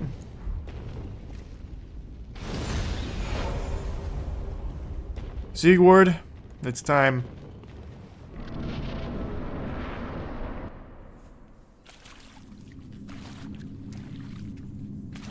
This is the end, Yorm. I brought the ultimate weapon. Onion! Yorm. Old friend. God, he's so cool. Siegfried of the Knights of Katarina have come to uphold my promise. Let the sun shine upon this Lord of Cinder. Let's do it!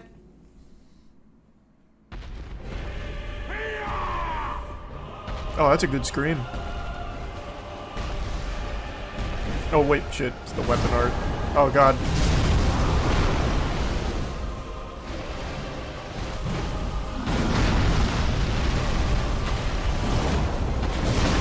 Okay, what the fuck? Am I the dumbest man on earth? Huh?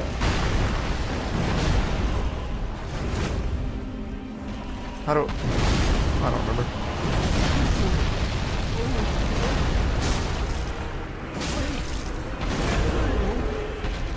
Oh, you have to full charge it? God damn it. Sigurd, I am so sorry I let you down.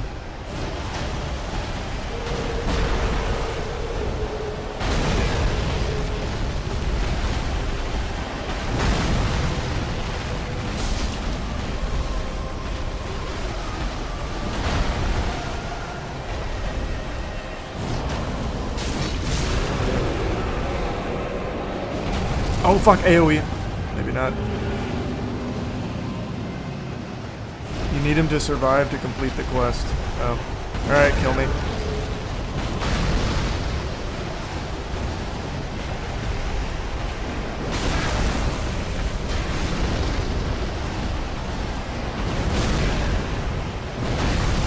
Oh yeah, wait, could I just quit out?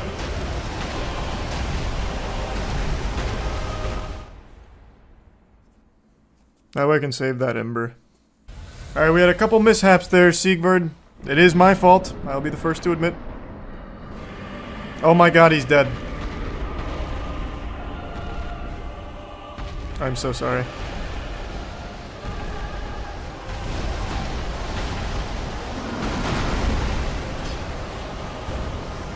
What the fuck?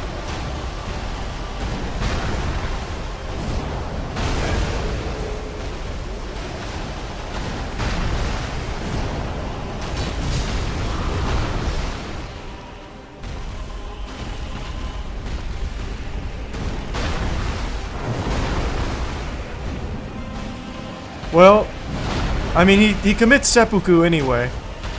I know that.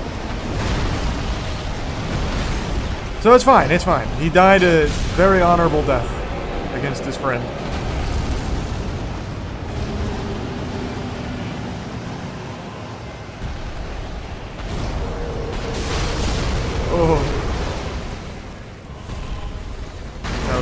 bad trade.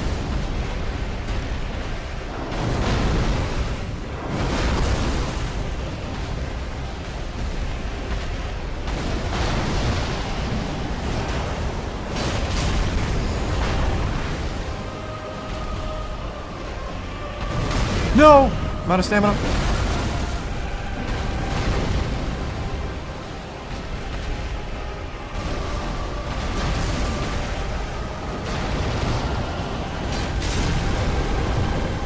Just full heal.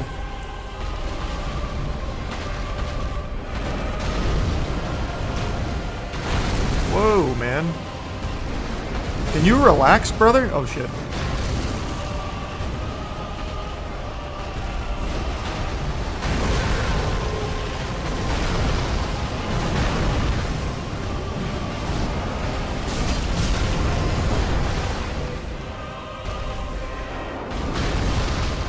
I wasn't the one who killed Onion.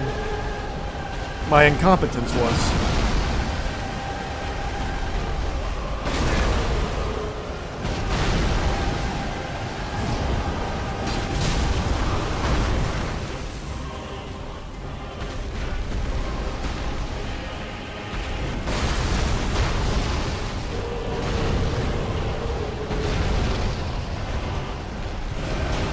Oh god.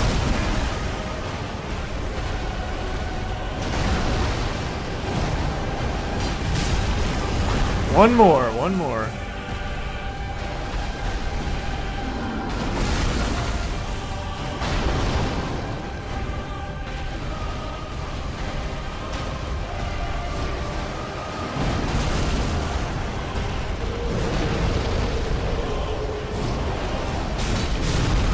We did it, Siegbird!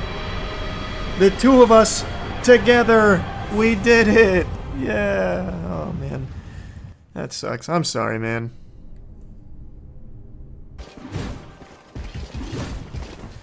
Alright, Osiros.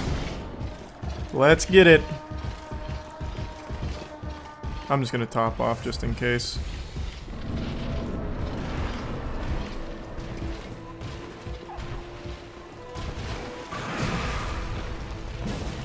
There we go, I do damage this time. Oh, now I'm dead. Never mind, I'm fine.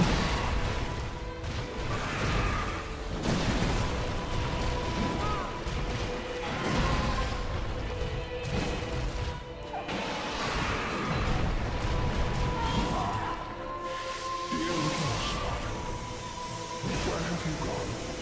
Are you hiding from me? Come out. Come out. Don't be afraid. You were born a child of dragons. Is that an AoE attack or what is that? Now, show yourself, Ocelot. I keep missing. My dear little Ocelot.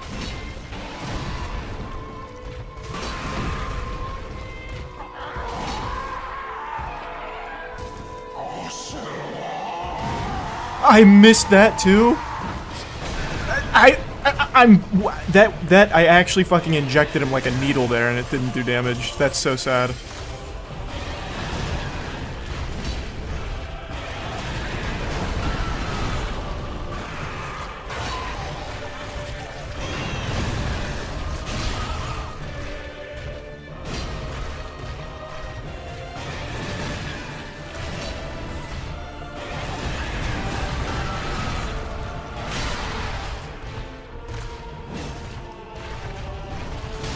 Whoa!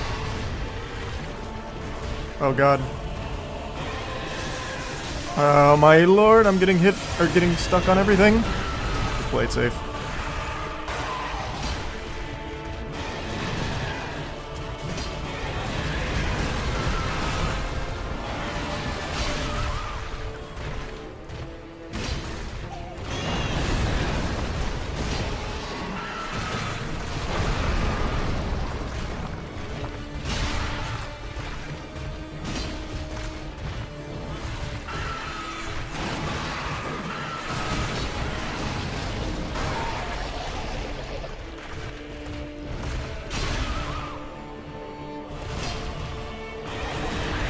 Excellent fight, Osiros. very noble effort indeed. God bless. Second try. Though I don't know if we even really count the first try, because I was like level 10 when I came here. Man, what the fuck?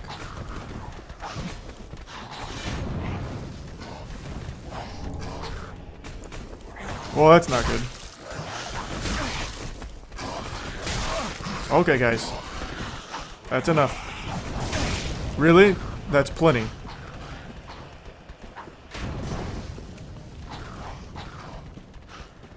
Gundir, lock them out. Thanks.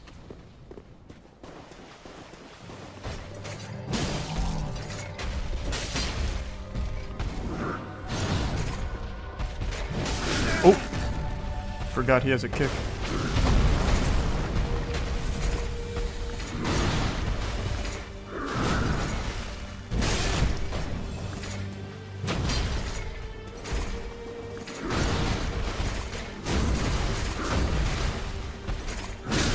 No!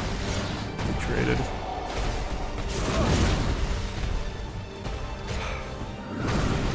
I got out of rhythm one time and that was the end. I was just so preoccupied with healing. I don't know why I always try and play it safe for no reason.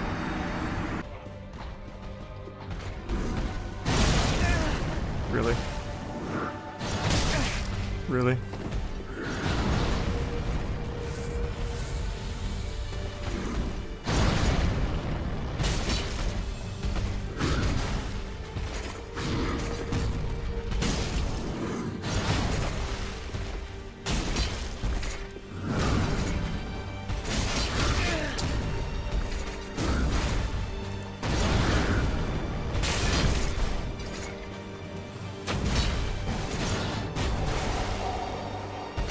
Oh god.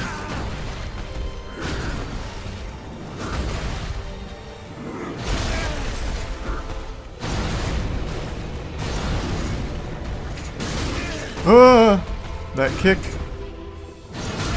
Whoa.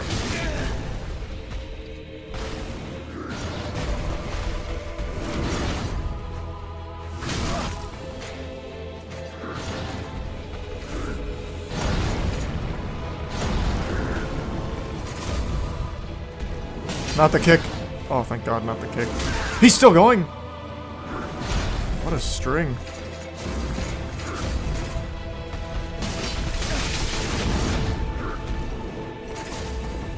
No, he's still going.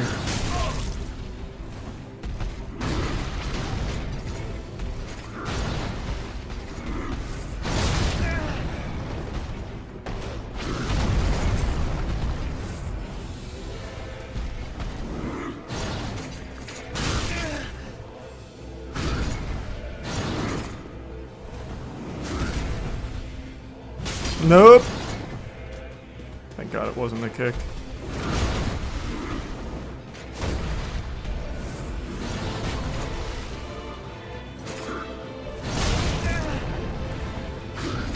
His string, oh God. His strings are so long.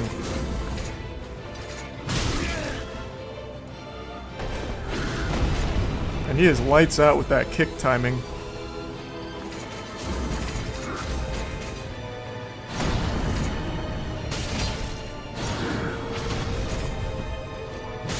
There.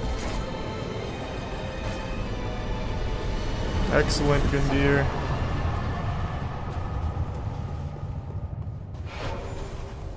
Those kicks, though, very impressive stuff. He knows his Krav Maga.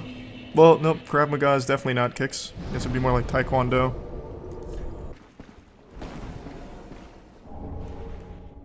Got the Firekeeper's eyes. I don't remember what I'm supposed to do with them, but I've got them. Treat them like Fushigi balls, I guess. What are the Firekeeper's eyes for again?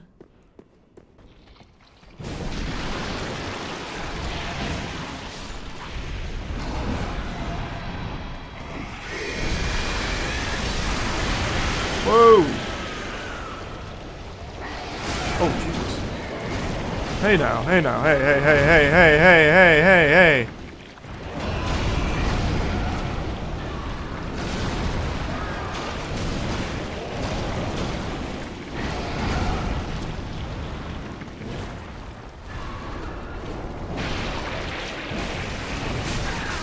Really? Grow up. Fucking really? You moved your little hand? Oh, come on, man. What a fight we're having. You proud of this?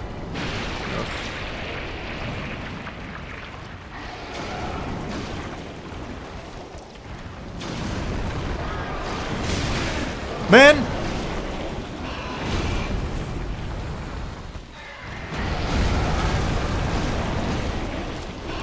There.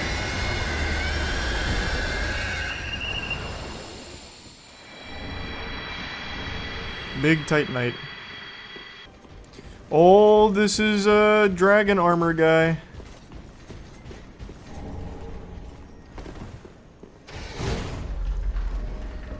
Don't do it. You don't want to do this. Why?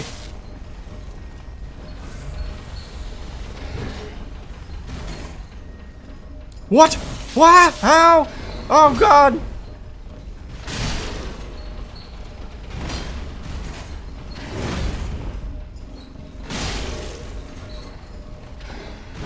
Jesus.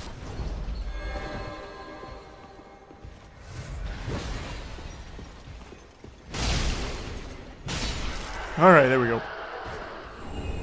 Good for you, brother. That was so impressive, man. Yeah, it was like a phone booth fight for sure. You got right up in my nuts on it. Alright, Dragon Slayer armor guy. Oh, I should have went to spin my souls. That's okay.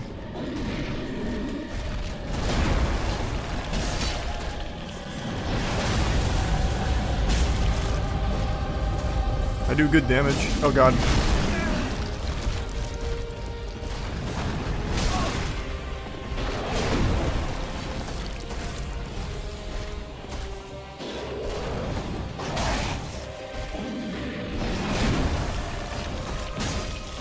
Yeah, that was greedy. Oh, that was a terrible heal. Now I'm panic rolling, panic rolling. Fine. Nope. Yeah, like I said, I'll probably switch off this at some point. I just don't know what to. I'm really thinking just doing the Rotten Grue Dagger. And just like swatting like flies. Because the moveset's so fast. He just like slaps his arm around. But I also have claws, and I think claws could be fun. Alright, I got you this time, Dragon Slayer armor.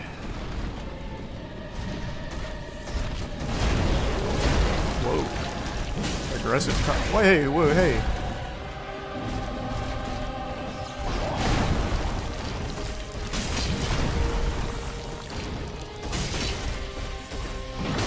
No shot that hit.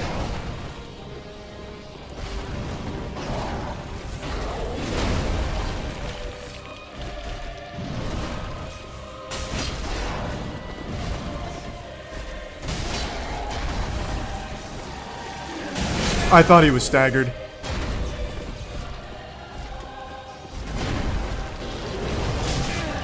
Didn't even know he had projectiles.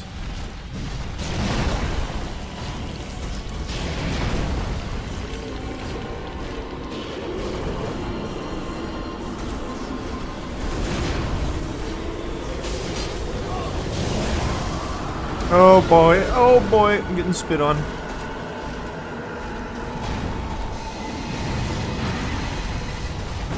Jesus.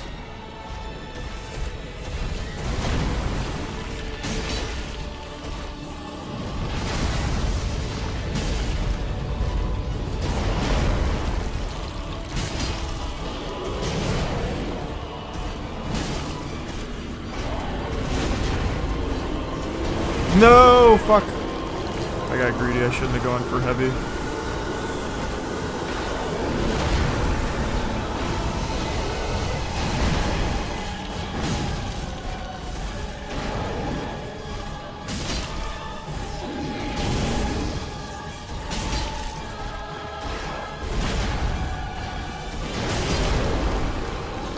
Second try. Easy Dragon Slayer armor. No, he's still spitting! Oh my god! Stop it! Alright, here I come, Nameless King.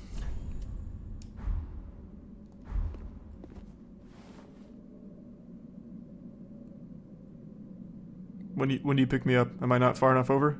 Okay, no, we're good. Oh, almost had a big tracking moment on that.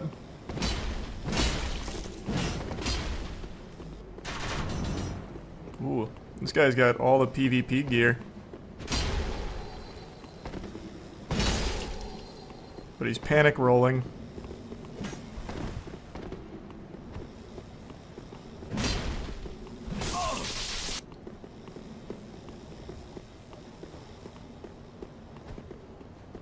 He's looking for that parry.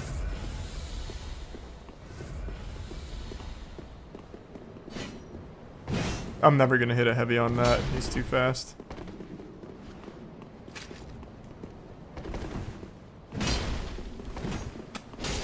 But I will get him with that.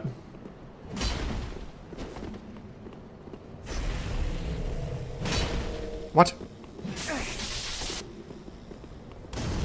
Oh, he just shit out a firebomb. That's big. Oh,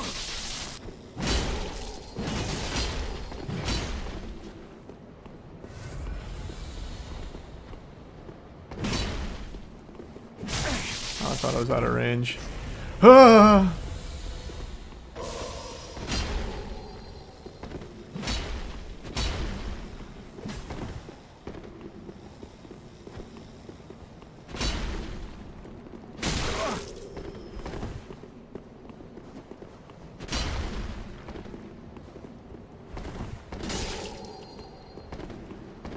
No! It's so tedious! Oh, I thought I could poise through that. Imagine. Roll? Oh, he didn't roll.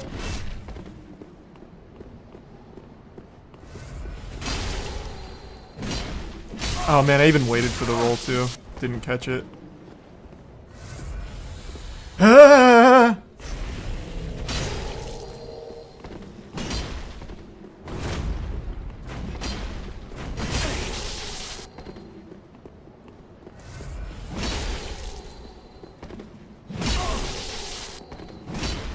That one didn't connect.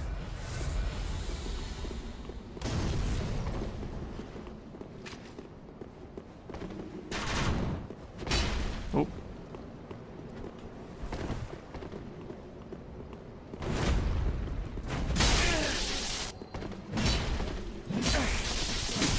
Uh-oh.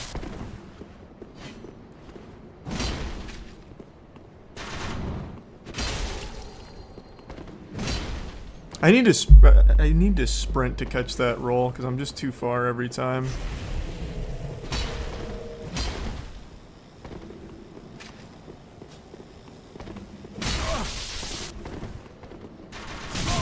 Oh.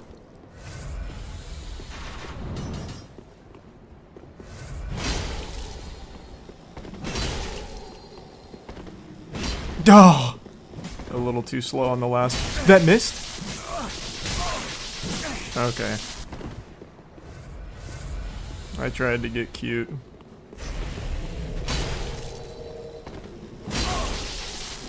Why the kick?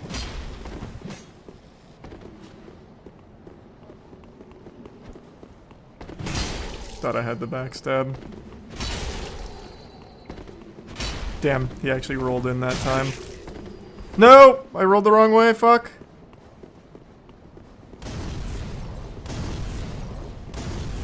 Fuck!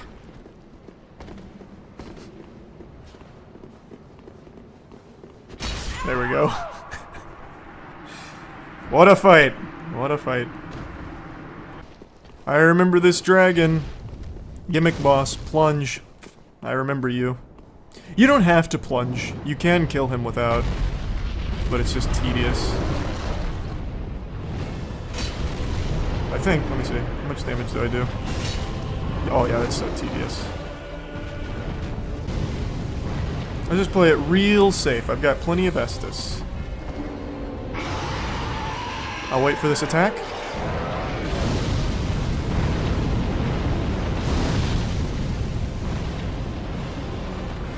Big plunge!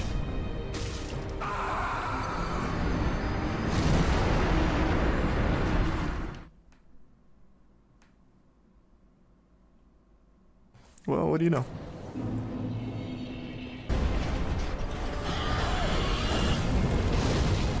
Go, go, go! Oh man, that's clean. Holy... What the fuck? What? How did he even reach?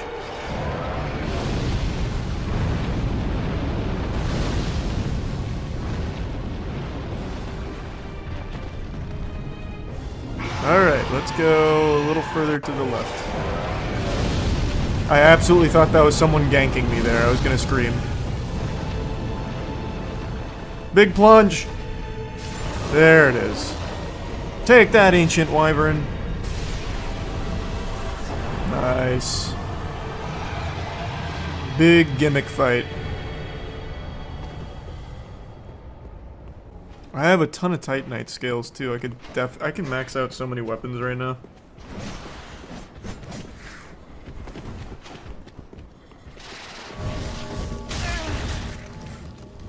I wanted to see what he was looking at. I thought there was an item there. He took great offense to that, clearly. Here we go. Alright, Nameless King. Come on in. The water's fine. It's still so hype. Why are you still here? Just leave. Have some respect. Ah, here we go. I'm guessing it's this.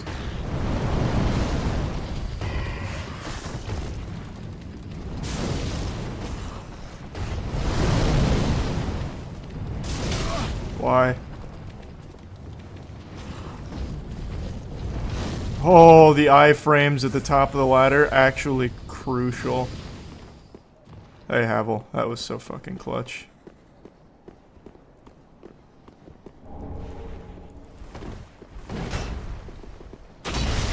Disastrous. That was disastrous.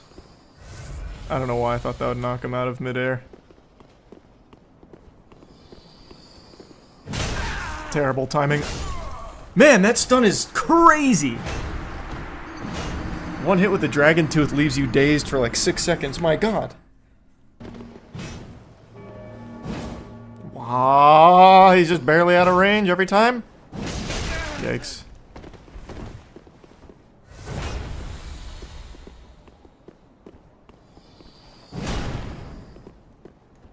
What?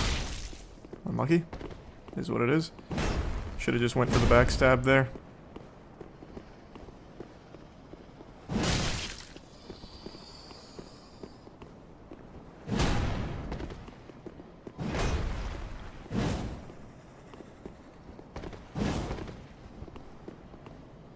We're having a crazy fight, that's for sure.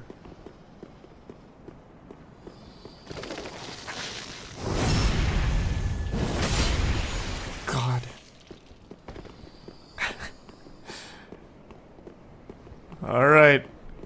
He's calcified. That went through him. I can't believe I'm still alive.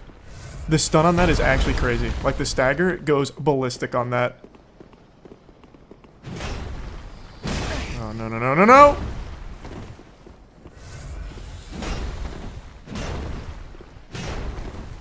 He's still going!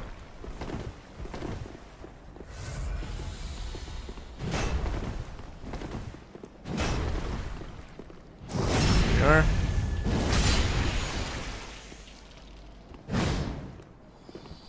Really, man?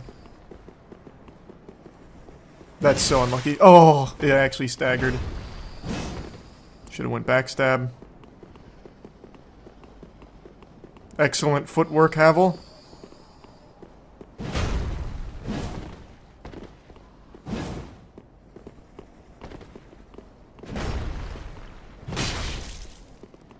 I thought I'd get the backstab! But I pressed it too early.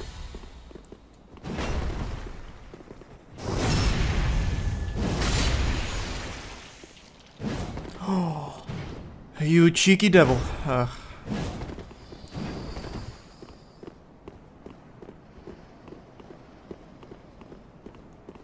I do no damage to this guy. It takes so fucking long.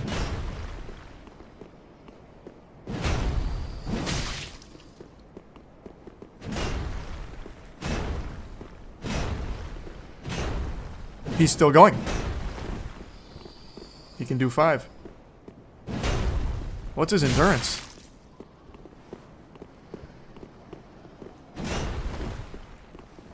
Uh-oh. Oh, boy. That's on me. That's on me. I let that tracking hit.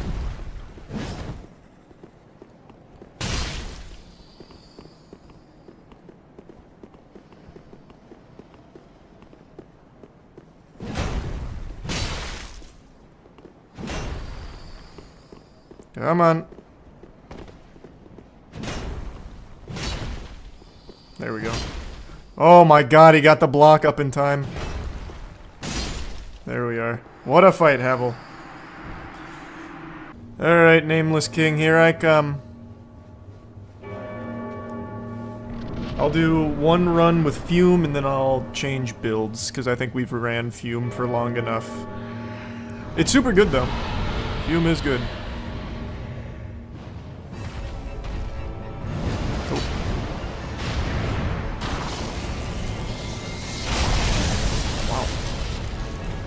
Alright, good start.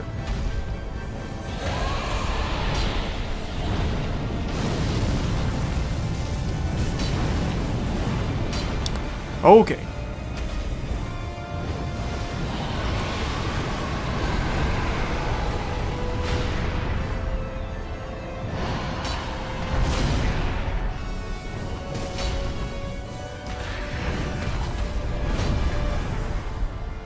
Ugh.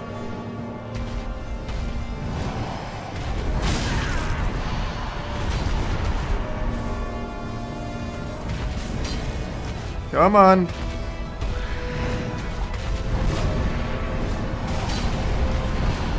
forgot how bad the camera was for this fight. At least for this part of the fight. Oh my god. That's unlucky. Now I'm dead.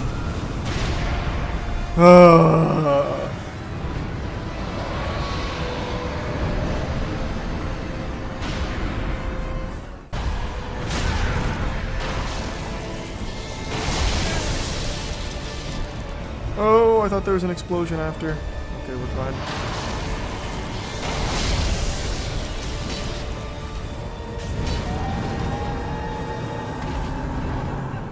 There we go. King of Storms down. That's big. Holy.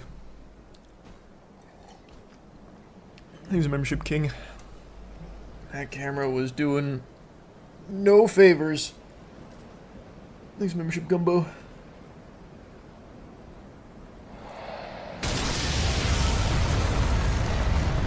Alright. Now, Nameless King. Yes.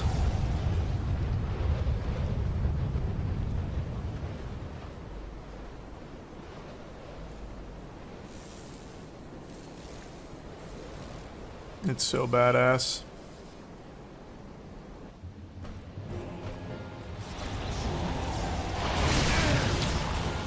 Definitely thought I timed that right.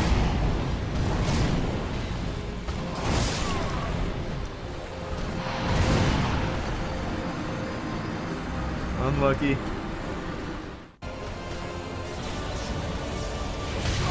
What? It's alright.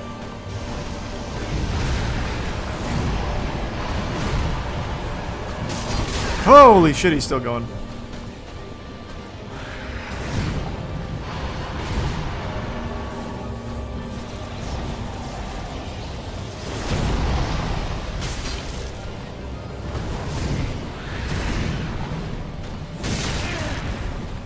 The punish window on an attack, oh my god, on an attack this slow is very small on this guy. What do I kind of want to do the Rotten Brew, I'm not gonna lie. There's just something that tells me I'll have fun just using the tiny little dagger. But I don't even know how I'm going to kill the King of Storms using a tiny dagger. It doesn't have a large enough hitbox. I feel like I'll never hit it. I don't really want to waste a slab. I'll just keep it at +9. Oh yeah, that brings the scaling to S. Yeah, we want sharp. Alright, run it. Sharp Rotten Grue. Use the slab, you get one after Nameless King. Yeah, but what if I hate the weapon? You know what I mean? You know what, if I hate the weapon, is what it is. I'm gonna slab it. You're right, fuck it. Can't be living life in fear. Disappointment. Slabbed. Okay. Let's try the new build. I feel like I'm gonna hate it. I feel like I'm absolutely going to hate it. I'm gonna be so full of regret, but whatever. I'm gonna really have a hard time with the King of the Storms here, though, because my little dagger, my little dinky dagger, might not reach that high. Oh wait, that's actually decent damage. Hey, that ain't bad. That damage is pretty nice. Oh my god, I got stuck. It's alright.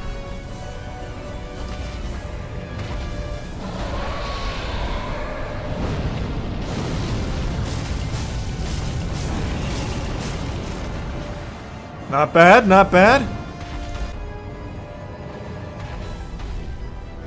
Oh, you sack of shit. There we are. Hey, that's not bad. That is not bad.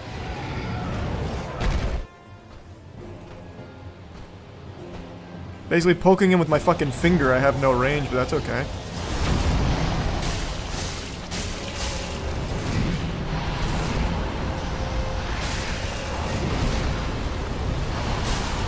Oh, that's unlucky. Oh, I thought that was about to be an AoE attack. Oh, I forgot all about that. I need to roll away on that, not in.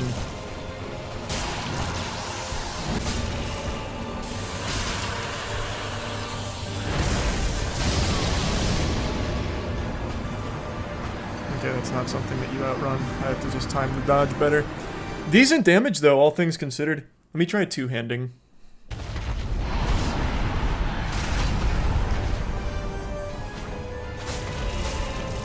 Stop moving your fucking beak so much, man.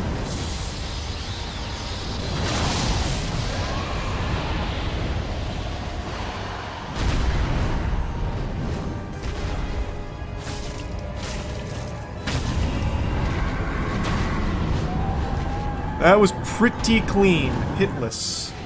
Love that. I am indeed a fan of that.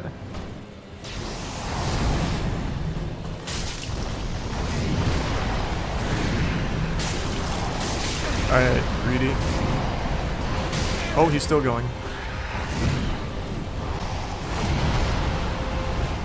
No shit. Wow, that was lucky.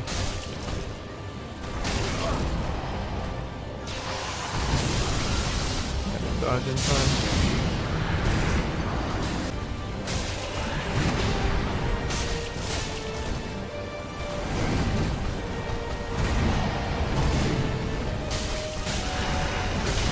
No shot, I didn't dodge that. That's baloney and you know it. Nope!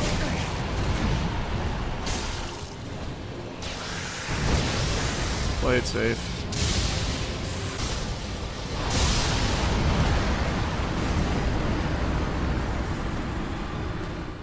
I'm using the Rotten Grue dagger.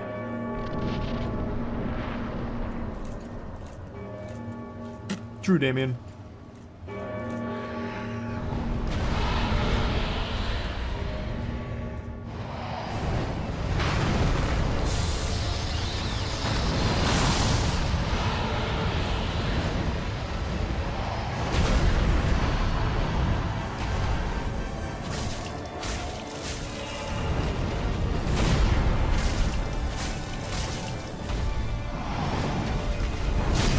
Oh, I can't believe that fucking hit. No, I'm dead. Nope. I survived. Cost me 2 Estus. I'm still taking hits on phase 1. What the fuck am I doing? Thought that was the fire attack. This is just so cooked. What am I doing, man? The tilt is so awful.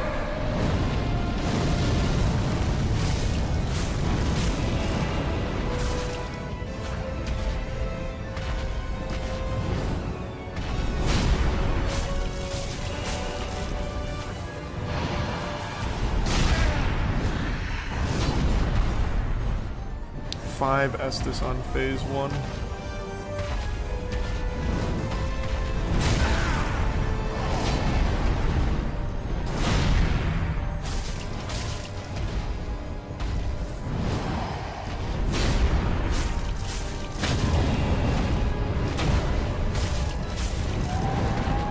Thanks, membership, Cammy.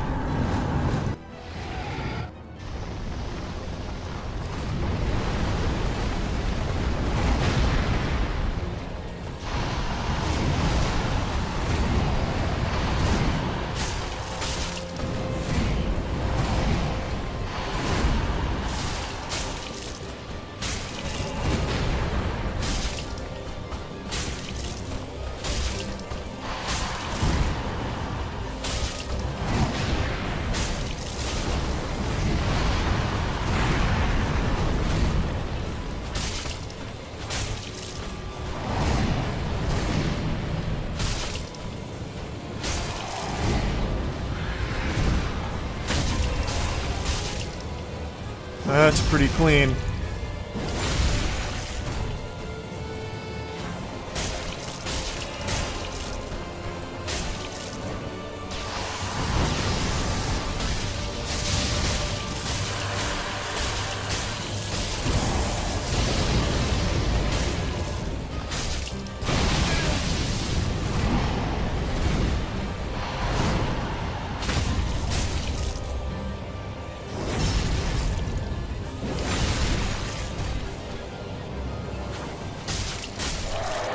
That was almost hitless.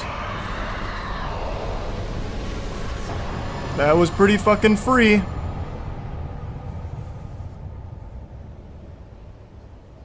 Nice.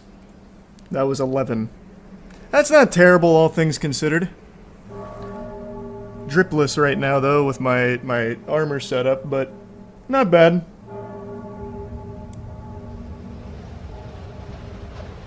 Thanks to Prime Corroded, the resub Wallace.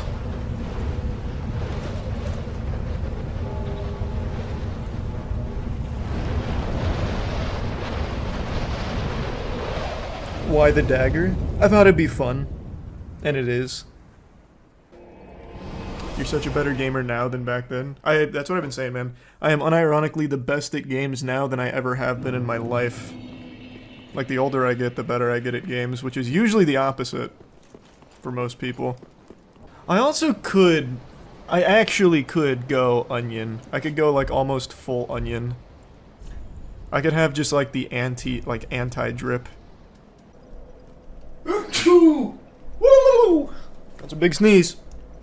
That's a big one.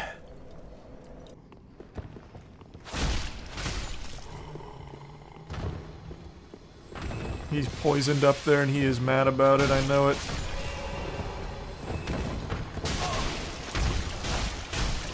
Man, the tracking on that is crazy! What the fuck? It's up there. Okay. Thanks for the membership, Caviar. You followed me this far. Can you have some fucking shame?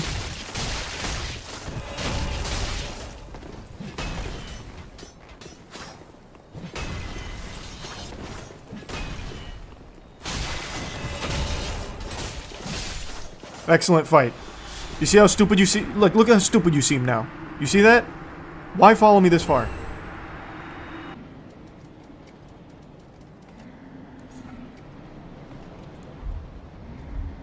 It's a good dex boost. I wonder, could I do both? I mean, I do like the Fap ring. That one's good. I need... Well, actually, do I need Chlorinthy? Since I have Grass Crest out? Lothric princes, here comes Goof Juice. I'm coming into your abode.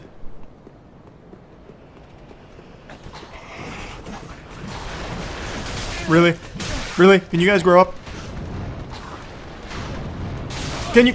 Okay, really? Oh, we're playing one of those games?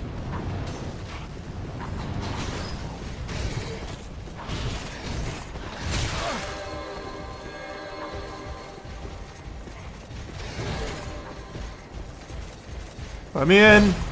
Let me in. I brought the whole football team with me. Let me the fuck in. One of them just killed themselves. Holy shit, he squeezed in.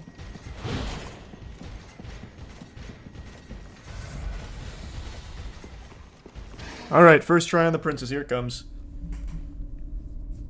I'm feeling it. Another dogged contender. Don't you ever say it to me again. Welcome, unkindled one, purloiner of cinders. Mind you, the mantle of Lord interests me none.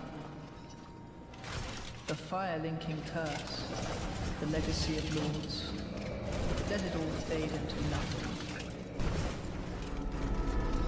You've done quite enough. Now have your rest. I remember this douchebag has like the Janinba teleporting slash. There it is.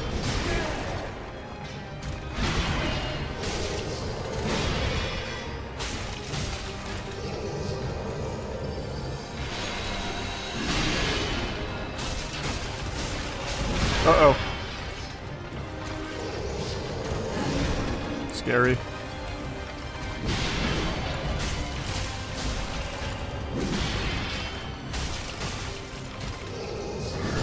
No shot that hit. Okay. Playing sloppy. I'm playing so sloppy right now.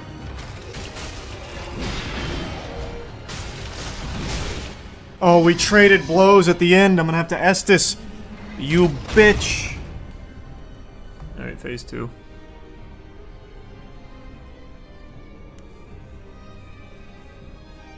Oh, dear brother. I'm on my way.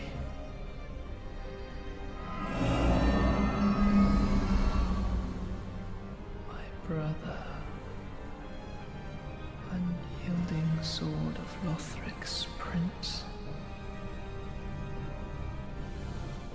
Just let him die, man. He died of cringe. Just let him pass on.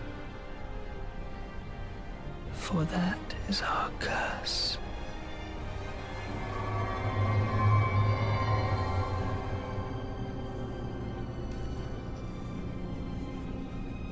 Alright. Let's run it back, huh? I'll give you that wallop again. Hopefully.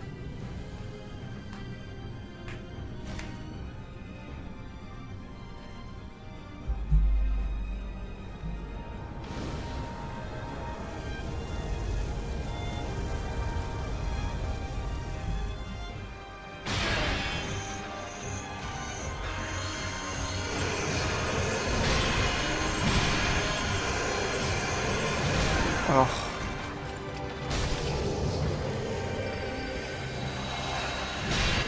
I couldn't fucking find him. That's so unlucky. I actually looked all over the place and didn't see him. Oh, I thought that was about to be the charge attack. This spot marks our grave. But How did that hit me?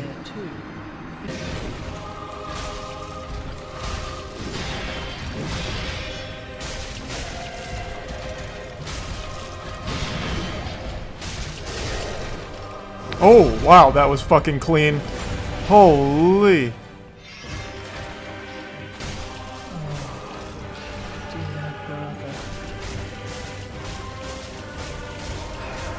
I don't have the damage to kill.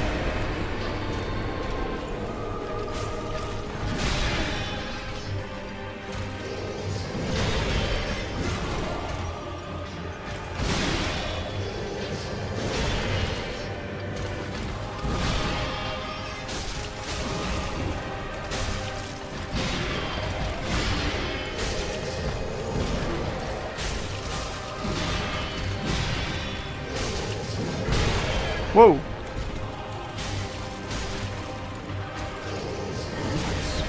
No fucking way I didn't roll in time. Oh my god, I'm actually so tight. That was just so free. What? What? How did I not roll in time? Alright, this is the one. Enough of this nonsense. Immediately bad roll. Got bailed out though.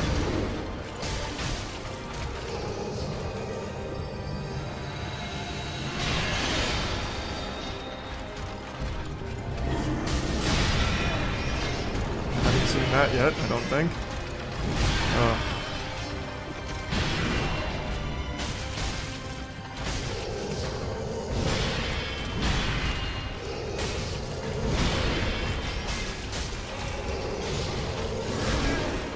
Rolled the wrong way.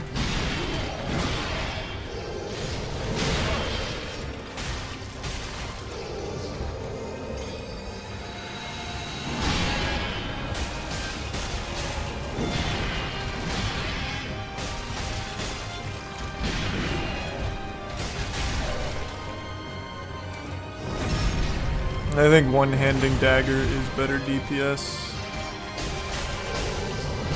What?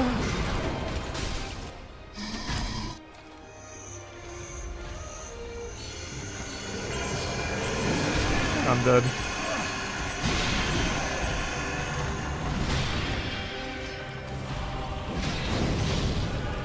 I can't believe I survived that. Oh my god, that's new. I haven't seen that yet.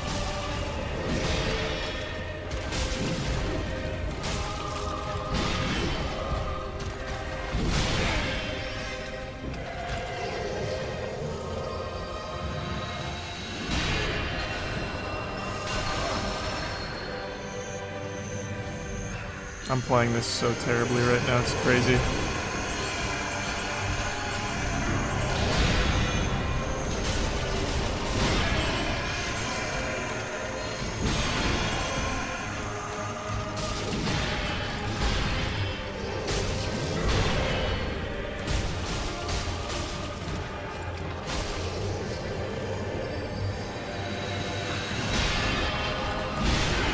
Whoa.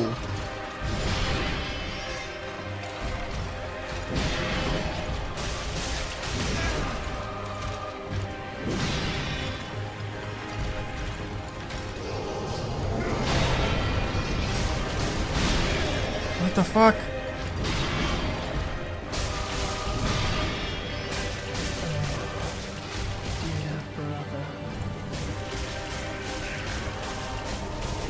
No!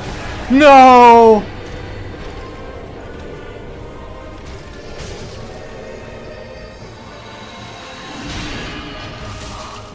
Okay, there we go.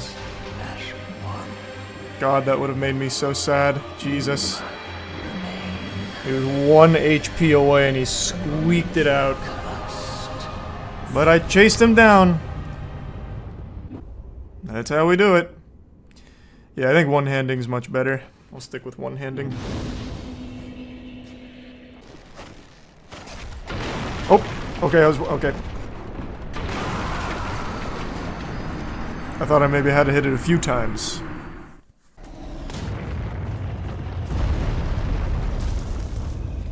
Will you stream Liza P again?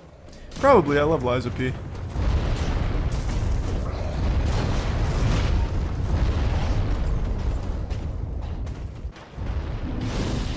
Alright, what's this picnic basket? Oh, that's not a picnic basket, that's the crystal lizard that killed itself.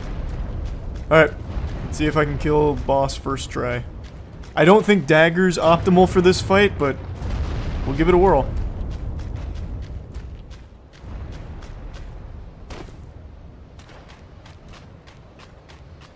I remember he summons ads. It's kind of cringe.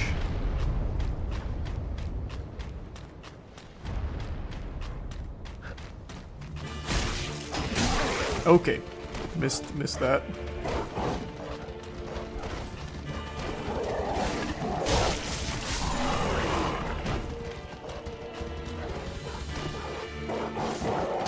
Oh god.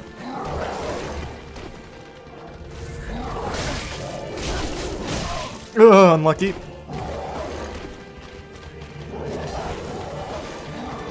I've got to just separate ads. Hold on.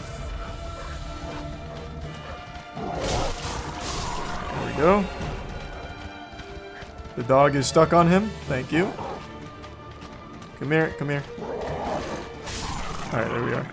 Just you and me now. And then the next guy that it spawns. Okay, I'll keep knocking on that shield. Eventually you're gonna let me in. I keep doing too much. See, like, I really should just be visceraling right there, but I just keep going a little too hog wild. God damn it! I really wanted to kill him before Wolf got here. And now he's slow walking because he knows he's got backup. What a bitch.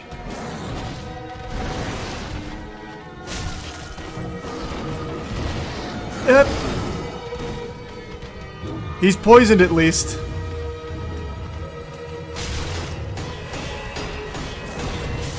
There we go. Alright. 1v1 now. Play it safe. Come here. Holy. Okay. Didn't remember that. That's okay.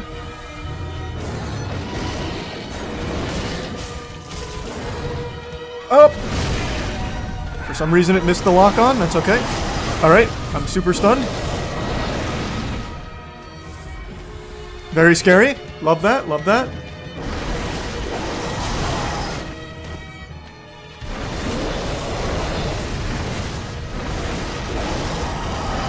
Oh.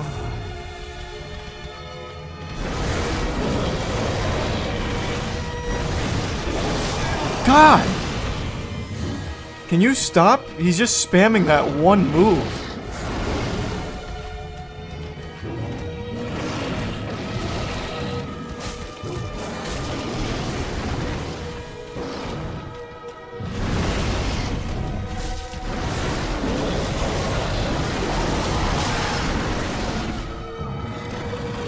I hate it. I don't like it. You're no Sith. He's still going.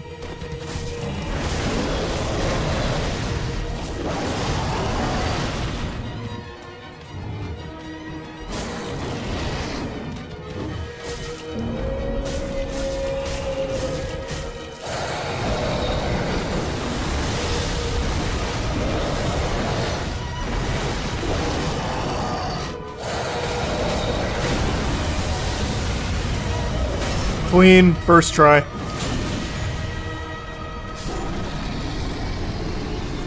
Alright, alright. Rotten Brew Dagger. Actually just not bad. I actually have come to really like just using a dagger.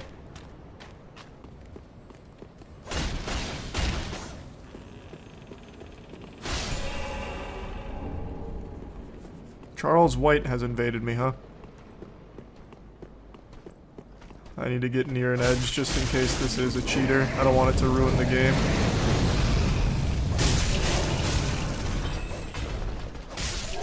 So far I haven't encountered any cheaters yet.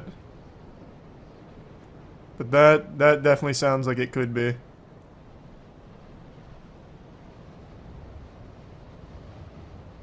I see him. Does he look normal? I can't tell. Seems kind of normal. Actually, that looks really good. Wait, what is that mask? It's even got my leg proportions pretty accurate. Damn, Charles White's looking good. I'm not gonna fight myself. That's like that clone dilemma. If you found an exact copy of yourself, would you fuck it? Oh! Wait, are those... Those might be the good claws. Oh my god! Oh my god. That has to be the good claws, because holy shit, that was cool.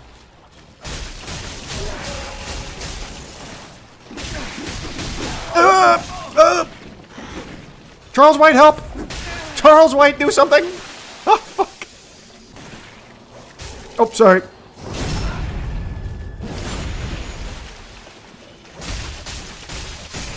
God damn, those claws were really strong.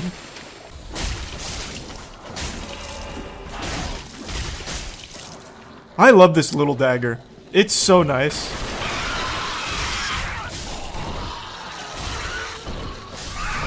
Really? In one of those towers, there's a ladder up.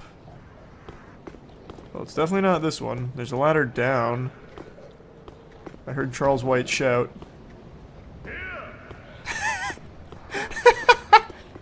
Oh.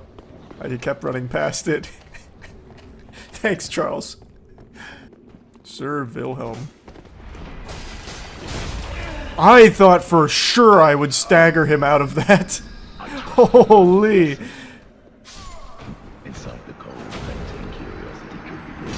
God damn. Bye, Charles. Sorry, I just assumed he was like a normal NPC that I could just stagger out. Oh my god! Damn, Wilhelm.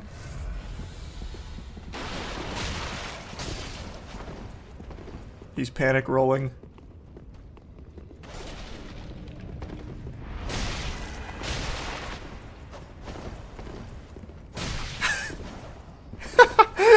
Jesus, Wilhelm. Get a hold of yourself.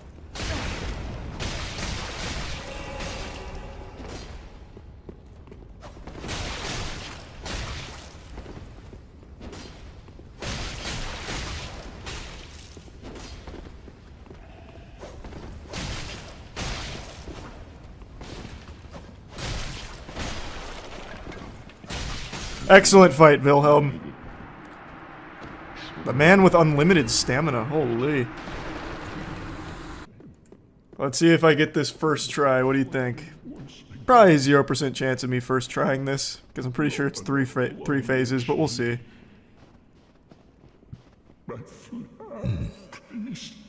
Your flail, of course, yes. Here, I've got your flail right here.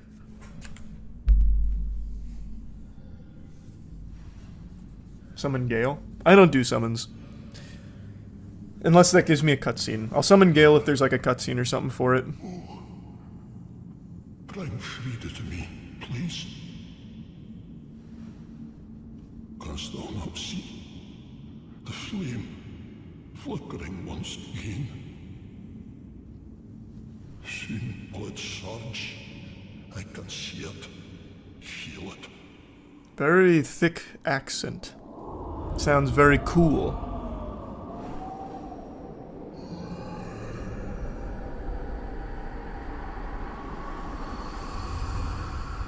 Fret not, Father. We have no need of thy flail. 'Tis only the flame quivering at misguided ash. No, that's not what it is. Please, my name's Goof Juice. thine eyes.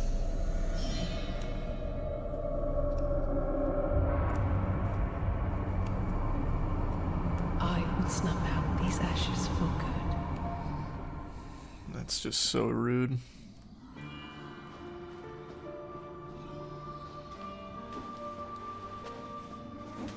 Take this! I forgot it was a... Oh my god, she poised through it. Scary, Frida. Okay. I had no idea where you went. I was just rolling. Okay, caught me in big panic roll. Man, I've already wasted 5 flasks on phase 1.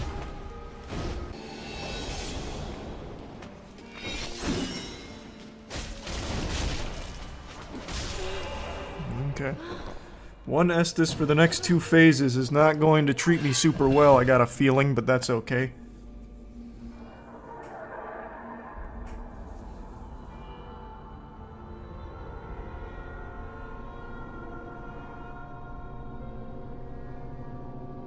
Hey. That ball's about to be filled. Won't be empty any longer, friend. You're welcome.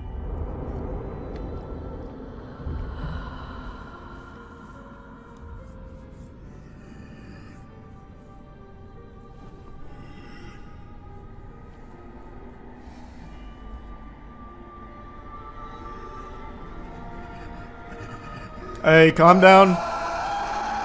Oh no, he's real mad.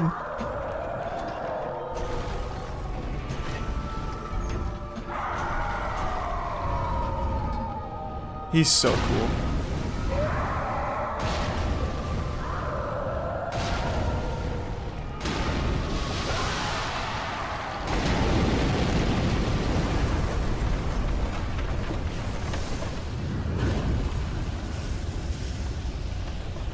It really is such a good boss fight.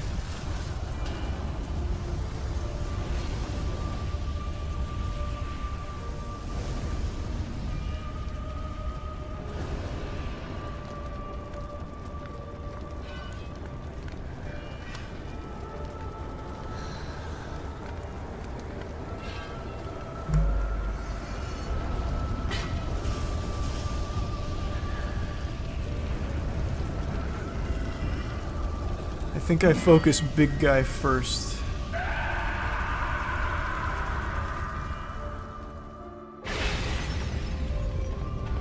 I think big guy first is the plan.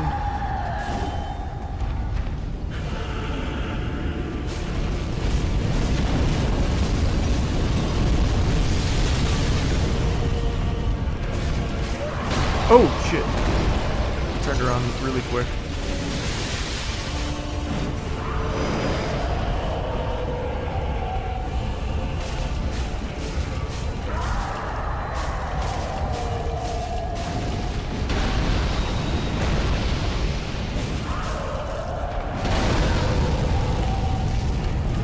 Oh, I'm out of Estus. Damn. Oh, I can poison him. Man, poison does no damage in this game, like at all.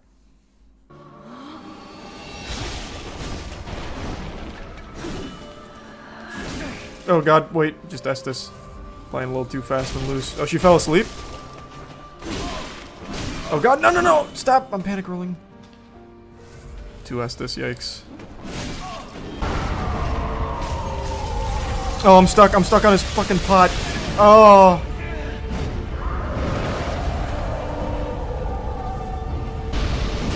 Oh, no, no, no, she's behind me.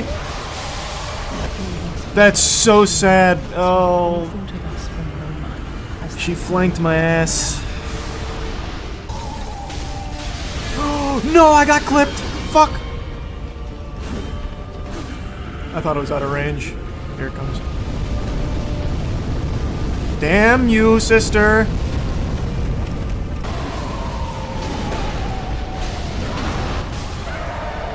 Alright, phase 3. It's just you now, right? I think.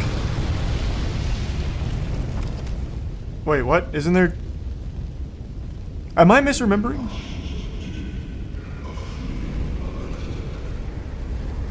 Oh, there you are. Ow, ow, ow, ow, ow! I didn't know that was hurting. Ow! Oh.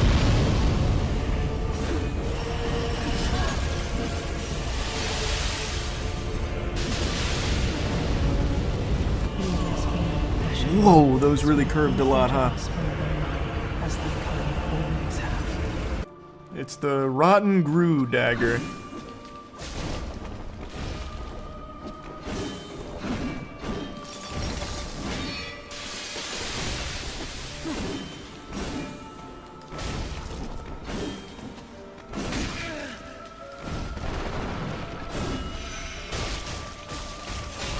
Wow, how did she poise through all that?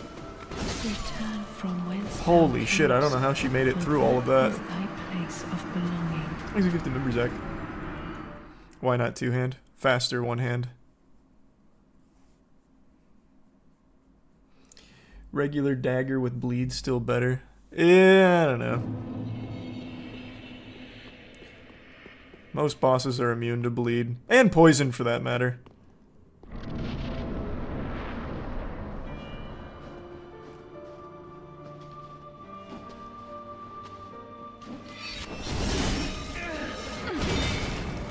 Absolutely amazing start.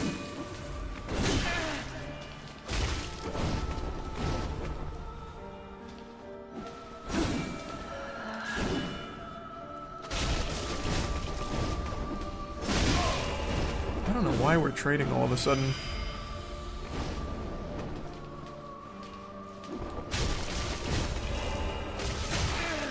Now all of a sudden she's able to poise through pretty well.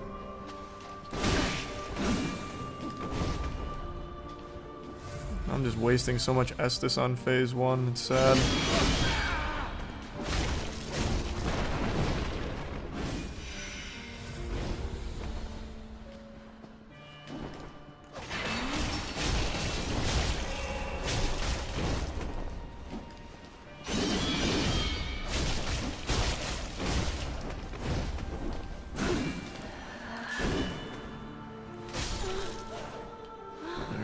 phase 2.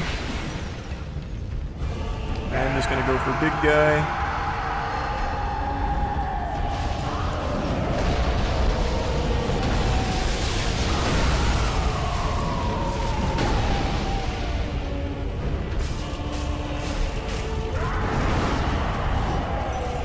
Get you out of the corner.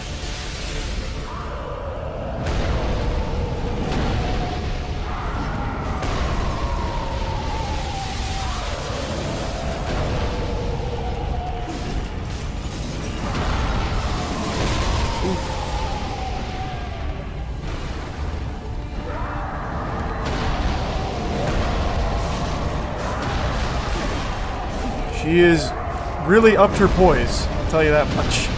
Good for her.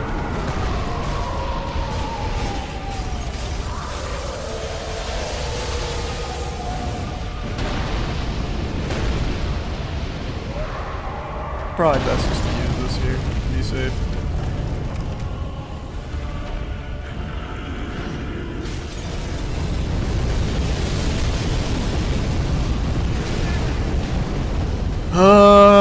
Sister. You son of a bitch.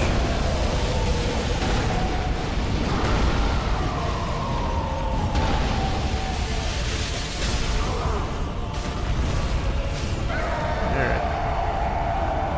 Phase 2 is pretty free on big guy. Let's just top off.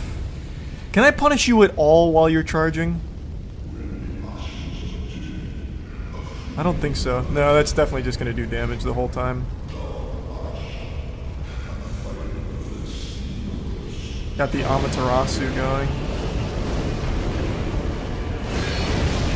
That still hit.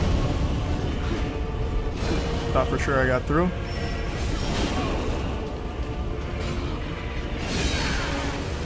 Holy.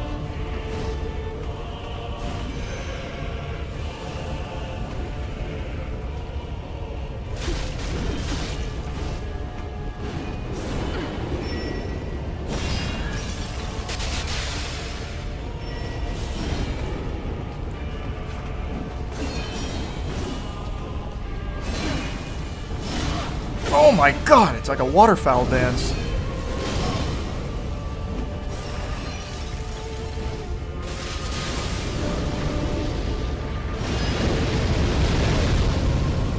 Okay.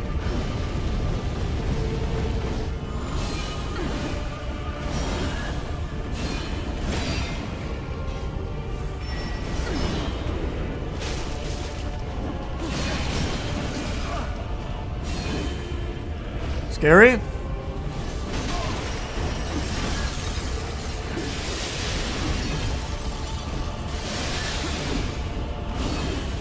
Gotta heal.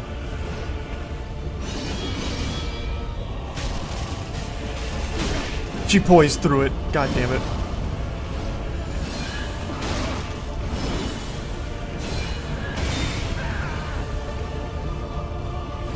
Shit.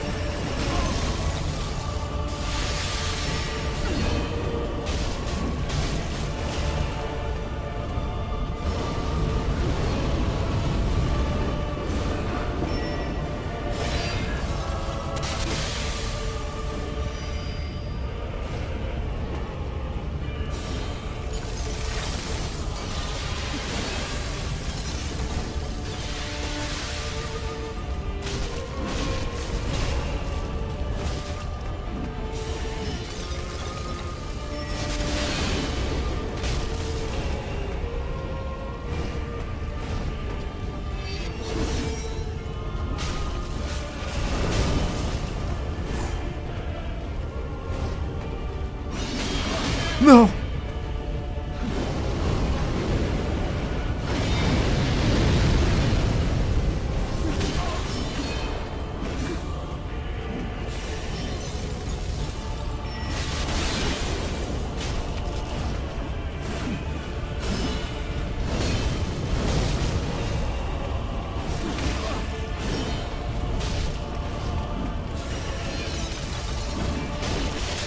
Gotcha. Not bad. 5 attempts. Not terrible.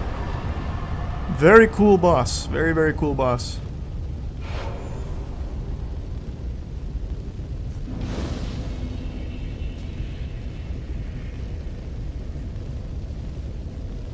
Yeah, it is definitely one of the best bosses in the game. For sure.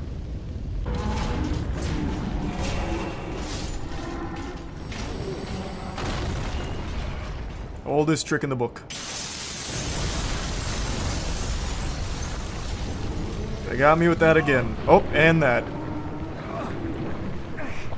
And now sex performers here. The DLC takes no prisoners. But right now I've been really liking this build. Nice cats. Oh, those are the double demon boss fight. I remember you guys.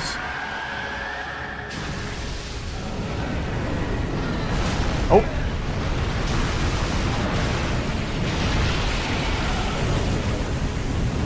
I feel like I should fight you first. Oh. Wow, that was way too early.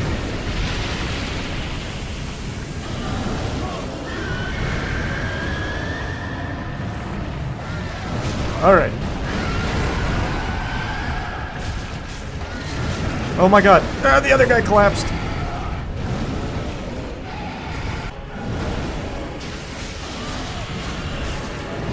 Oh god, I'm dead. Yep. I rolled way too early. I should have had that. That was on me. Oh, I just really wanted to get the, visceral. Damn it. That's so unlucky. Can you get out of each other's asses, please? Just for a moment. I need you separated. Come on, yes, that's the way. That's the way. A little more, a little more.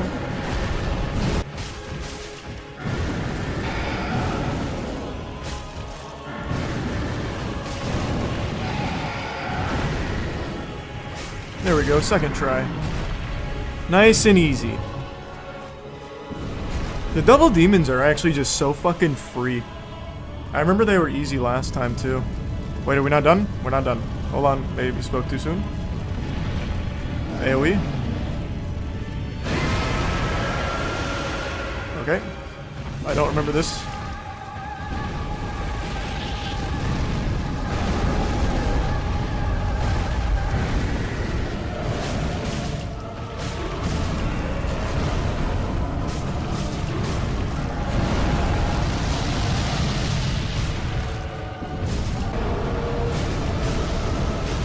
Oh my god. Oh, I'm stuck against the rock. I didn't remember that happening. What the fuck? Okay,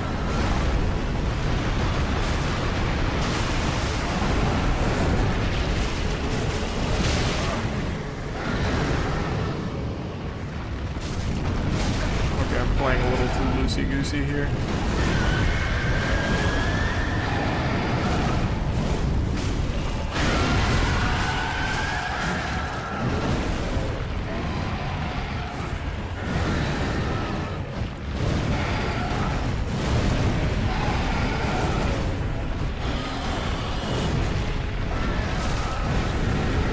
You guys separate, man.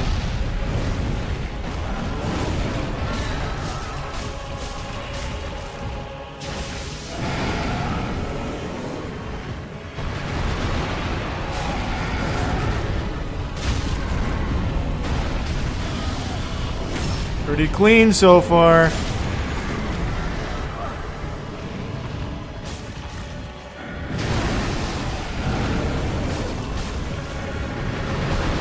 Oh, that's... well, I'm super fucked. That's fine.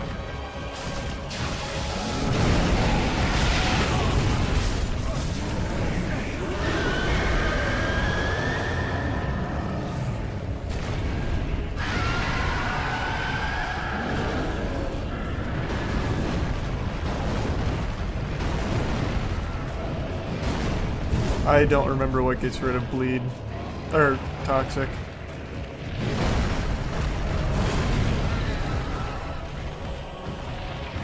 Thanks, Tier 1 Whitney. I don't mind poison, but toxic is just much worse. Will this work? No, because it's toxic.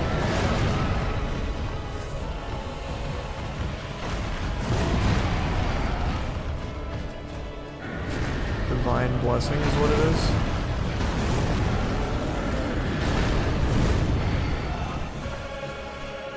Holy fuck, I can't find any of my things.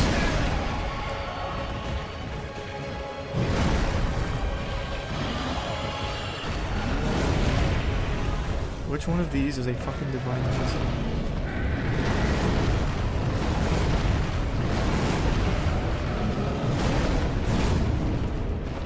I didn't see any.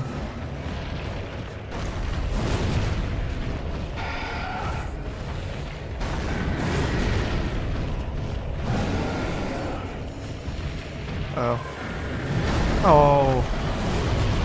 That's a waste. Whatever. A demon fight? I just needed to know what cures toxic.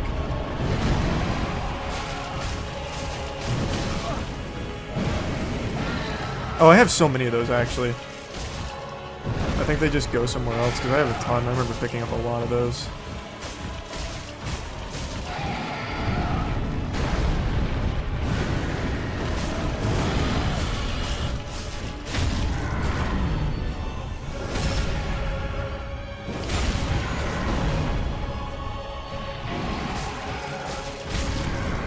Alright. Now I know there's a phase 2, so I'm prepared. What's the weapon art on this? Oh, quick step.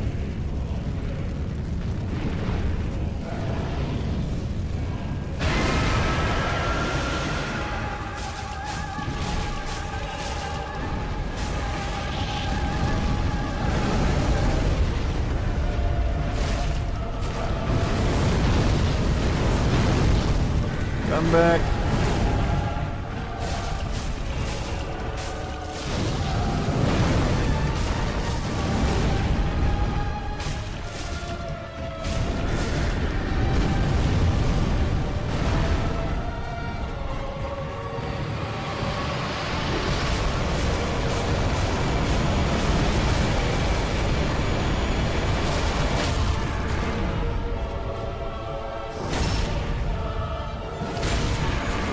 He's so much tankier. All that shit I talked.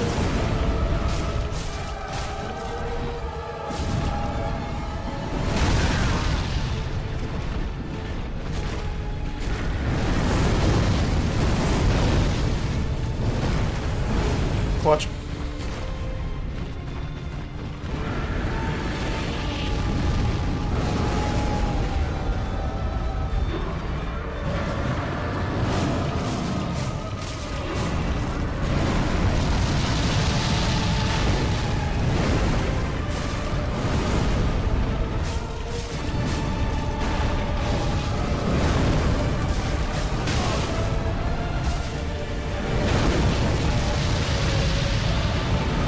Oh god, I'm stuck, I'm stuck!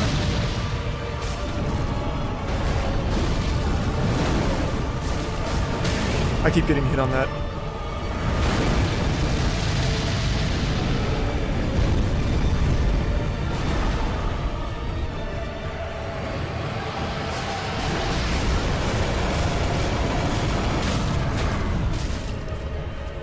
Nice. Excellent. Third try. Pussy. A little bonus damage. A little extra. Said put a little zest on those fries for me, huh?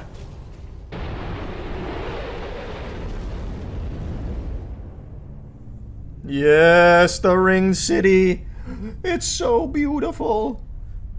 This zone is nutty. I actually don't remember it all that well. I remember to get to Madeira, you have to like... oh, wow. Alright, alright, alright.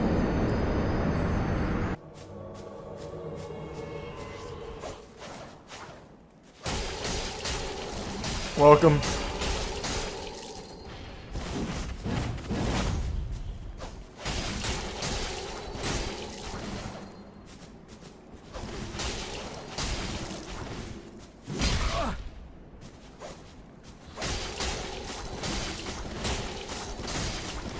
Excellent fight. Excellent fight.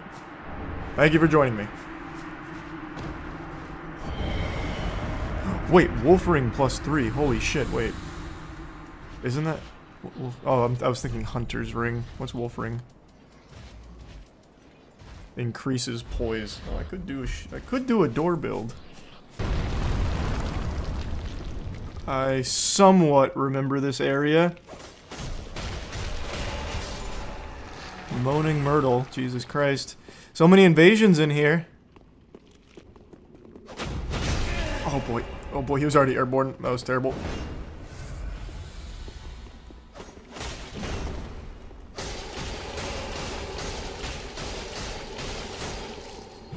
Whew. Oh god, scary. Excellent fight, Moaning Knight. Cool hammer. Had a feeling.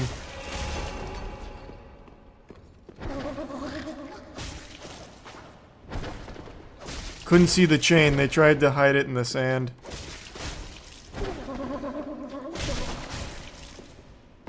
I'm just gonna play it really safe, only because I don't want to. Outplayed. That's how we do it.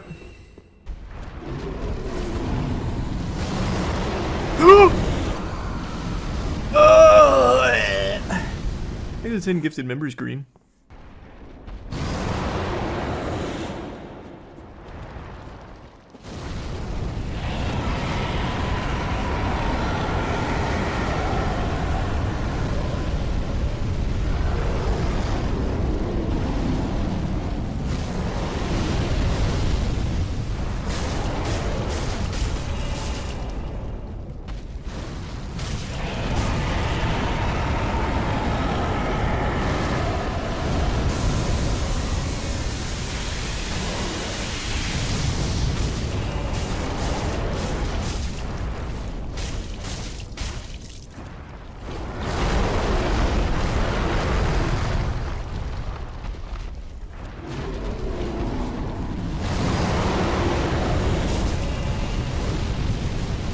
That's not what I wanted to... Okay, it's fine.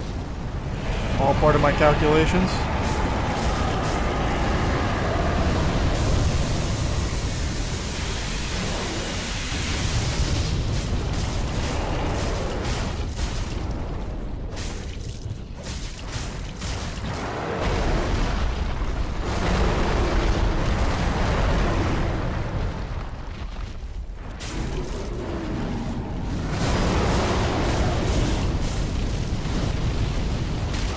Oh! I didn't think that would hit me there. Hurry up!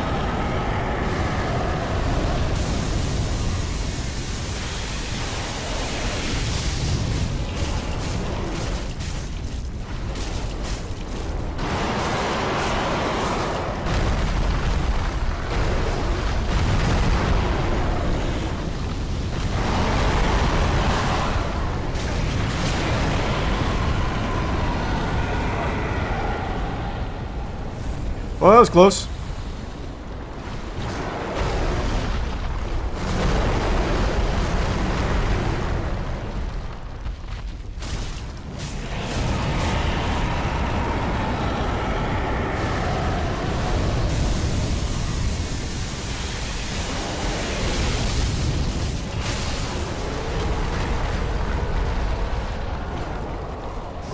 Nice, that's big. Take that, pussy. I should have rested at the bonfire, get some Estus back. It's fine. I don't foresee me one-trying Madeira, getting Madeira on my first try. But we'll see.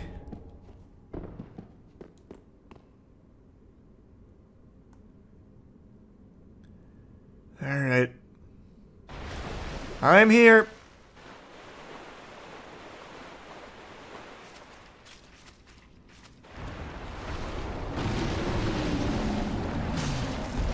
Oh, that's not a lot of damage. Yeah, this is not going to be a good weapon for this fight, I don't believe.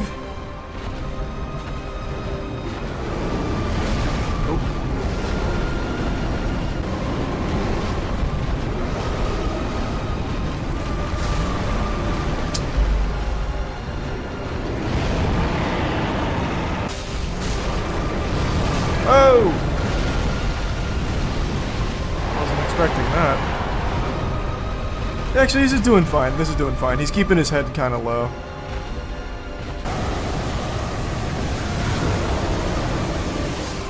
Oh. Thought it was close enough. I don't have any gold pine resin. I can buy some, I'm sure, but I'm not going to, not yet. So I don't think I'm gonna be using this weapon for this fight.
Whoa!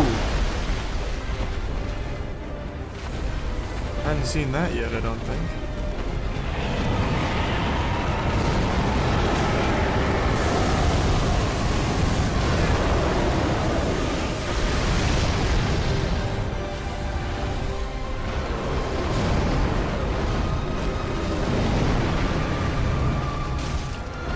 Nope, his head, please.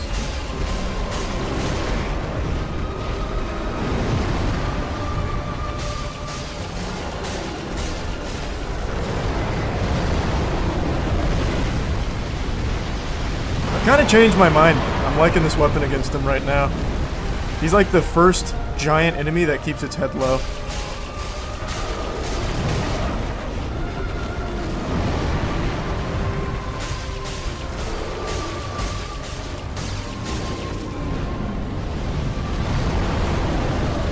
Just play it safe.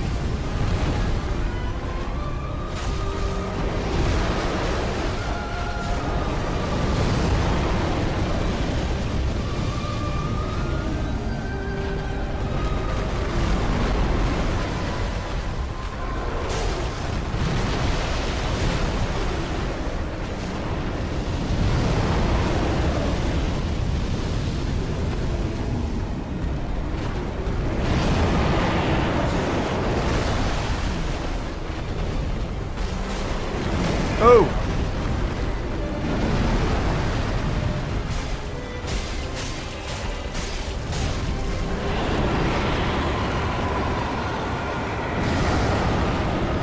Scary.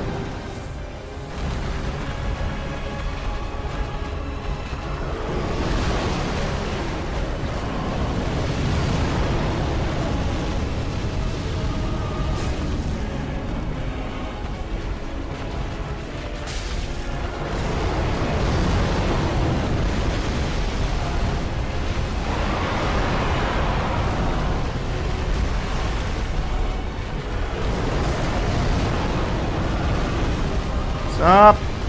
Stop fucking running! You coward!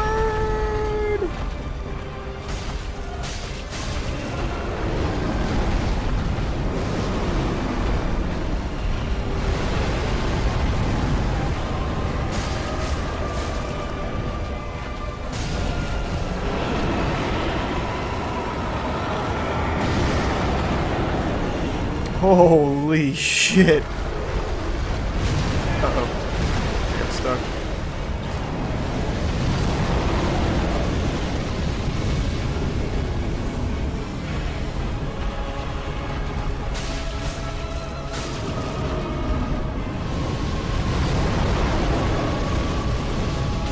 Oh, no, no, no, no, no, I got clipped. Fuck.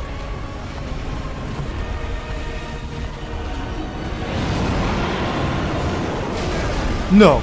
Why am I getting clipped by everything right now?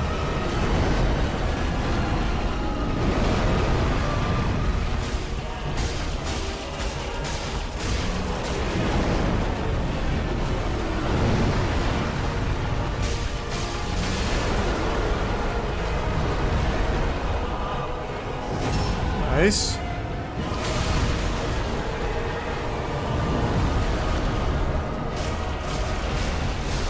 Fourth try. That's how we do it, baby! Fourth try! I didn't need a bigger weapon, I just gotta keep poking him with this little thing. That was either third or fourth try, I can't remember. Might have been third. Alright, last boss of the DLC, Gale. Probably my favorite boss in Dark Souls 3. I think I have a ton of Titanite scales though, so that should be okay. Yeah, I have 28. Holy. Instantly maxed that out. Oh, I am fat rolling, you're right. This weighs a lot more than the dagger.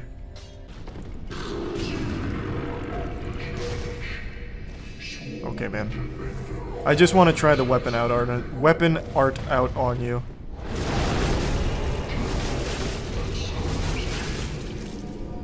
I like that.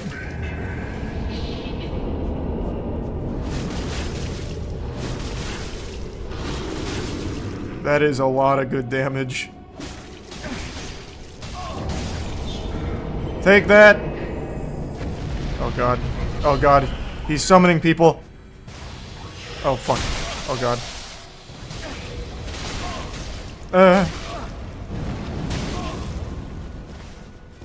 Help! I'm just panicking.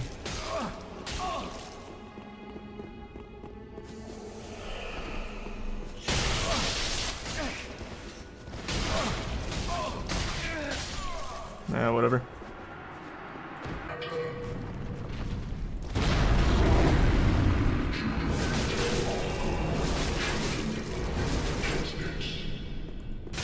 Hey, hey, hey.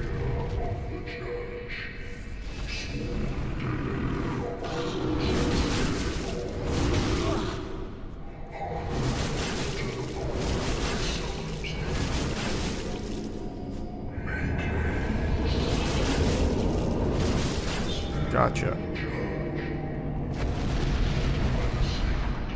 Take this!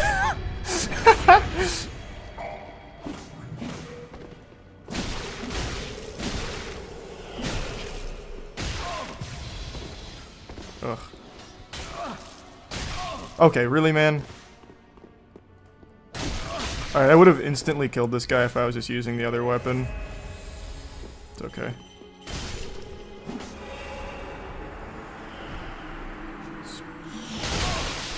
What the fuck is this thing? I'm literally offline. Oh god, wait. Is this a cheater? Didn't restart the game? Oh. You have to restart for that to take effect? He's just sitting there menacingly.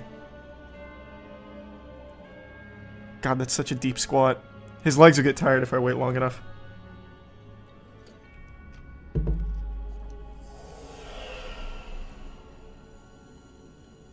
Oh god.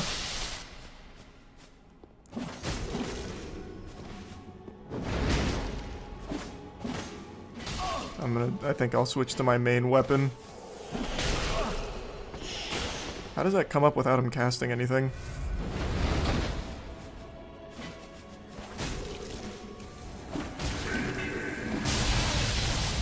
Holy. Oh, what the fuck?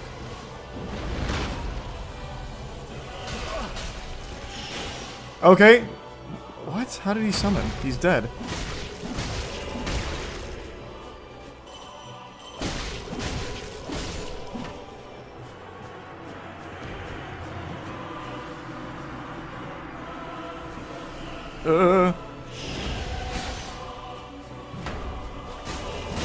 Oh, he poised through it.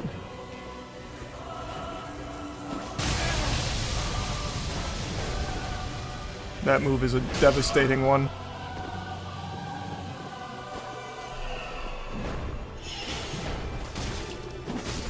Oh, there we go. Oh. Excellent duel, Grok. Excellent duel.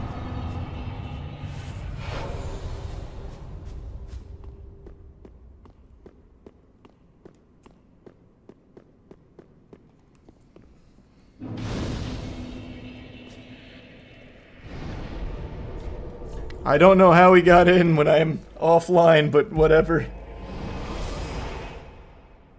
It was nice of him to let me kill the summon. That way it wasn't a 1v2. Very honorable man. Hello, ma'am. Embrace the shell. Embrace.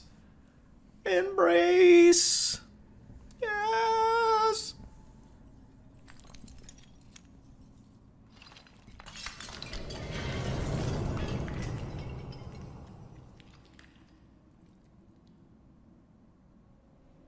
Oh, she's gonna be pissed.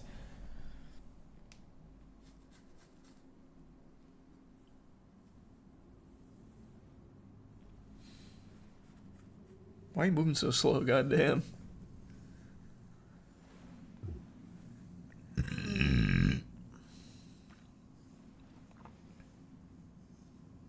Hey, I'm Goof Juice.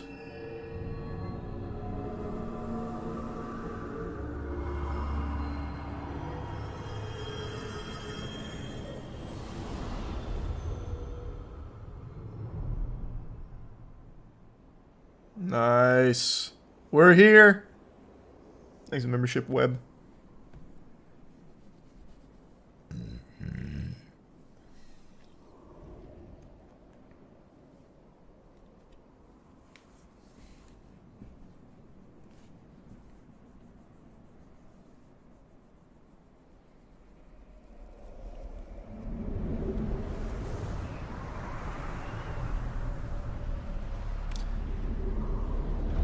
Time for Gale.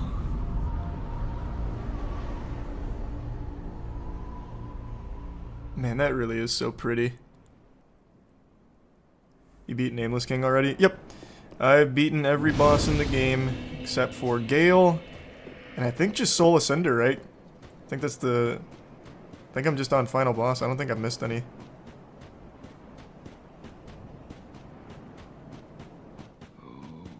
Red to eat.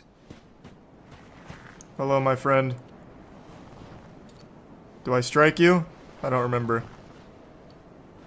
Man's trying to give me a little blowy action, eh?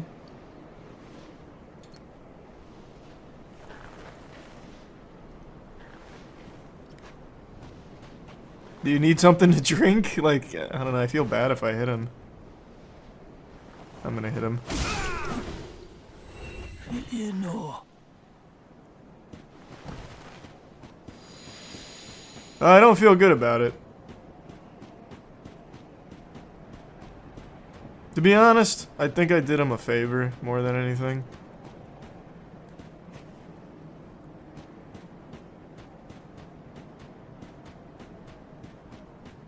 Alright, Gale. Just you and me. I killed the guy crawling over there. Was he your friend? You guys know each other?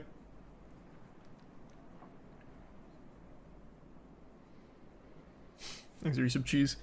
You beat Madeir? Yep, 4 tries. Yeah, I just beat Madeir, 4 tries. Thanks, membership in.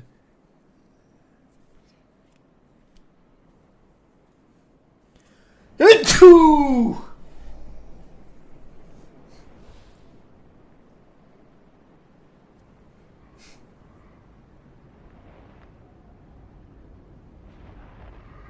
Does Gale eat the bodies? I don't remember that. He's a cannibal now? What happened, Gale?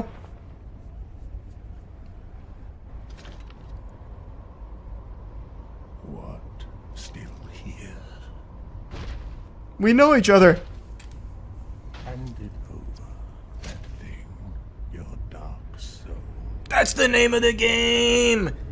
Ow! It is painting.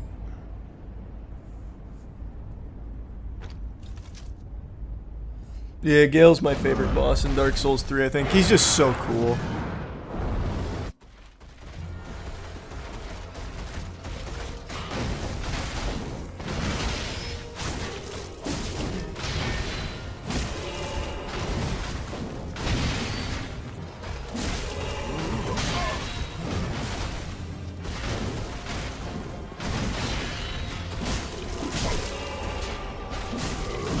Oh, I thought I like fully staggered.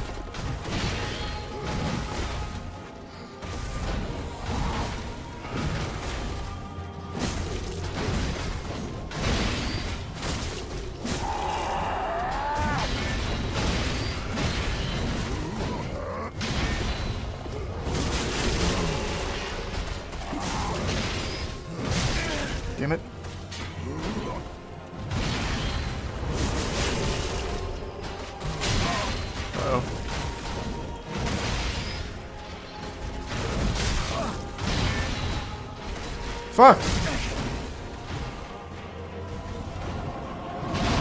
Don't remember the openings for healing. It's alright.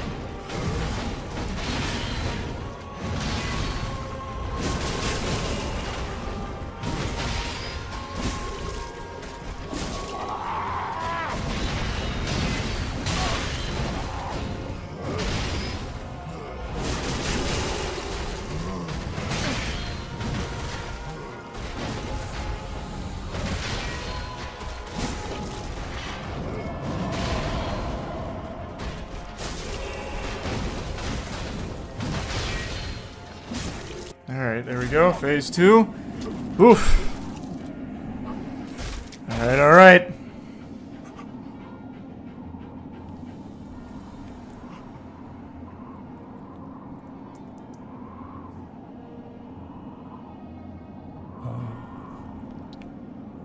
Is this the blood? Yeah. Hemoglobin, you know. The blood of the dark soul.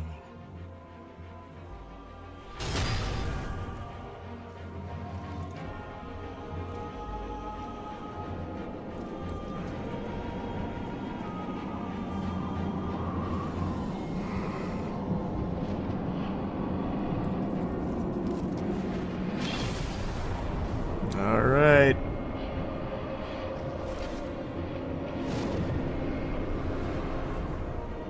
The blood of the dark soul. Blood for the blood god.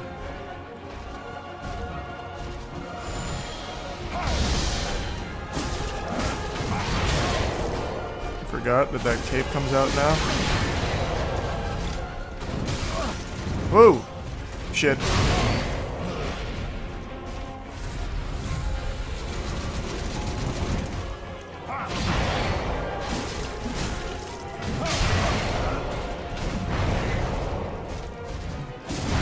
Oh!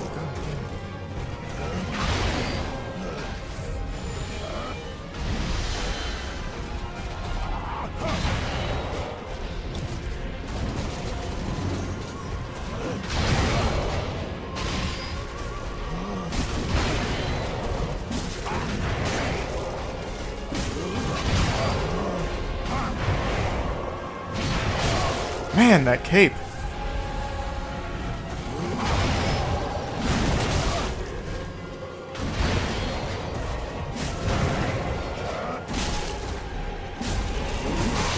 Greedy.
Oh.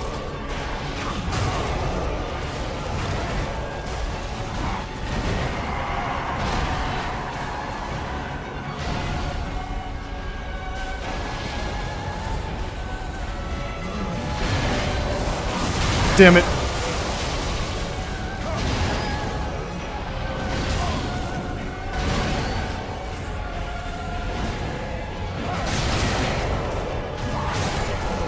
Man, I should have first tried that. I started playing like such a bitch.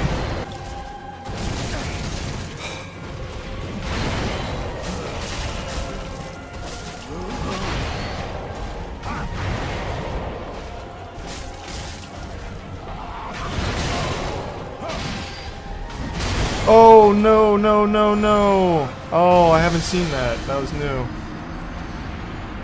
Oh, what a shame. What a shame.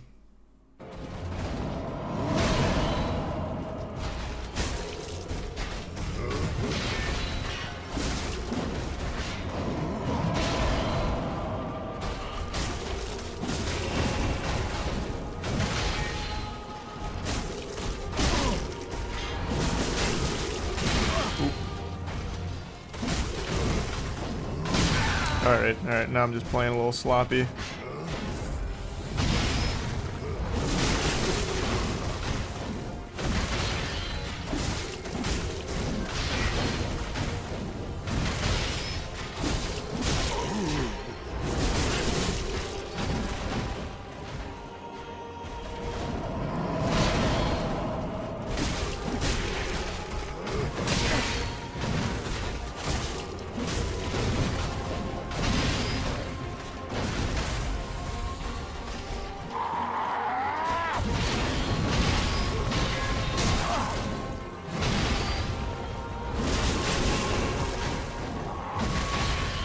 Oh, didn't mean to do that.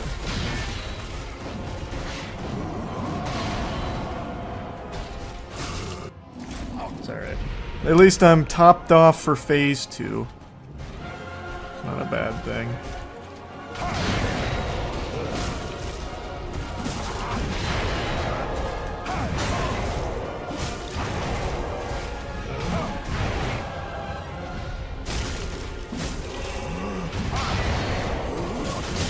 Uh-oh.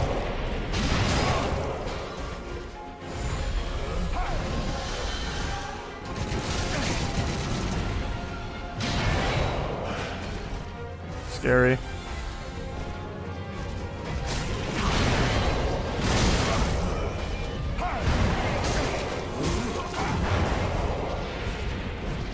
I have plenty of Estus, I might as well.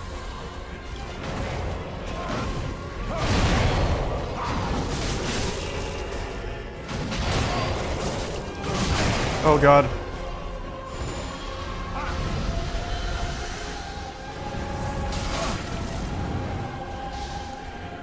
Alright, I didn't know where the rings were, I had to be careful. Fuck, man, I keep forgetting about that option.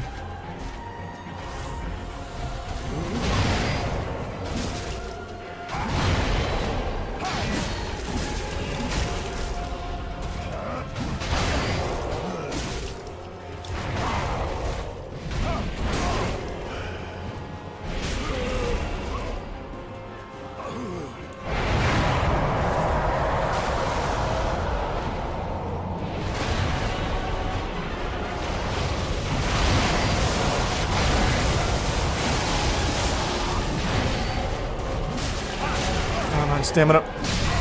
Fuck.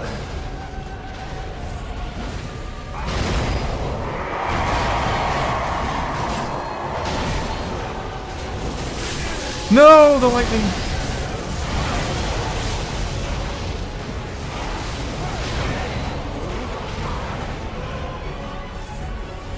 I'm playing too safe.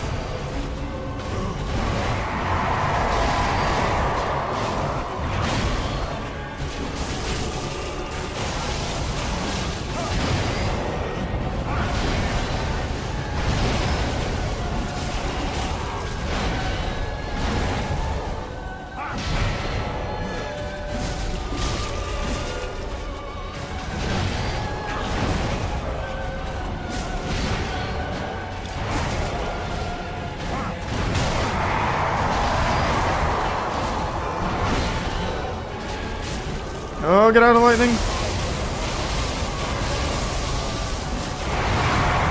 Oh my god, that was close.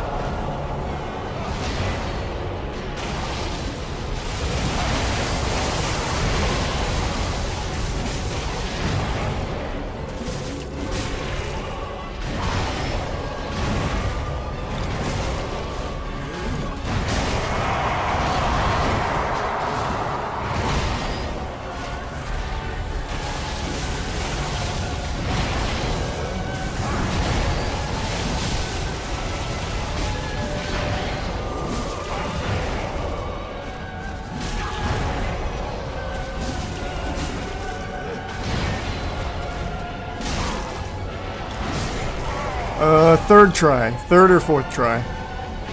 Can't remember. That's easy. Let's fucking go. That's goof juice for you. That's the power of goof juice.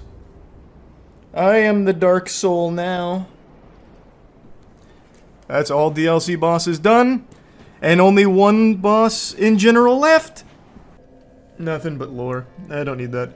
Alright, we'll give eyes. I didn't do eyes last time. Last time I did the marrying Henri ending. So we're gonna do eyes. Are these Your eyes, yes. these eyes? Yes. How Here you go. Welcome back. Beautiful, beautiful. And you, of course, can't forget you. Welcome. And last but not least, it's you. There you go. Gang's all here. Thanks. Alright, hey guys, hey, it's me, Goof Juice, I know. I did them all. Slapped them all. to the true air. Gave them a bit of discipline. The true air Goof Juice. How many tries on Sister Friday? I think 4. I think I did every single DLC boss in 4 attempts or less. I got Grave Tinder in 1, Medir in 4, Gale in 4, Friday in 4, Demon Prince in 2. Or 3. The boss that took me the most tries is actually Dancer, because I did an early Dancer. An early Dancer is fucking brutal. Do I finish with this sword, or do I finish with my one-handed dagger weapon? I'm not gonna use Gru Dagger. I'd probably just use the Harpy. I just got invaded. Oh, it's Charles White again! Coming to see me off. Hello. It's good to see you. I know. Hey, look at us. Look at us. I'm not picking that up. I feel like that's gonna break my game. Oh my god, I'm too curious. Alright. I see. Alright. Looks good to me. Thanks, Charles. Here I come, Soul of Cinder.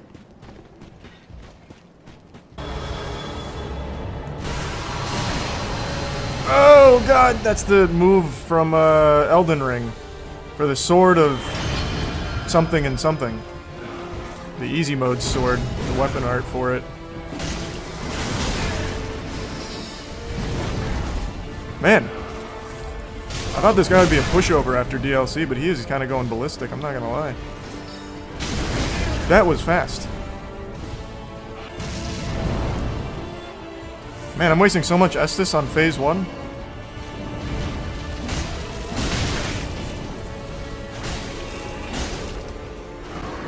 Alright.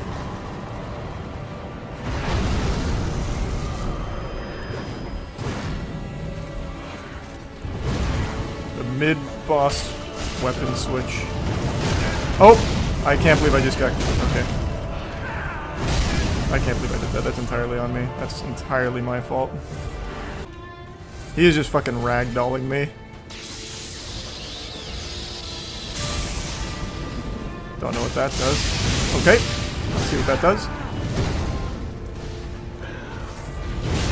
I have eaten almost every set. This is like an all hits run right now.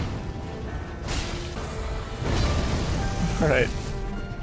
Time to get serious. No more messing around. No more Mr. Nice Guy.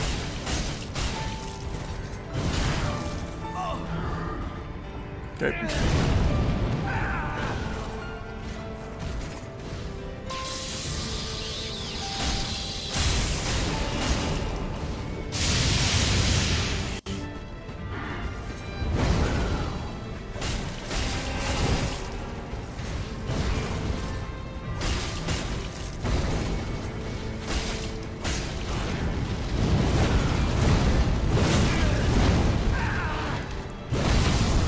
I am so sad.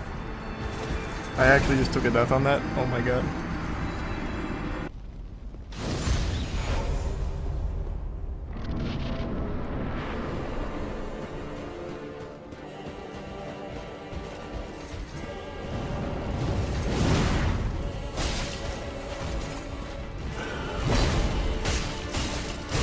Oof.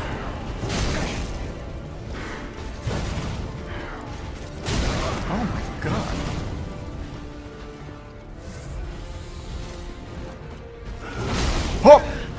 Okay.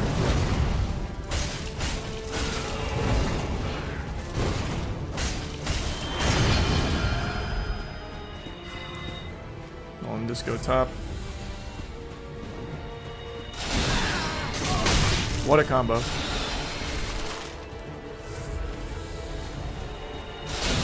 Okay, okay, okay. Yep.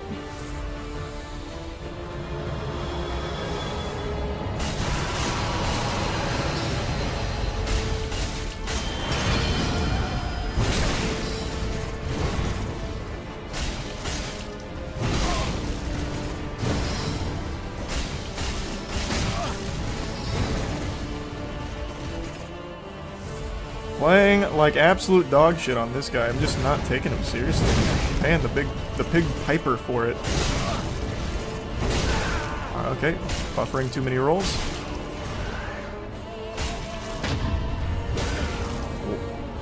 What was that? What? I don't know what happened. What happened? That was a call an ambulance but not for me moment.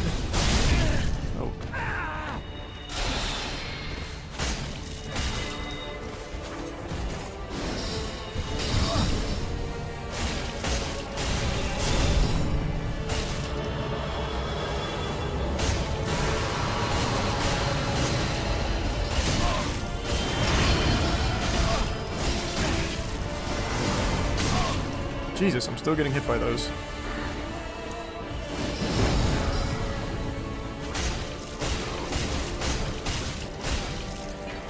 Alright.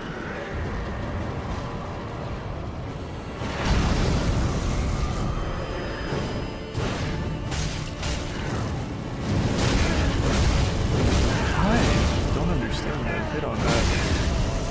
Thought I was just behind him enough. Guess not.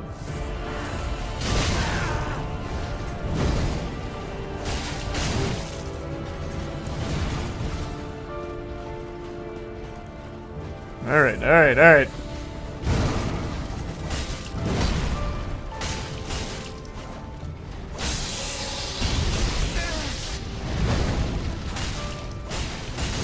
That kick, man.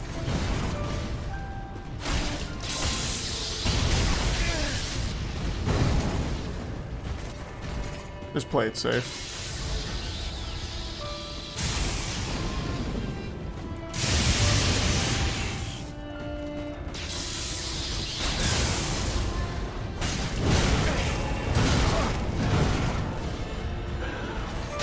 Holy.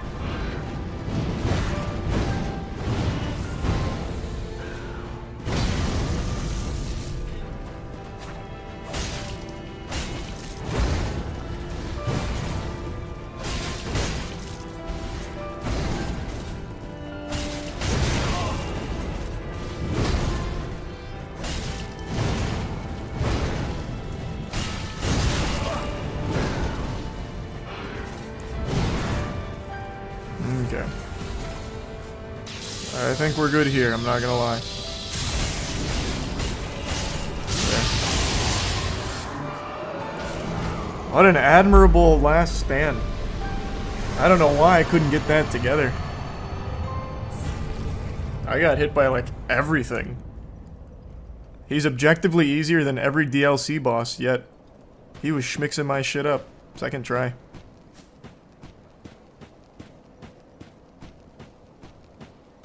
Alright, so I gave her the eyes. So how do I use that ending? I don't think I've done that one before.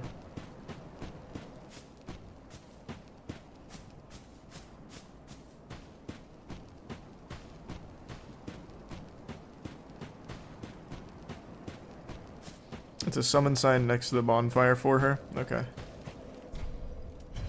Hello, Firekeeper. Got some new peepers, didn't ya? You're welcome.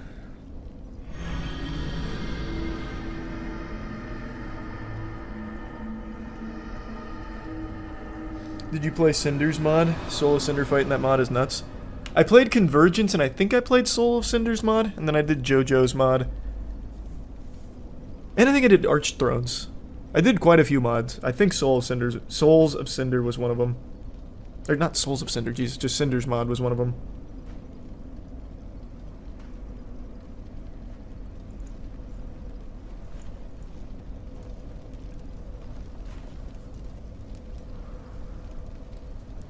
Yep, did all DLC bosses already.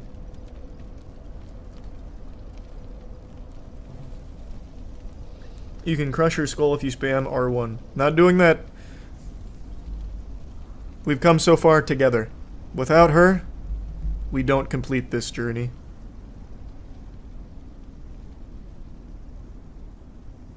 Secret ending if you kill her before the screen fades to black.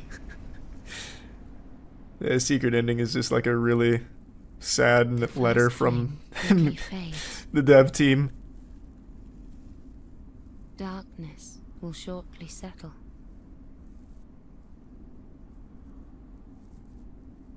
He didn't do Archthrones, by the way. Are you sure? I did a lot like 2-3 years ago, something like that. I thought for sure I did Archthrones. But one day, Convergence I know for sure. JoJo's I know for sure. the darkness. I thought I did Archthrones and Cinders maybe. Like embers linked by Lord's Pass.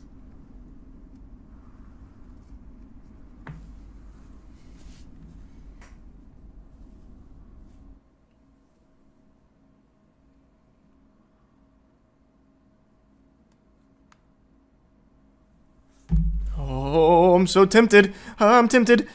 I'm not doing it. I don't need to see the secret ending. Ashen One. I won't crush her skull. Hearest thou my voice still? Yes. That is a lovely voice.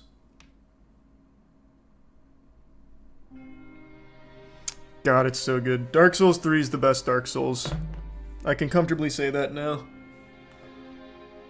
I always flip-flopped on 1 vs 3, but now I've played them like almost back-to-back. 3 is just, it's the best Dark Souls. Elden Ring and Bloodborne are still my favorite Souls games, but Dark Souls 3 is the best of the trilogy. Yep, next is Bloodborne. Next we run through Bloodborne again. I'm really excited for the Bloodborne replay. I mean, I've been excited for each of these, really. It's so fun to just replay these. I love doing the fucking biannual Souls marathon streams.